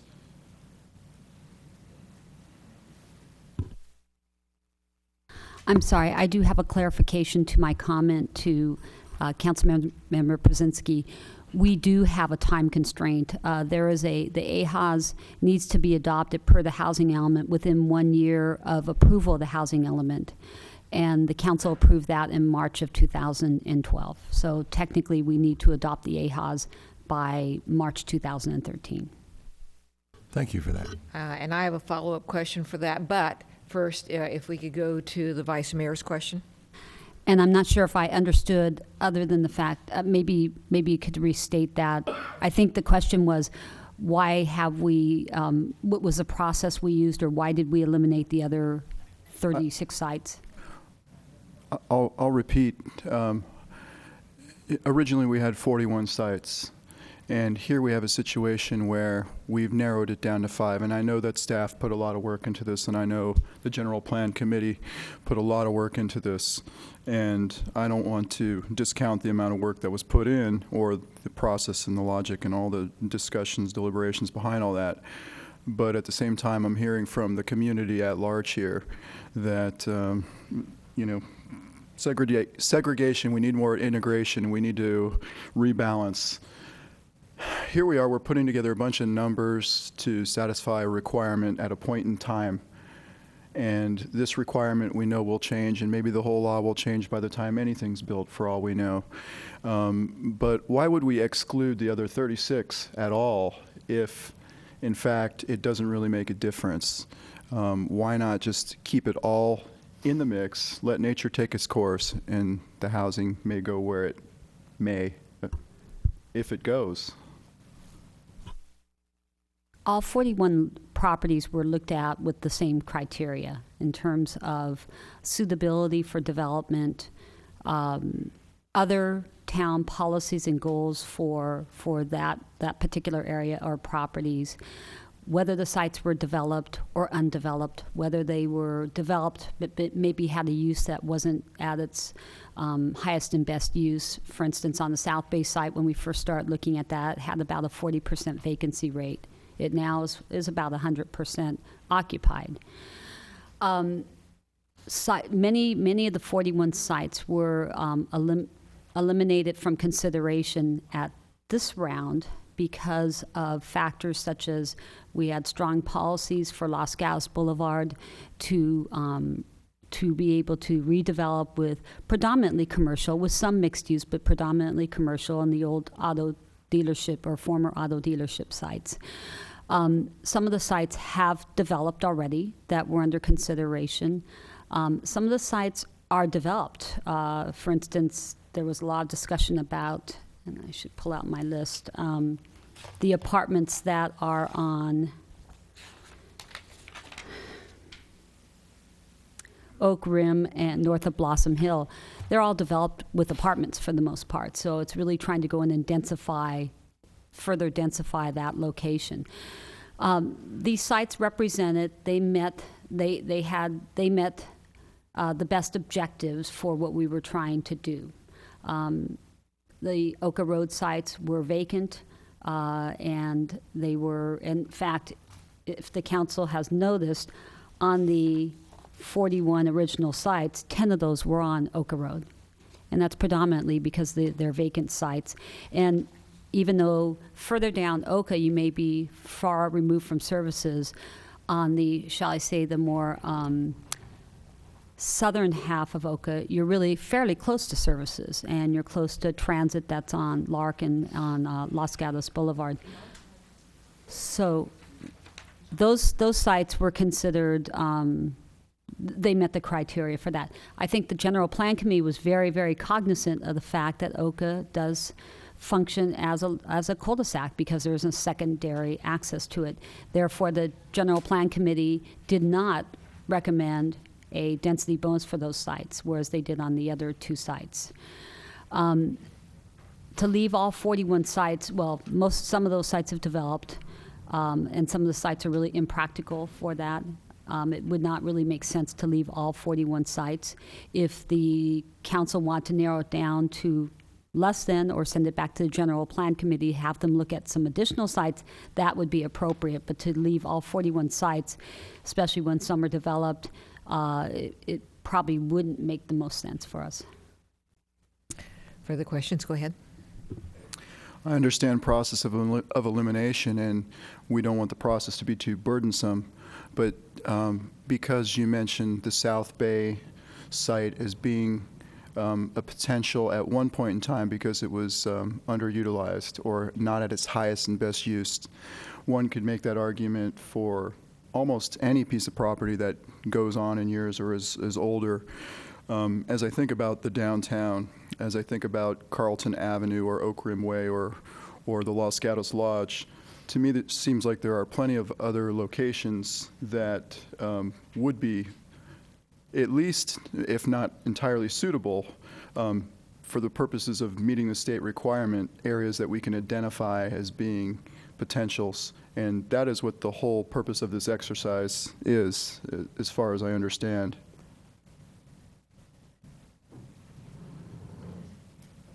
Is that the end of your question for now? That is the end of my All right, question. so do you understand his question?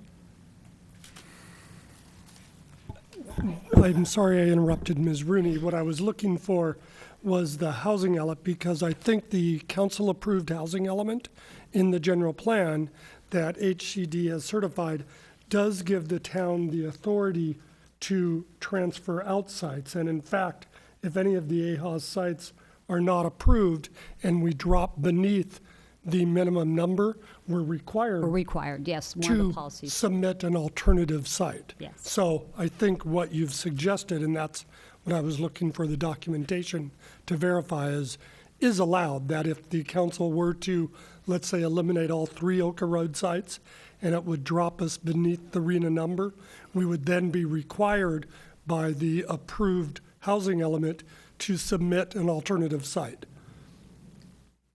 That's correct. It's actually one of the action items in the housing element. Mr. Vice Mayor, go ahead. Thank you again. So is this an all or none tonight? In other words, we have 5 sites identified, and suppose that based on the intense public hearing,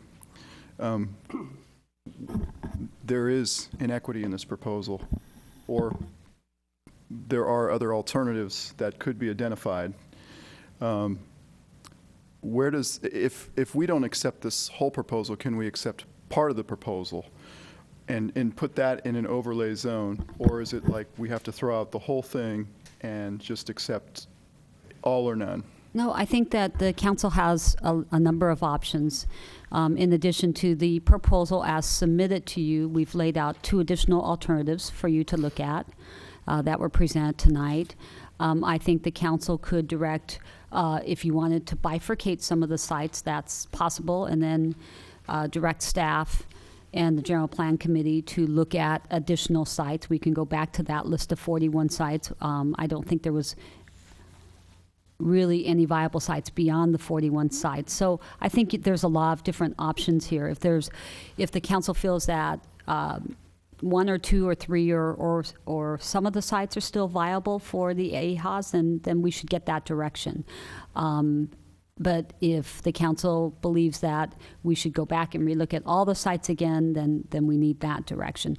We just would like some clear direction on what we should do with that. Thank you. Further questions, Mr. Vice Mayor? No. All right, anybody else? Ms. Jensen? This is just a process question. If the council were to determine that it would be appropriate to send this back to the General Plan Committee, is it a necessary prerequisite to reject it, or can we keep the idea in process while keeping other ideas available to us?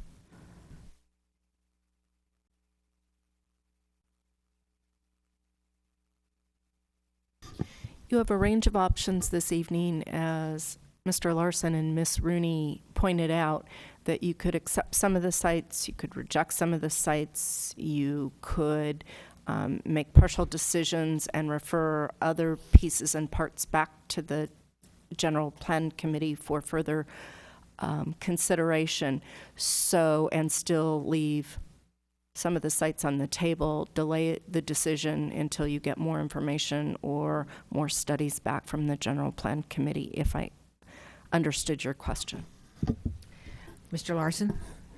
You're And the responding to Ms. follow-on. Jensen's question? Yes, it Okay. is. It's a follow-on. So if the council were to direct, let's say one of the alternatives, let's say the one alternative that got rid of Oka Road sites B and C, it is our analysis that it wouldn't kick it to the threshold where we have to go into the replacement model under the housing element, the approved and certified housing element, and that we could proceed then with Site A and the other two non-Oka Road sites, bringing back that ordinance to council for consideration and return to GPC for a discussion on, is there another site out of the original 41, remaining 36, that could be considered as an exchange for either Oka Road Courthouse or South Bay, if that's the council's direction. I don't know how fruitful that would be. I might ask the GPC members to respond to that as well. Ms. Jensen, further questions right now? Let me follow up then. Mr. Brzezinski asked a question about the deadline, which I will put in quotes, and the answer was March of 2013. Then what happens? We have a March of 2013 deadline. We don't make it. Then what happens? It's a general plan goal, or actually it's a general plan action item. It means we're not meeting our our housing element as we have laid out and as we've submitted to the state for certification. The state, when in the next cycle that again begins in 2014, and when we prepare a housing element that will go to the state, one of the main processes that the state goes through is to evaluate how we accomplished our goals, how well we accomplished our goals that we laid out. So at that point is when the state would see that we may not have met that goal. I don't think there's a legal issue involved with that. Often there are times when we don't meet all of our general plan objectives in the time frame. There's nothing, if you remember in the general plan, there was an action item that did not allow the town to adopt a specific plan until the sustainability plan was completed. Now that had the real consequences to it. This one the consequences is that when it's evaluated by the state, it will then be known that we did not meet that objective if we do not adopt that in time. So I think that is the biggest consequences of that. So at some point that we cannot define, the state will evaluate our general plan and could determine that we haven't fulfilled our objectives, but we don't know when that's going to be. And when they make that determination, we don't know what the ramifications are going to be? I would say that's true. All right. And then the numbers, because they're still not clear to me. The total number of units that, and not with any excess numbers, but the bottom line numbers that ABAG wants us to have in this cycle, and how many we anticipate being able to place on each of our AHA sites. So our remaining RENA for 2007-2014 is 452 units. Our original RENA was 562 units, but since January 2007, we accomplished 110 of those. So the revised or adjusted RENA is 452 units.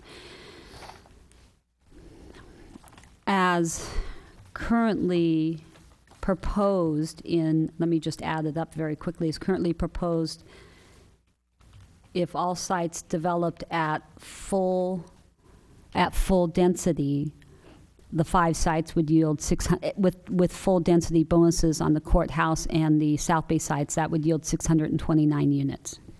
And I'd like it per site, please. Per site. 120, and again, this is density bonus and base density, 125 on the courthouse. Oh, wait a minute, this is AHAS, the AHAS numbers for each site. Yes. Okay. That's what I'm citing. For the courthouse, it's 125 units. For South Bay, it's 256 units, and again, that's inclusive of the density bonus. For Oka Road Site A, 128 units. For Oka Road Site B, 60 units, and for Oka Road Site C, 60 units. Thank you. And it's being displayed right now. Okay, great, thanks. Other questions? Ms. Jensen. I just wanted to follow up again on the mayor's question regarding timing and consequences. You said that by March of 2013, the state was going to assess whether we met our objectives, and I'm assuming that our objectives are to demonstrate that the town of Los Gatos can meet the RENA numbers. And I'm also assuming that our ability to demonstrate that is not tied to the AHOZ. It's just what we proposed originally, which the state evaluated in certifying it. Is that correct? We have options of doing it in a different way, is what I'm asking. I just want to make one correction, then I'll answer the question. The state would not be evaluating it in January or March in 2013. The state would evaluate once we submitted our new housing element, because we then would show what we've accomplished and what we haven't. And yes, there are other ways of achieving the RENA. The AHOS isn't the only way. I think we laid out some options and some alternatives. You can go and rezone properties to a higher density. You can do a combination of, you can do some second units. You would not probably be able to accomplish 452 second units. It'd be unrealistic, and the state would not probably believe that we could actually do that. Those are the methods that most agencies would use, though, to achieve their RENA. Smaller, totally built-out communities that have very, very small RENAs, such as Montecito, might be able to do second units and be able to accomplish it that way. But when you have in the hundreds, it's very, very difficult to do that. So typically, it ends up being rezoning or something like an overlay.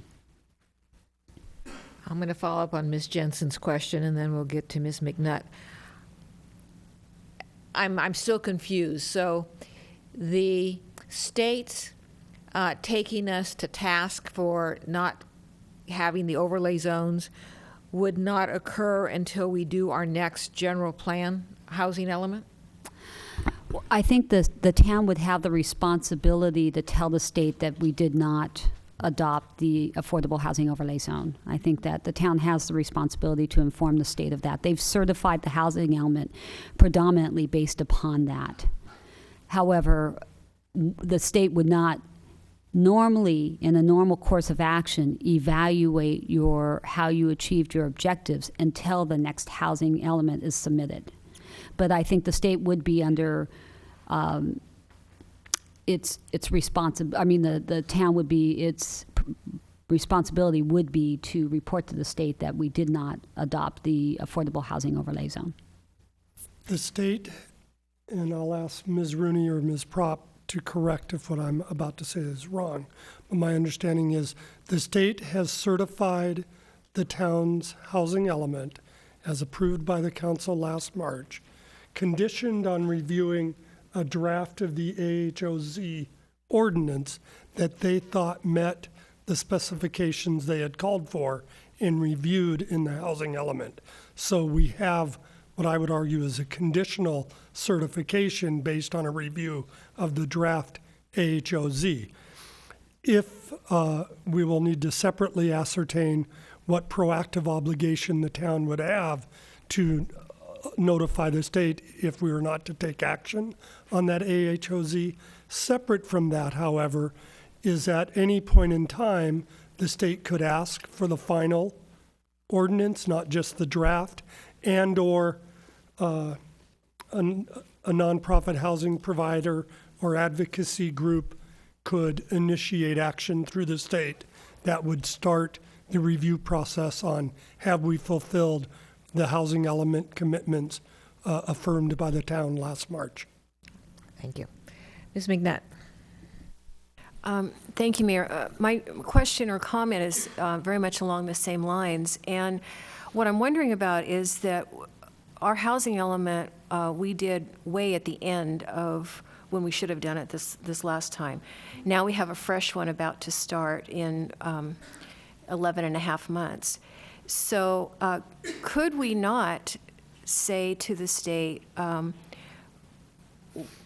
we are not prepared in March of this year to make a final decision on these overlay zones. Instead, what we want to do is to package the final discussion of that with our strategy for meeting the numbers for the next housing element. And the justification would be is we do have the North 40 specific plan coming along, and we don't know what that's going to do in terms of opening up potential for housing. We do have serious concerns by the community about clustering too much of the affordable housing, and that's a value. So it's against a value of the community. And maybe we did not do enough community involvement as was described in Menlo Park and in community workshops, because this is a community-wide issue.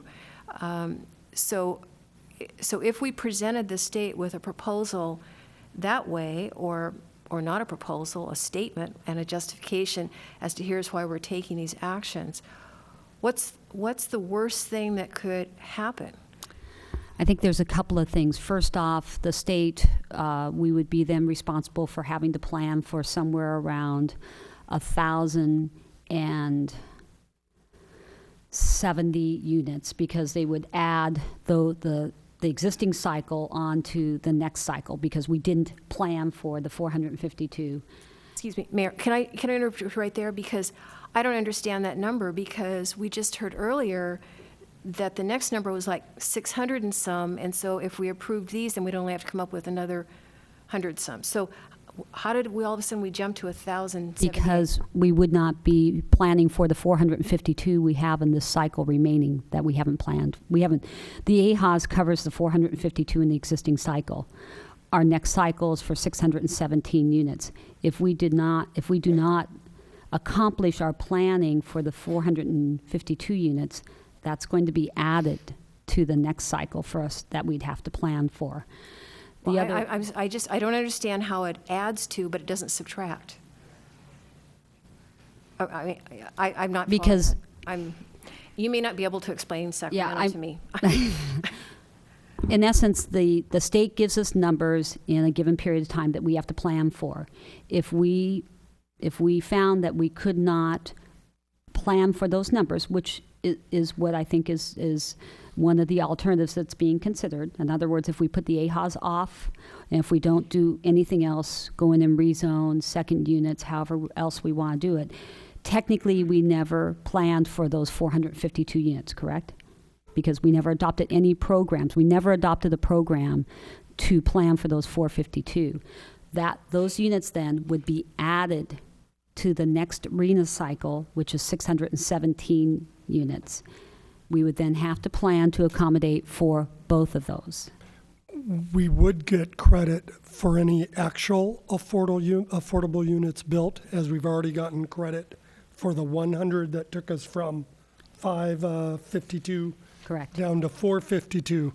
If in the remainder of 2013 to 14, we built an additional 50 affordable units just through the normal order of things, we would get credit for those, but you get credit for the actions taken during the window, planned or built. If we never planned for the 452, we don't get credit for having planned for them. Okay, so at 10:35 at night, this is not ever going to make sense to me. So put that part aside. So whatever number it is, what would be the reaction of, could we not negotiate something that way? I don't think I could answer that. I couldn't give you an answer on that. I don't know if we could or not. I do know that we were put into a different level of review if we do not accomplish our housing element. We're not certified with the new sustainable community strategy. We will then be put into a 4-year housing element cycle. Is it every 4 years rather than every 7 years? So that requires us to prepare housing elements more often. But I honestly can't tell you if we would be successful in negotiating something with the state like that. Ms. Prop? Just to add to Ms. Rooney's comments, she's correct that there's no way that we can guess as to what HCD would do up in Sacramento, but just watching some of the other jurisdictions who have gone through challenges, one of the things that seems to have given certain jurisdictions more leverage is to show some good faith efforts. So even if the council isn't comfortable approving the proposal as set forth in the staff report, certainly coming up with a plan to show progress do some allocations, doing some moving forward with the community in, or coming up with a plan as to how you're going to come up with the allocation numbers during this cycle, or some this cycle and additional in 2014 going forward, certainly would give the council and the town more leverage in having those discussions with the state, as opposed to just trying to delay the entire action. And again, it's just staff's best estimate based on what we've seen in other jurisdictions and some of the draconian measures that the state's taken. Mr. Larson? And to follow on, as we said, eliminating Oka Road B and C, we thought wouldn't move to the threshold of our housing element being decertified.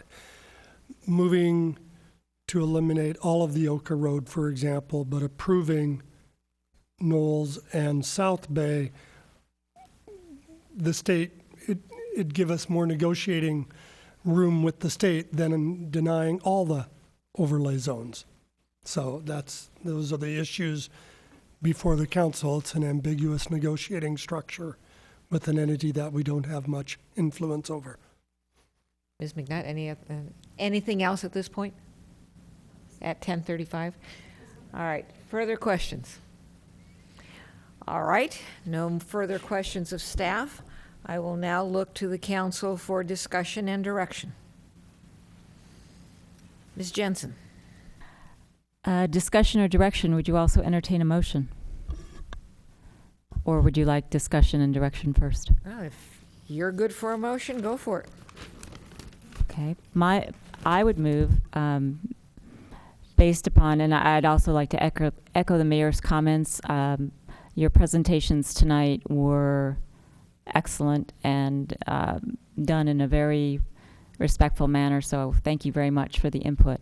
As Mr. Sun said, among others, what we need to do as a community is have community outreach and community input. We are getting there on this, but we're certainly not there. Based upon what I've heard tonight, I've heard several issues and concerns raised. One is, as a community, perhaps we can come up with different and other ideas that we didn't consider. And as being a member of the General Plan Committee, I know that in good faith we adopted the path of the AHOZ, but in listening to everyone and getting the other information and considering everything we've heard tonight, there's certainly other alternatives that we might want to be considering, and we shouldn't just ignore that and go with our original plan. We thought it was a good one at the time. That, in conjunction with the very real access and egress questions, which were also brought up in the General Plan Committee, believe it or not, on Oka Road, we do understand that it's basically a cul-de-sac. In working with land use and housing issues, it is a fact, which some of you mentioned, that for transit-oriented developments, you look for certain amenities and certain things within a particular distance of any development, that being grocery stores, services, gas stations, public transit, bus routes. And as has been pointed out in the testimony tonight, those really aren't available on that corridor. So that doesn't really make sense for that type of density. We also have a lot of testimony tonight about the impact on our schools. I think it was, I'm sorry, I forget who mentioned it, but at the Planning Commission meeting on November 14th, the Planning Commission was first presented with a communication from Campbell that they could not handle the capacity. We've now gotten 3, I think we have in our packet, different communications from the Campbell School District. The last one being, well, we understand what the proposal is for the courthouse, and we're not concerned, presumably because that's basically senior housing and other types of housing. But we haven't seen the other proposals, and we're very worried about what we're going to see. And of course, we can't give them a specific proposal, but they're concerned about that. Obviously, in conjunction with the North 40 and other developments, there's been often and early expressed the problem of capacity and student generation rates and whether those are correct and how our schools are doing. That's also been raised tonight.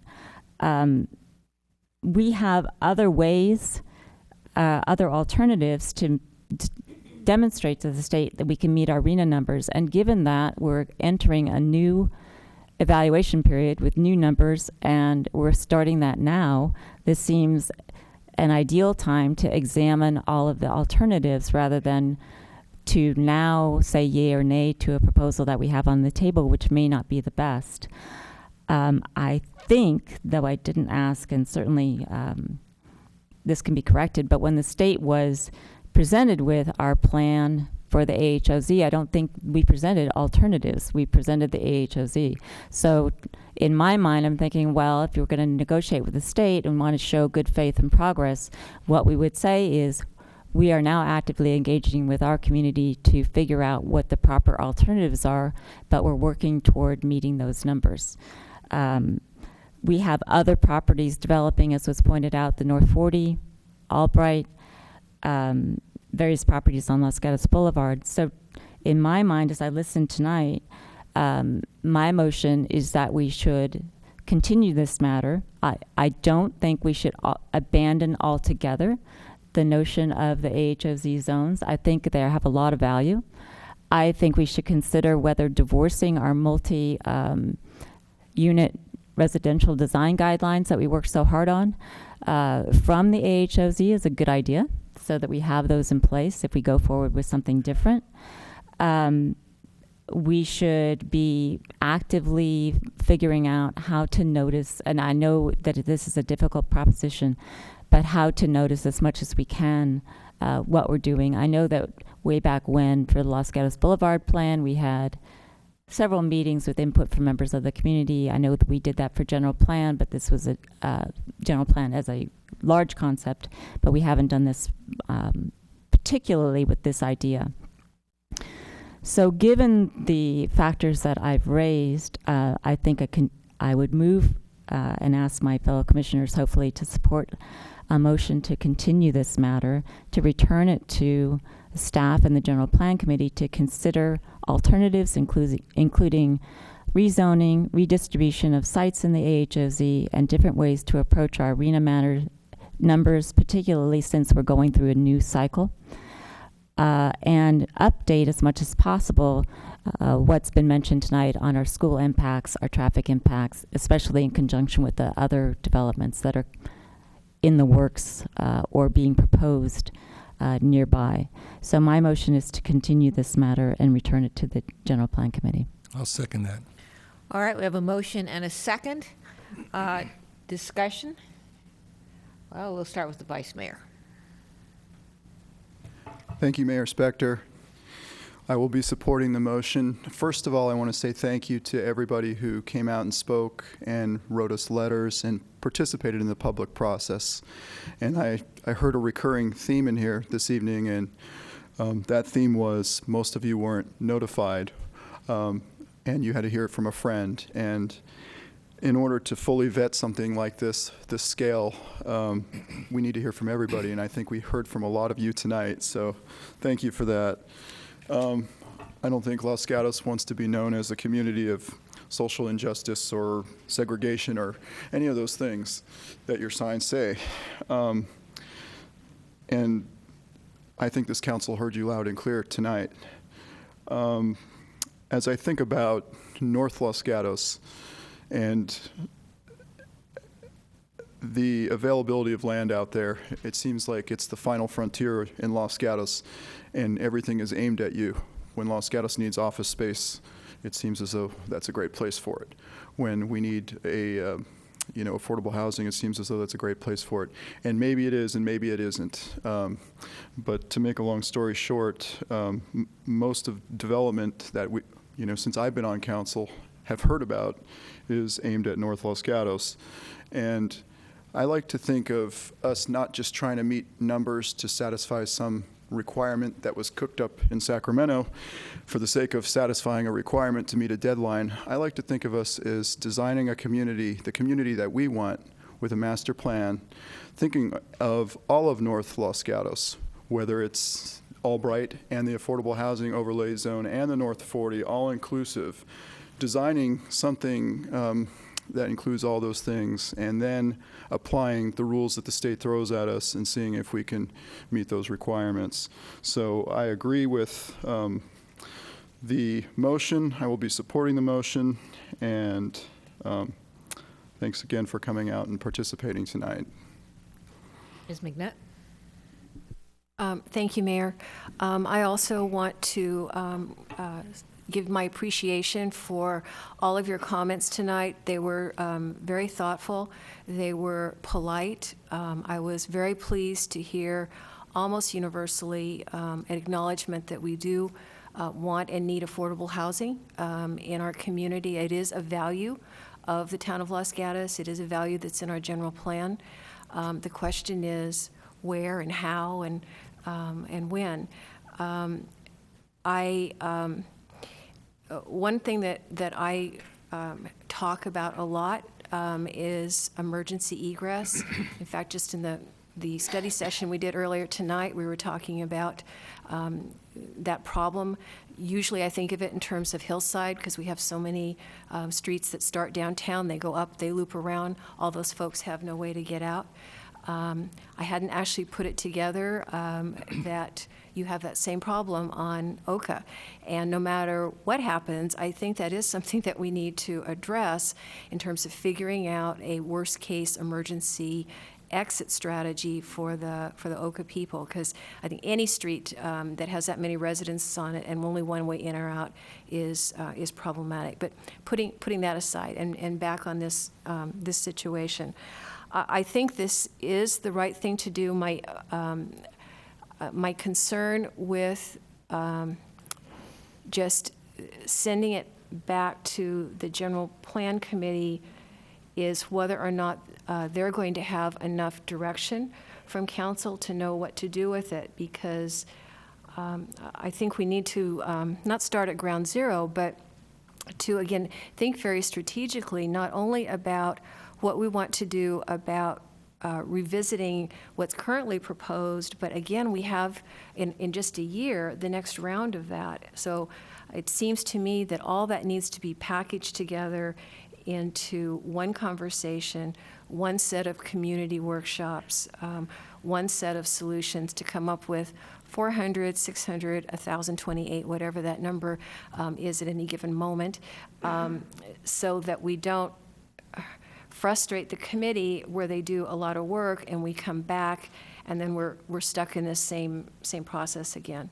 I absolutely agree with the concern about having affordable housing isolated in any one particular area. So if we do send it back to general plan without any additional strategic direction from council at a future meeting, I do want to emphasize that as much as possible, we try to figure out more ways to integrate throughout the community. The problem is always going to be finding the appropriate sites.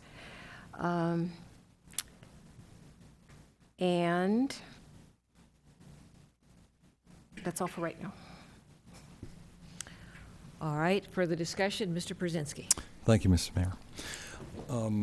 First of all, it's great to see all of you here, and I'm wondering who's home guard in the neighborhood. It's like, I hope we have, okay, good, that's good. And I'm very familiar with your neighborhood. In fact, I was out there this afternoon again. And one of the early times when I ran for office, I was invited to a block party out there, and it was delightful. And you know, I think that you should be proud of your neighborhood. And I think it's the pride of your neighborhood that brought you here tonight. As a member of the General Plan Committee, I am more than willing to take on this added burden, but it's for a good cause. I think probably we were more inclined to look at what won't be built than what would be built, and that's how we went through the process. But I do want to emphasize something. We have lots of affordable housing throughout the rest of the neighborhoods in the rest of the town. Where I live, which is very much near downtown, there are 2 duplexes right across the street from me, 4 lovely families who live there. 3 doors down, south of me, there's a group home. The men and women who live there have become part of our neighborhood. And about a block away is a Habitat for Humanity house. And this is in the downtown. And if you look at the scatter diagram, we have really made efforts to make sure that one of those principles we have in this town, to not isolate affordability, has been really acted on well throughout the years. I think what we're looking at now is to revisit that concept and to realize a couple of things. No one in here said tonight, we don't want affordable housing. No one said that. And I have to agree with my fellow council persons that the presentations you made were spot on. Not every piece of data was accurate. Okay, some of the math was a little skewed, I'll grant you that. But what you came to the table with was very rational, very intelligent, and very informative. And we don't actually make decisions on the basis of how many people are in the room promoting a particular position. I think we've all had the attitude here on council that if we have 10 people talking and one person has an alternative point of view, but that point of view makes sense, we're going to listen to it. Because everybody has a chance to be heard. Everybody's voice needs to be evaluated. And if you've got a really good idea, I want to know it. And I think what we were able to do tonight was hear so many good ideas that really allowed us to focus on the next steps in the process. I think we're going to continue to look at this AHOZ as a viable way to deal with our state mandates, and also to look at the fact that we do want to establish affordable housing in this community. But I think this next opportunity to focus will give us the chance on the General Plan Committee to include more of the concepts that were surfaced tonight, and I think we'll come up with a more robust plan when we get back together. I know you will all be invited, and I'm sure we're not going to be able to hold our general plan sessions in the relatively small room that we've been holding them in, but I expect that everyone will now be on guard, pay attention, be a participant, and the General Plan Committee and the staff will very much appreciate the ability to work in congruence with our community. So I will be supporting the motion as well. Thank you. And lastly, you've been so good so far. Hang in there, all right? I will be supporting the motion. But I do want to speak also from the perspective of the General Plan Committee, not just because I'm a member of that committee, or Ms. Jensen or Mr. Przinski, but because it is comprised of a wonderful group of people who work very hard for this community. And during the period of time that they worked on developing the housing element and the AHOS concept, it was over a year. They would come to the meetings after working all day, get there at 4:30, have to go until 6:30 until they went to the Planning Commission. It was a hard-working group with a wonderful mind and a wonderful heart. And so I appreciate what they did. And I will tell you, as one of the people on that committee, it was a challenge. Because when they say the state wants you to have housing, the state is imposing this on you, and then ABAG is giving you, so this regional group is giving you these numbers, and you have to have it. You know what my reaction was, and I know I wasn't the only one. It was, no way, and I'm being really nice. If I were home by myself without a microphone, I wouldn't say that. It was, no way. I don't want to do it. So what are you going to do to me, all right? But I am your council person, and I follow the law. I know it's a state requirement, so then I start trying to to moderate, to compromise. And then last year, we get the state density bonus. And so I realize these pieces of property that we're talking about, they can be developed. It's not like they're going to have zero on them. And then somebody can come in with the state density bonus and without hardly any control from the town, be able to do more. You talk about the traffic, you talk about the schools, you talk about traffic in the schools. Yes, there's a disconnect in my mind too. When you tell me you're going to put all these houses up and there's only going to be X amount of kids in the school or X amount of people, cars going through the intersection of Lark and Oka, makes no sense to me. I mean, absolutely no sense. But then we get the information from the traffic studies. I mean, we can't go do all the stuff ourselves. We get information.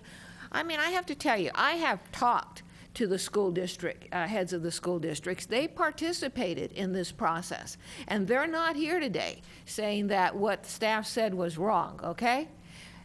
So it may seem like a disconnect, but somewhere down the line, those of us on the General Plan Committee, on the Planning Commission, and here on the Council have to rely on information that's fed into us. That being said, the information that you fed into us tonight, loud and clear, what dealt with the distribution or location of the AHA sites. And as someone on the General Plan Committee, I'll tell Ms. McNutt, I hear it, I get it, I'm sure staff does too. That is probably the main thing that we're going to be examining when we revisit it, and also to make sure that the folks here, the folks who have potential AHA sites, are also notified and participate. And you're right, we're probably going to be sitting in this room as opposed to a little thing across the street, a little room across the street. So I was listening to you, and I wanted to share with you the thoughts that were in my mind tonight, but mainly for the year plus that I was in the General Plan Committee. So, that being said, any other discussion? Seeing none. All in favor? Aye. Aye. Aye. Opposed? Passes unanimously.